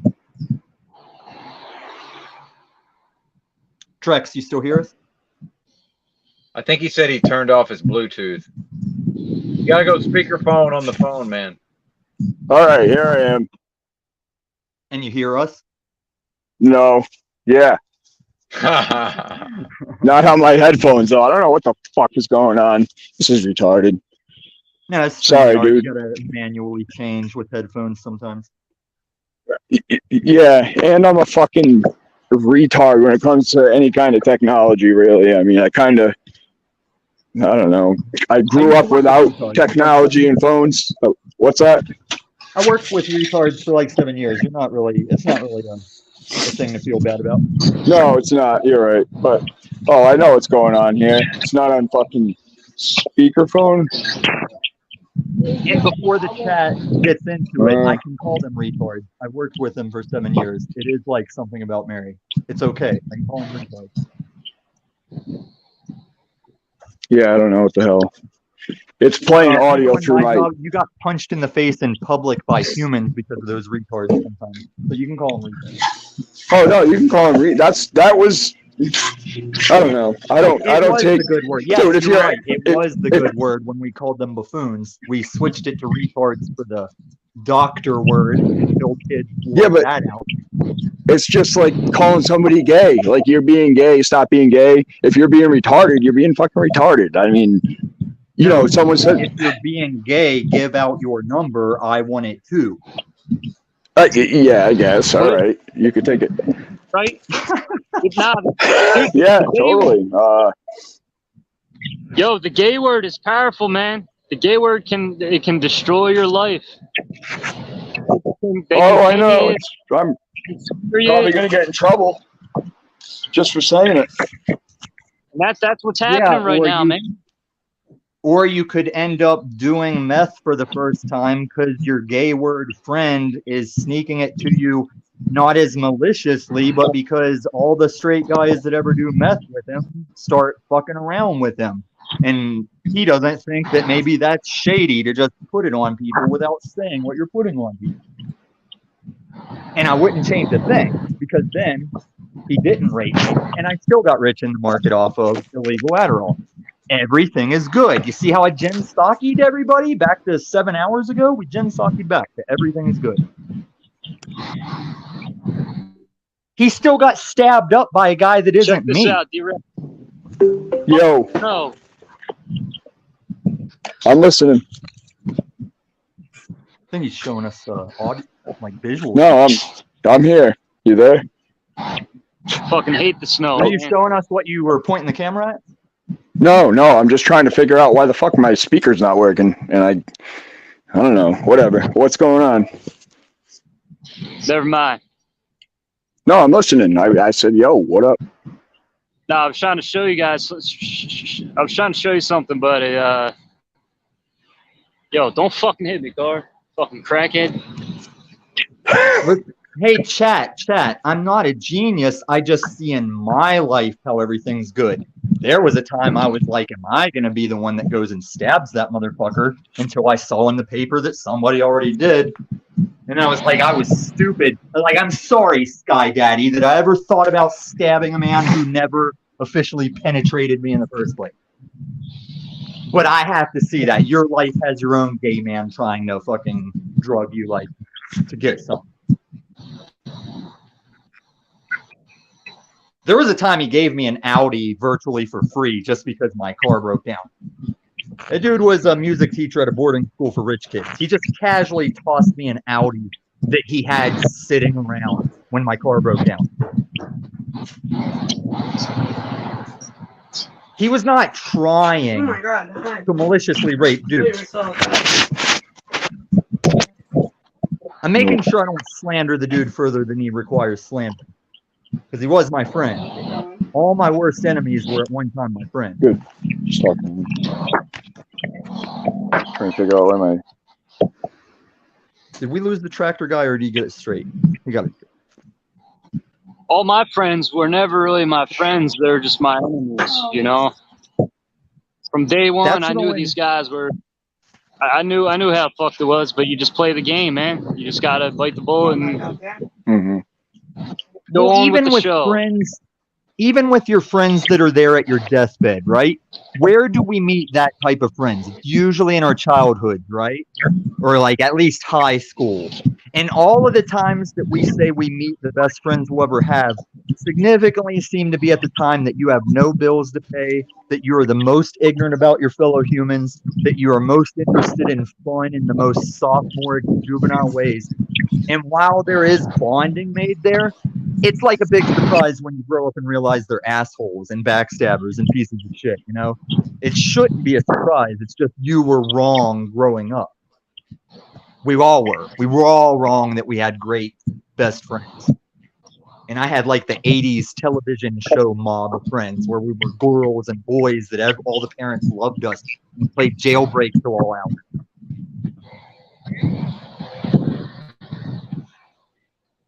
We collected money for charities. Guys, trying to find a cigarette here. Yeah, I used to have friends that would collect cigarette butts out of ashtrays and throw those in weed bowls and smoke it. To which I said, don't ever put your cigarette butts in one of my marijuana bowls, you scurvy piece of shit. Can't even buy a pack of fucking cigarettes that often that you just collect people's butts. And that dude didn't even do meth. The people that were doing that never did meth. They were still collecting cigarette butts out of fucking public ashtrays.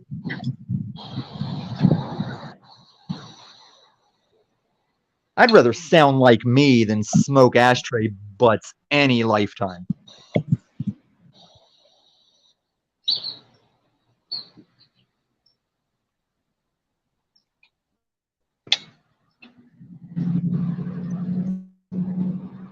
But a tractor guy, the way you were talking about how you took that wreckage and did like the thing with it, like my dog gets tired of us not going on a walk because I have to decide if I'm taking this firearm, then this holster, let's go it this way to conceal it here because I'm wearing this today.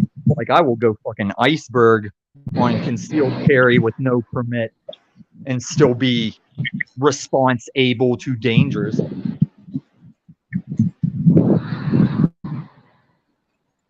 In wintertime, you can wear level 3 hard plates for rifle rounds. In the summer, I might die because I limited myself to the soft pistol round armor just because it's fucking hot.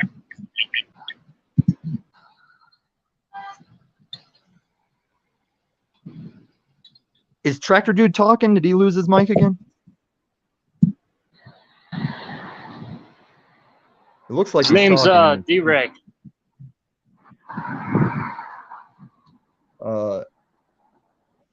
But is he talking right now? I'm listening.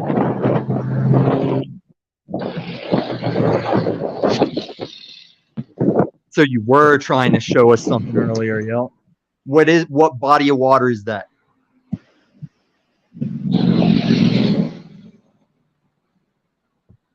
Can you hear me? Yeah. Can you hear me now? What was that you pointed at? It was like a lake or a river? Are you blind? Can you see? I'm looking at a small phone I'm sharing 2 other people's screens with. Yeah.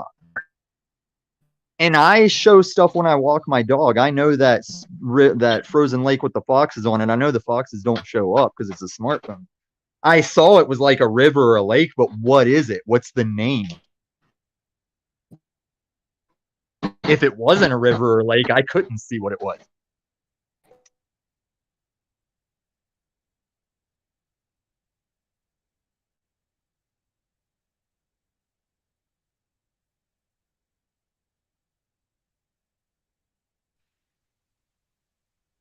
Tractor guy, do you know what we were looking at? I saw water. Yep. What was it? Now, you hear me? Can you hear me? I can hear you, but I haven't heard center guy. He looks like he might be frozen up. All right, yeah. Now I can hear everybody. I can tell. Awesome. So you Yep. were talking when I thought you were talking. I was, yes. So, Awesome. what I was saying is, yeah, I really don't need protection where I'm at right now so much, but maybe eventually. More for hunting, Are you I rural? guess. Are you on rural Yeah, land? I'm out in the country, but like I can see that Route 95, like it's about, I don't know, a few hundred yards from my house, I guess, going by. So I can get, right on main road real quick, but I'm still kind of in the country. Yeah, so before you got here, I have land I'm motivationally trying to get to where I can stay on it long term. I'm trying to do that Yeah. fast while a lot of my money's tied up in plays. But all my living in Colorado, from Colorado Springs to Denver, I seem to live near all the tragedies as they're happening. Like where I wrecked my motorcycle was right beside the theater where the Batman shooting happened. And I had been a manager for a girl that survived that shooting. I was a couple people removed from Johnny Hurley, who took down a shooter and then was killed by the cops after he took down a mass shooter. Wow. I've had guns stuck in my face by various lives that matter. One time for giving their puppy water in the summer while they were at work, and the puppy was on a porch in a kennel, and he pulled a gun over that shit. I got that shit on my Google Drive. I heard you telling that last night, was it? Yeah, I filmed that on my Google Drive of the aftermath where I'm sticking my camera in his ghetto ass face, going, "Draw on me again, motherfucker." Yeah, I found that shit last night. Yeah, man, that's crazy. So where I live now, not only did I notice a reduction for a couple months of just cops being around in general, but you also hear shooting in all directions all the time, all hours. And it's not always crime, because I listen for like tires burning after the shooting, shit like that. Sometimes it's like, I think a dude just comes out and dumps a mag at 2 a.m. just for the practice without paying an indoor range. Because I do live in an industrial, there's residential, but it also starts to be kind of Fight Club residential, which adds to my Fight Club story of like walking with the broken bones, like not being in some ice cave in an industrial area. But yeah, I've even asked cops. I was like, I know gunshots. Like, I've grown up around gunshots. I'm hearing gunshots in every direction every night, right? And they're like, yeah, I'm sorry that happens, citizen. I'm like, no, you don't gotta apologize. I'm just glad you verified. Like, don't tell me you're sorry. Like, you're not doing shit about it. I'm not a victim. Don't play that fucking Karen response with me. And then I point out the armor under my shirt because then they know I'm cool. I'm like, dude, I'm wearing fucking level 3 soft under this shit. Like, you ain't got to tell me you're sorry. I'm my own fucking last line. You better not come at me for this thing I have my shirt over. And I don't say that part because they will. They will fucking cuff me right there. Like, oh, I was concerned about your problems. But now that you admitted you had a firearm under your shirt without being a card member carrying club of people that can put their shirt over their property, I'm hauling you off. Yep. And then it's like a Mentos commercial for Paul Enslaved. He shows me a Mentos, and I go off to jail. I'm like, Paul, I always agreed about this shit. Get your Mentos commercial out of here. Yeah, I have my plates on. Fuck, leave me alone. And you're not going to wear plates and not be able to respond. I'm wearing plates so that I can respond more efficiently. I know I can take a chest hit and still aim. Yep. Even the military said the greatest benefit to supplying all the soldiers with body armor, like it does save lives, but they're like, when we're honest, soldiers just go out and soldier more efficiently and more eagerly because they got plates on them. It's the same way that masks were for hospital workers to just not feel sketchy as their patients cough to death in front of them. Yeah. It's the same way for the ugly chicks that work at coffee shops that still wear them, that they don't have to. Because everyone else, no one else in the shop is wearing them but them. Yeah. It's like, why are you still wearing that? Oh, that's right, because you can, because someone told you could, and because you think you're ugly. It's like, it's a fucking security blanket. In the early days of masks, I opposed it, but still diligently wore my mask because you couldn't see my tweaker jaw. Like, these people think I look noisy and shit. No, if I smoke that shit hard, yeah, I'll get a little chew action going. I'll have some jaw action going. But Oh yeah. that's well into the spiral, though. Yep. All right.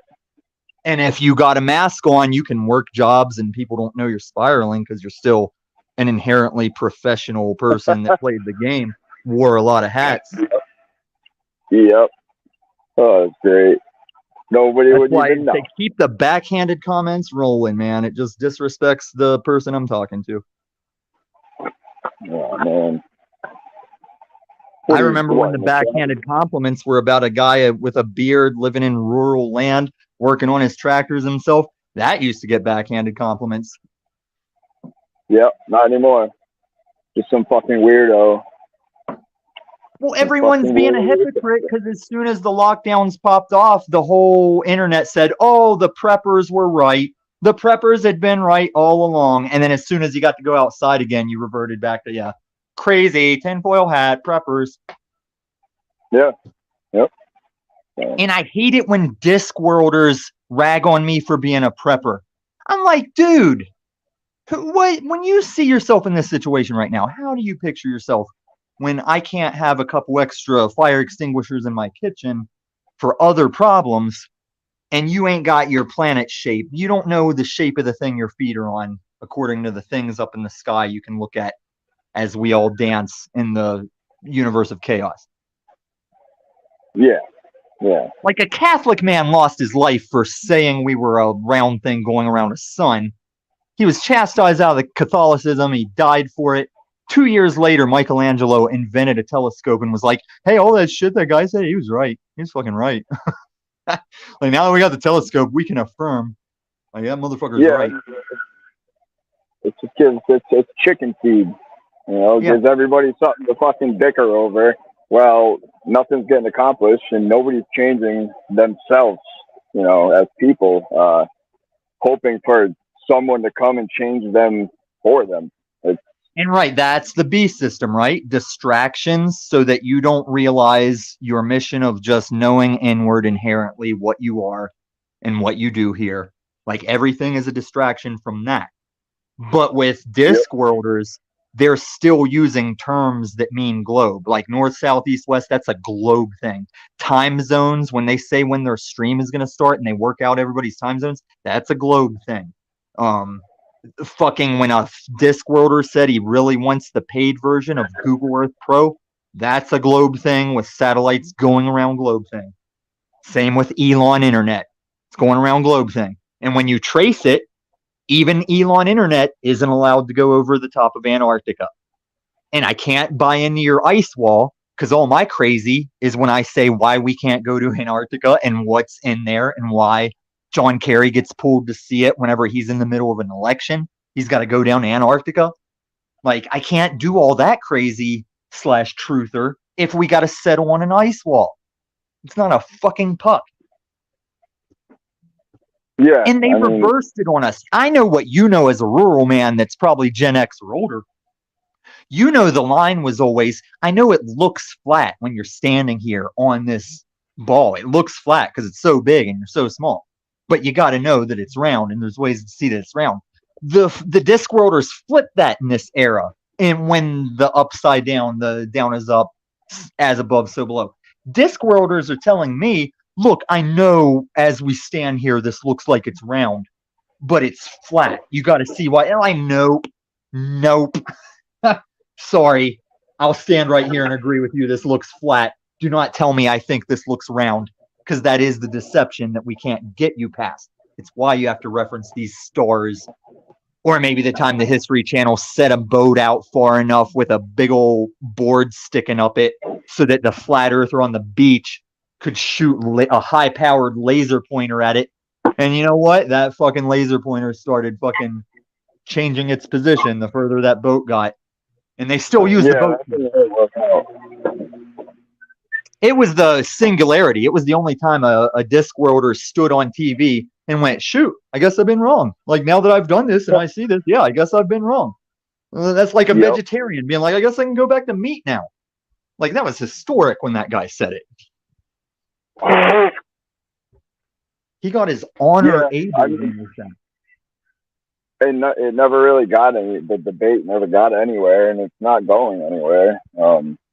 It's a This is waste of why I time. have to say Discworlder, and I have to encourage these people not to eat a bullet, because is what happened is the debate got settled on many levels epically. All since the internet and TV was going on and this argument could go on, it has been settled with simple truth, complex tests and attempts.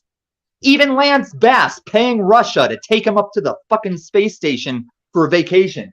Even Steve O, that was in a jet that can leave the atmosphere and come back, and Steve O was like, yeah, I almost puked, or he did puke, but yeah, I definitely saw the curve. That's definitely round. Like, despite all that, people will not let it go. People will still stand on flat. That's why you got to say that the idea of flat Earth isn't stupid. Those aren't stupid people. They're just wrong. So we don't have to have anybody's manhood or dignity on the line. The same way I said all this weight to Sky Daddy and what you think of the shape in the first place, it doesn't have to be anybody's execution guilt. It doesn't have to be the final nail in the coffin. Like, you've been fucking up, but now that you've admitted to Sky Daddy, we got to take you out of this society, out of this world. There's no place for you. You must be terminated. That's the evil, man. Like, I don't think Jesus was pushing on planet shape, and I don't think Buddha was telling everybody they gotta get facts right before they die and answer to Sky Daddy about the facts they had wrong. Like that comedian guy, his bit about going to hell because dinosaur bones got dug out of the ground. Like, it seems so obvious, man. It seems so obvious. Falling into hell. I mean, Yeah, in the context of the planet only being 6,000 years old for that sect of Christianity, it's like you don't believe that if you believe large lizard bones were dug out of the ground and reassembled. And when George Washington, inventor of America, first president, died, no one knew yet that those bones might be giant lizards. He died not knowing what dinosaurs are. yeah. I mean, it's a mystery. It's a mystery for sure. Oh, bring me to Owen Benjamin when he goes on his shit about dinosaur bones are too radioactive for people to interact with in a museum. I've never in my life heard that dinosaur bones were radioactive. I don't know where he got that. When I was No, I've growing up heard that. wanting to be a paleontologist, swearing to God I would dig up dinosaur bones for a living because I was 8, I never in my walks and studies came across shit about dinosaur bones being radioactive. I don't know where he got that. I never heard that before. Well, Ever. Discworlders don't know where Google Earth Pro gets its information, so he might be on that spectrum with it. But he is funny. He has said some legit shit about small hats and grabblers and nickel tossing to get people to. I like that shit. I've just never heard dinosaur bones were ever radioactive. No, never. Never heard that. I've heard there's no real dinosaur bones in museums, but I don't know anything else about them. Well, I mean, I don't, just like with going to the moon and going into space, I doubt there could be much effort into putting in these bones into the ground that we can see guys halfway using paintbrushes to get half of it done, and it'll be hours before they safely remove that bone. I don't think you'd fake that just for the lulz. Just like destroying a teacher trying to go to space. You don't send a teacher into a ball of fire who ultimately died on the impact to the ocean. You don't do that just to cover up the space fraud, because Putin would have just called us on it. He was racing us to the moon. So if we had never gotten there, he would have been the first to tweet out, like, those motherfuckers never got to the moon. Because he's already saying speeches about the Americans want to disrupt our families and put our children with perverts and, the things we have problems with as Americans. He's telling other countries America's doing that, and technically he's right, because earlier we said there's the confusion of the America we've stood by for generations and the corporate America that's named the same. So Yeah. that's why it's on each individual, regardless of how you're claimed of meth or craziness. You have to do your due diligence, find out why it's round for yourself, find out how this government is doing it, the stock market. I'll tell you if you ask, but you won't believe me till you've looked into the clues that it confirm what Tom said, you know? Right, but I see all that. It's all irrelevant because once you just look into finding yourself, none of that matters like at all. It doesn't affect you, bother you, phase you, and once you, Except for when it doesn't. It's the infinite exception. It's like you can sit on the corner and do nothing with your life and die a drunk, and that's fine. You can be everything, be an Andrew Tate, be an Elon Musk, and yeah, you both still die. It all goes back in the box to nothing. But each individual could be that guy drunk on the corner and say, hey, if I'm just going to perish drunk on the corner, there's nothing better here to do but maybe make abused kids' time a little better, maybe feed somebody that doesn't have it, or whatever that individual feels they could correct. That's why I tell Jack Talcott, Jack, just get off the ending war. Get off the ending hunger. I always looked at as the drunks in my town. I'd be working in a garage. We'd be around all the time and just seeing their behaviors and whatnot. They were good role models because I knew what I didn't want to be. And it was perfect, you know, and those people need to be there, I think, for other people to see how it could be for anybody if they let themselves, you know, slip. And that's why I'm careful about broadcasting that substances I've done can be advantageous every time someone does them throughout history. It's like, if you know what you're doing, it's like my street bike and my guns. It's like, if you know what you're doing, these are very valuable tools. Vehicles and guns are the only two items I know of that help you keep possession of them. By being their item, they help you keep the possession of them, whether you're evading or ending the person that wants to take them. So, yeah. But I mean, you don't. It's like we could all be here playing our part of a plan. Maybe even we pre-decided, like before you were in the womb and you were known, maybe you were like, I'll be the small mustache this time. You know, like I know we need a small mustache or you don't get your experience because you don't be the stars and stripes without dropping a small mustache in history, you know, but you needed a small mustache or you were just another continent of chumps to people back then. Yeah, man, I could go on and on with context of how it could be or what can matter, except for when it doesn't. I'm just at the will of the host and where they want to go with it. It's never going to be how it could be. Nobody's going to put the work in, and no one. Oh, it very much can. No, it can. It could. Well, I mean, that's your could be, and anyone else's could be different. Well, really. Listen. So that's the thing. No one's ever. Let's say you're 5 years old, and you're standing in a field with your dad at 5 years old, and you're watching two local bicycle mechanics be the first people to lift off of the ground and just travel in the air, right? So you're 5 years old watching two men travel in the air for the first time in human history. Before you die, you will watch a box where two men get out of a thing and stand on the moon.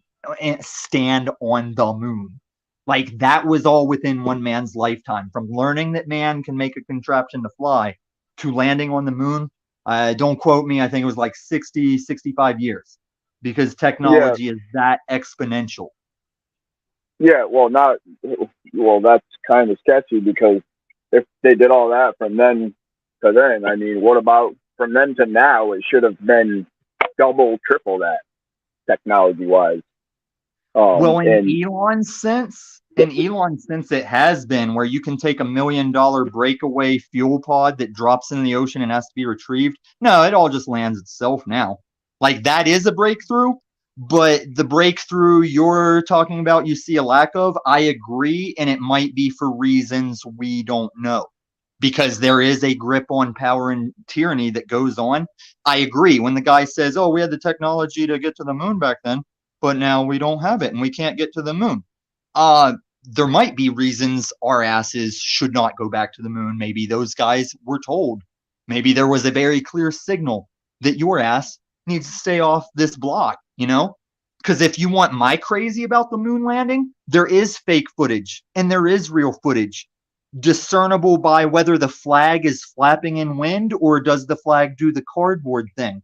The cardboard thing was real footage, but the footage, while delayed, was being sent back to Earth to nations and civilians and plebs. And the fake footage was for when we came up onto something those plebs don't need to see or know about.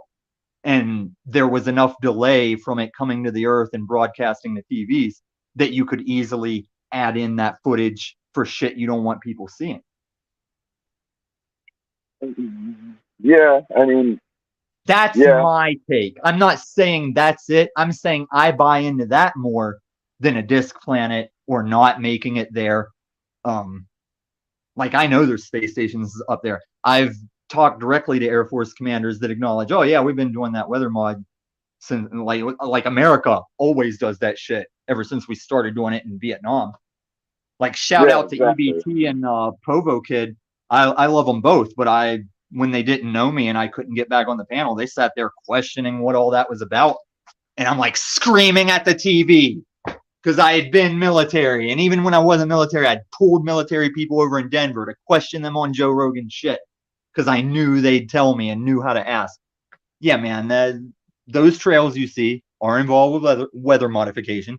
Sometimes it's for nefarious reasons. Sometimes it's for warding off ailment to us. Like, they really do try and give Vegas more rain sometimes. They really try and give Colorado more rain sometimes. And then there's an aspect to it that might be to stop us from frying as quickly. But it's probably because we fucked with shit in the first place, you know? Because they were doing it in Vietnam and nobody knew that wasn't involved. Yeah, I mean, it's happening. I don't think they're dropping poison in them for sure. It's definitely for weather modification, or they're covering something in the sky. They're always doing it in front of the moon or the sun, which is weird. And I don't know. Do you remember when that the gas pipeline got hacked? Like, a hacker disrupted the gas pipeline? Yeah, that's really easy to get around. You just have one. I know you know valves, my fellow rural dude. You just have one final major valve in that system, require a hairless monkey to crank it, and now no hacker can ever totally thwart you with their electronic hacking because you still have one analog valve that requires a man to show up and twist. You're still required to have 2 or 4 guys hit a button to get a nuke out, you know? But you can cut your gas lines off with a little bit of computer taps. It's all one. Well, that's the thing. They could cut all of our gas lines off at any moment. It's irrelevant, all that shit, because if you have no gas, you can go nowhere. Like, everybody is fucked. Like, well, it's not just that natural gas. No, I know what you mean. I know. I think they're going to cut the power in general. I think they're going to drop the power in general. Because you got son of a uniformed Nazi, Klaus Schwab, founder of the WEF. You got him saying, oh, the hackers are going to attack the electric grid, and that shit's going to make the COVID lockdowns look like a vacation. And, like, he's not warning you. He's doing the Faustian rule of you must claim what you are attempting to your people you're doing it against. It's one of those deal with a devil things.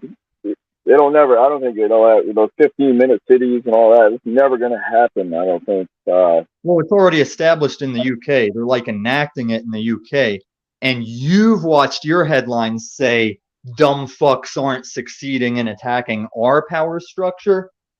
Because they caught a couple people that were armed and tried to destroy some city power grid at the converter. That's not even the word for it. I'm losing my word that I shouldn't because that's my degree. But yeah, there's people trying to take the grid down.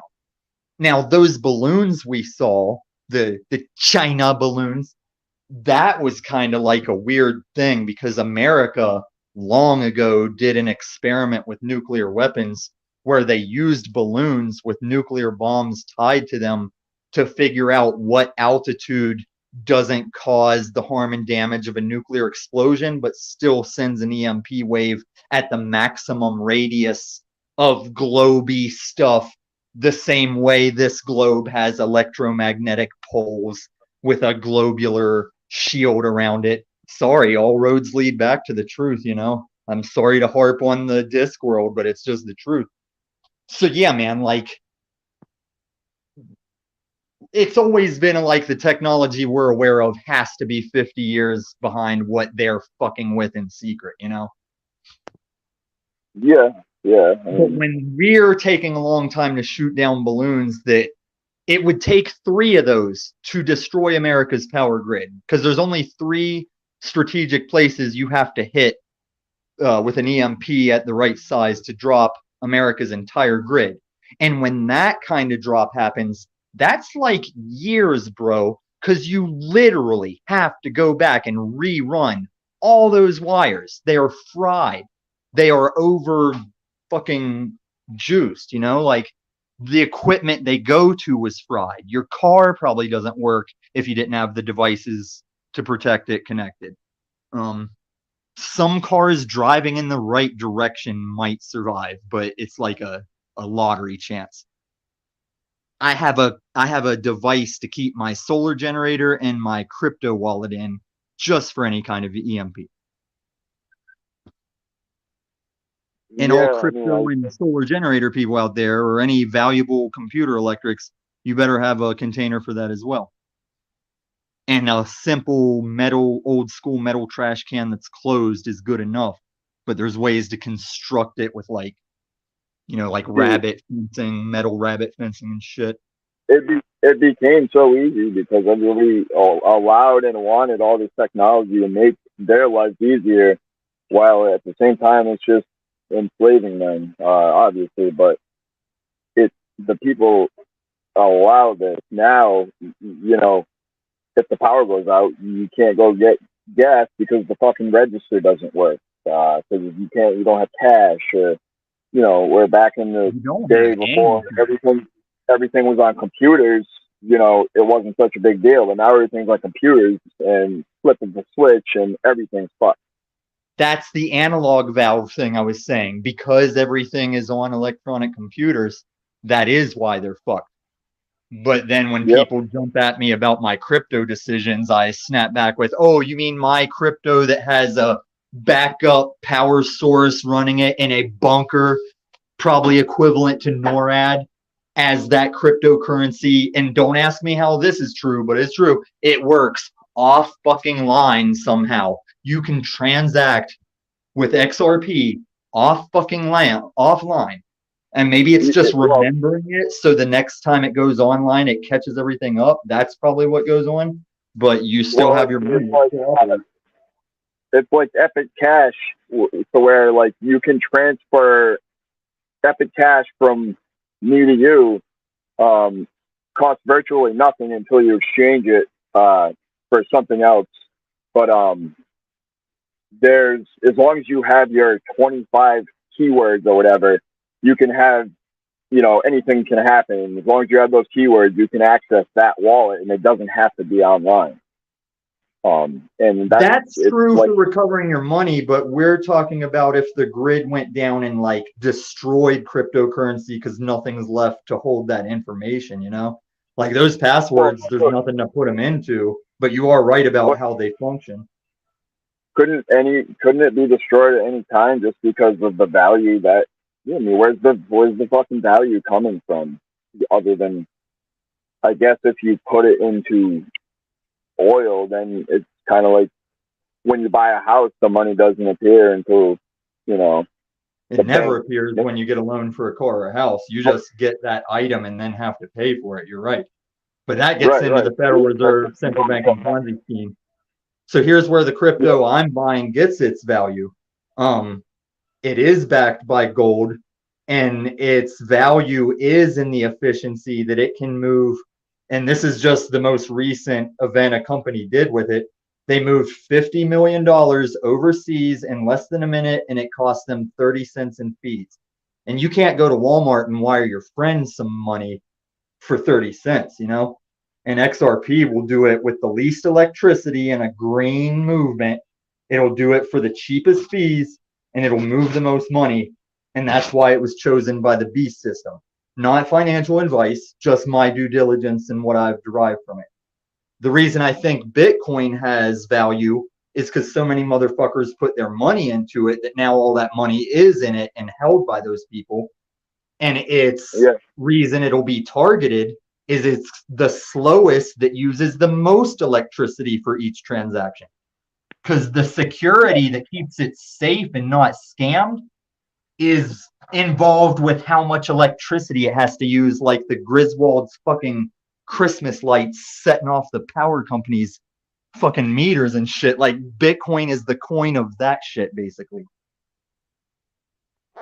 All right. Well, I mean, but this is also the fall of America. Because when I say this coin is backed by gold, it's because all countries are going back to gold to be represented in their CBDCs and their government cryptos. But they're going back to gold because they've been sick of America's shit saying you got to use our dollar to buy oil from the Saudis. And if we don't like your country, we'll embargo against that and we'll fucking put our trade shit on your business. And I'm not saying that's always a bad thing to do when you're regulating, but we've done it like the politicians we know. Like we have been fucking countries in the ass, whether they're Nazis or Afghans, they're just somewhere doing their thing. And we get up in that business over money. And so we've pushed Putin, the Saudis, and the Chinese to all make BRICS and say we'll trade oil with BRICS. And BRICS is technically, I think, running on the XRP ledger too, just like our CBDCs of tyranny and enslavement will. And that doesn't require a mark of the beast. They'll just program it to say it doesn't work on Second Amendment stuff, even though you still got your Second Amendment. We didn't touch it. Your money just doesn't have to work on it anymore. What are you gonna do? What are you gonna do, sovereign citizen? If they say that your money can't buy food, I mean, you're pretty much fucked. Like they pick the currency that will do it. In the end, I don't see like, dude. In the end, there's no way around being in the system. I mean, exactly. So I'm trying to figure out how to navigate it. I'm not going to cuff to the system. I am in the system. I'm not of the system, but I am going to figure out how not to cuck to it, even if it means just an early deletion on the news or something. But that's last. That's because they're pursuing me. It's not because I'm making a move on society. It's like, man, I just ran until they finally just put me down. But that's all you can do, man. Really? Well, that's really, I mean, the only thing I've come to this conclusion lately in the past couple of years, I mean, just really learning how to accept and die and pass on, like not in a morbid way at all. But well, yeah, because that's stoicism. You know you're going to die. Everyone's going to die. We're all going to die, whether it's happy or not. You're going to die. So nothing better to do but push back on this bullshit. Yeah. Push back. You know why Bill Gates wants to kill everyone? Or most people? It's too, but the pushback's too late. Like my parents' should have fucking pushed back. That's the problem. Everybody was sitting back. But we're getting close to too late. I agree we're getting close to too late, but I don't think it's too late yet. And I'm not confident in the response I see with the little numbers I can reach as a solo. But I've got my information from bigger reachers, and there is time and ways. But I agree, once this switch gets flipped, that cash isn't a thing anymore, and Americans have some kind of social credit score and digital. Once all that flips into real, I don't know how you reverse that without just a mud imagine flood. All the people in the cities. I mean, I just can't imagine what the fuck are all those people going to do. You know, well, I know one thing, you're not going to tell them to stay in their house for 2 years. You can rest assured that God-fearing Americans will not be told to stay in their house for 2 years over a little bit of coup. So we know that we got a strong point there, right? So if they're not going to stand for being locked up in their own home for 2 years, they're not going to stand on digital currency. I'm being sarcastic. Yeah. Yeah, we definitely sat in our houses. We punched each other in the face for both sides of the mask debate.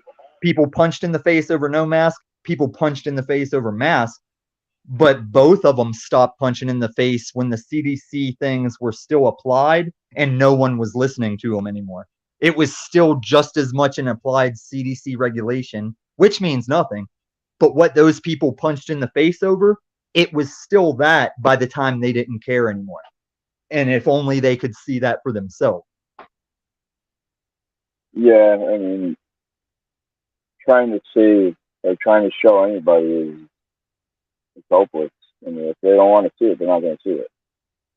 Dude, I already like you because you're one of the few people in these YouTube streets that can just hear about stuff that you might not know, and you don't feel like I'm putting you down and calling you a dickhead, you know? You're just like, oh, is that? I take your word for that until I look for more at my discretion, you know? Like, you're not calling me crazy, and you don't act like I'm being like an above thou, greater than thou about it, because I came from this shit, and I'm lucky to have what I have. And I still don't feel like I have time to put up the defenses for this shit. Yeah, I mean, there's not going to be, and there's never going to be enough time to do that. But yeah, like you say, it's just navigating and learning how to live with it rather than fighting it and making it harder for yourself. Kind of counterproductive, totally, to your soul, really. I would say that if someone was struggling at a 9 to 5 while being me, but I feel like I've been freed up to be me efficiently by my lack of dependence now on working for assholes for a check. But I swear to God, man, between project management and retail district management and all the bullshit I've done to get here, I paid my fucking dues as far as working for assholes and shutting the fuck up for $1 when I knew they were wrong and shit. I guess I handled that properly to be blessed now, but I definitely paid my dues through my life. Yep. No, I've sat in jail cells because a date on a paper in my car was no longer the right date to have. No one is injured or harmed, but I must sit in a cell for days now.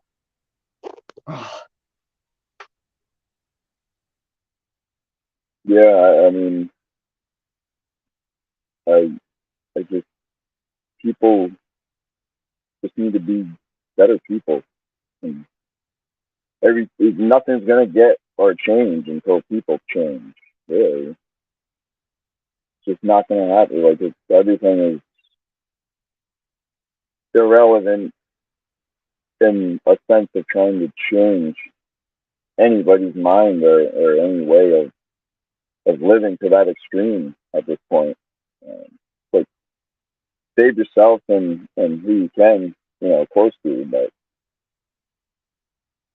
I don't know.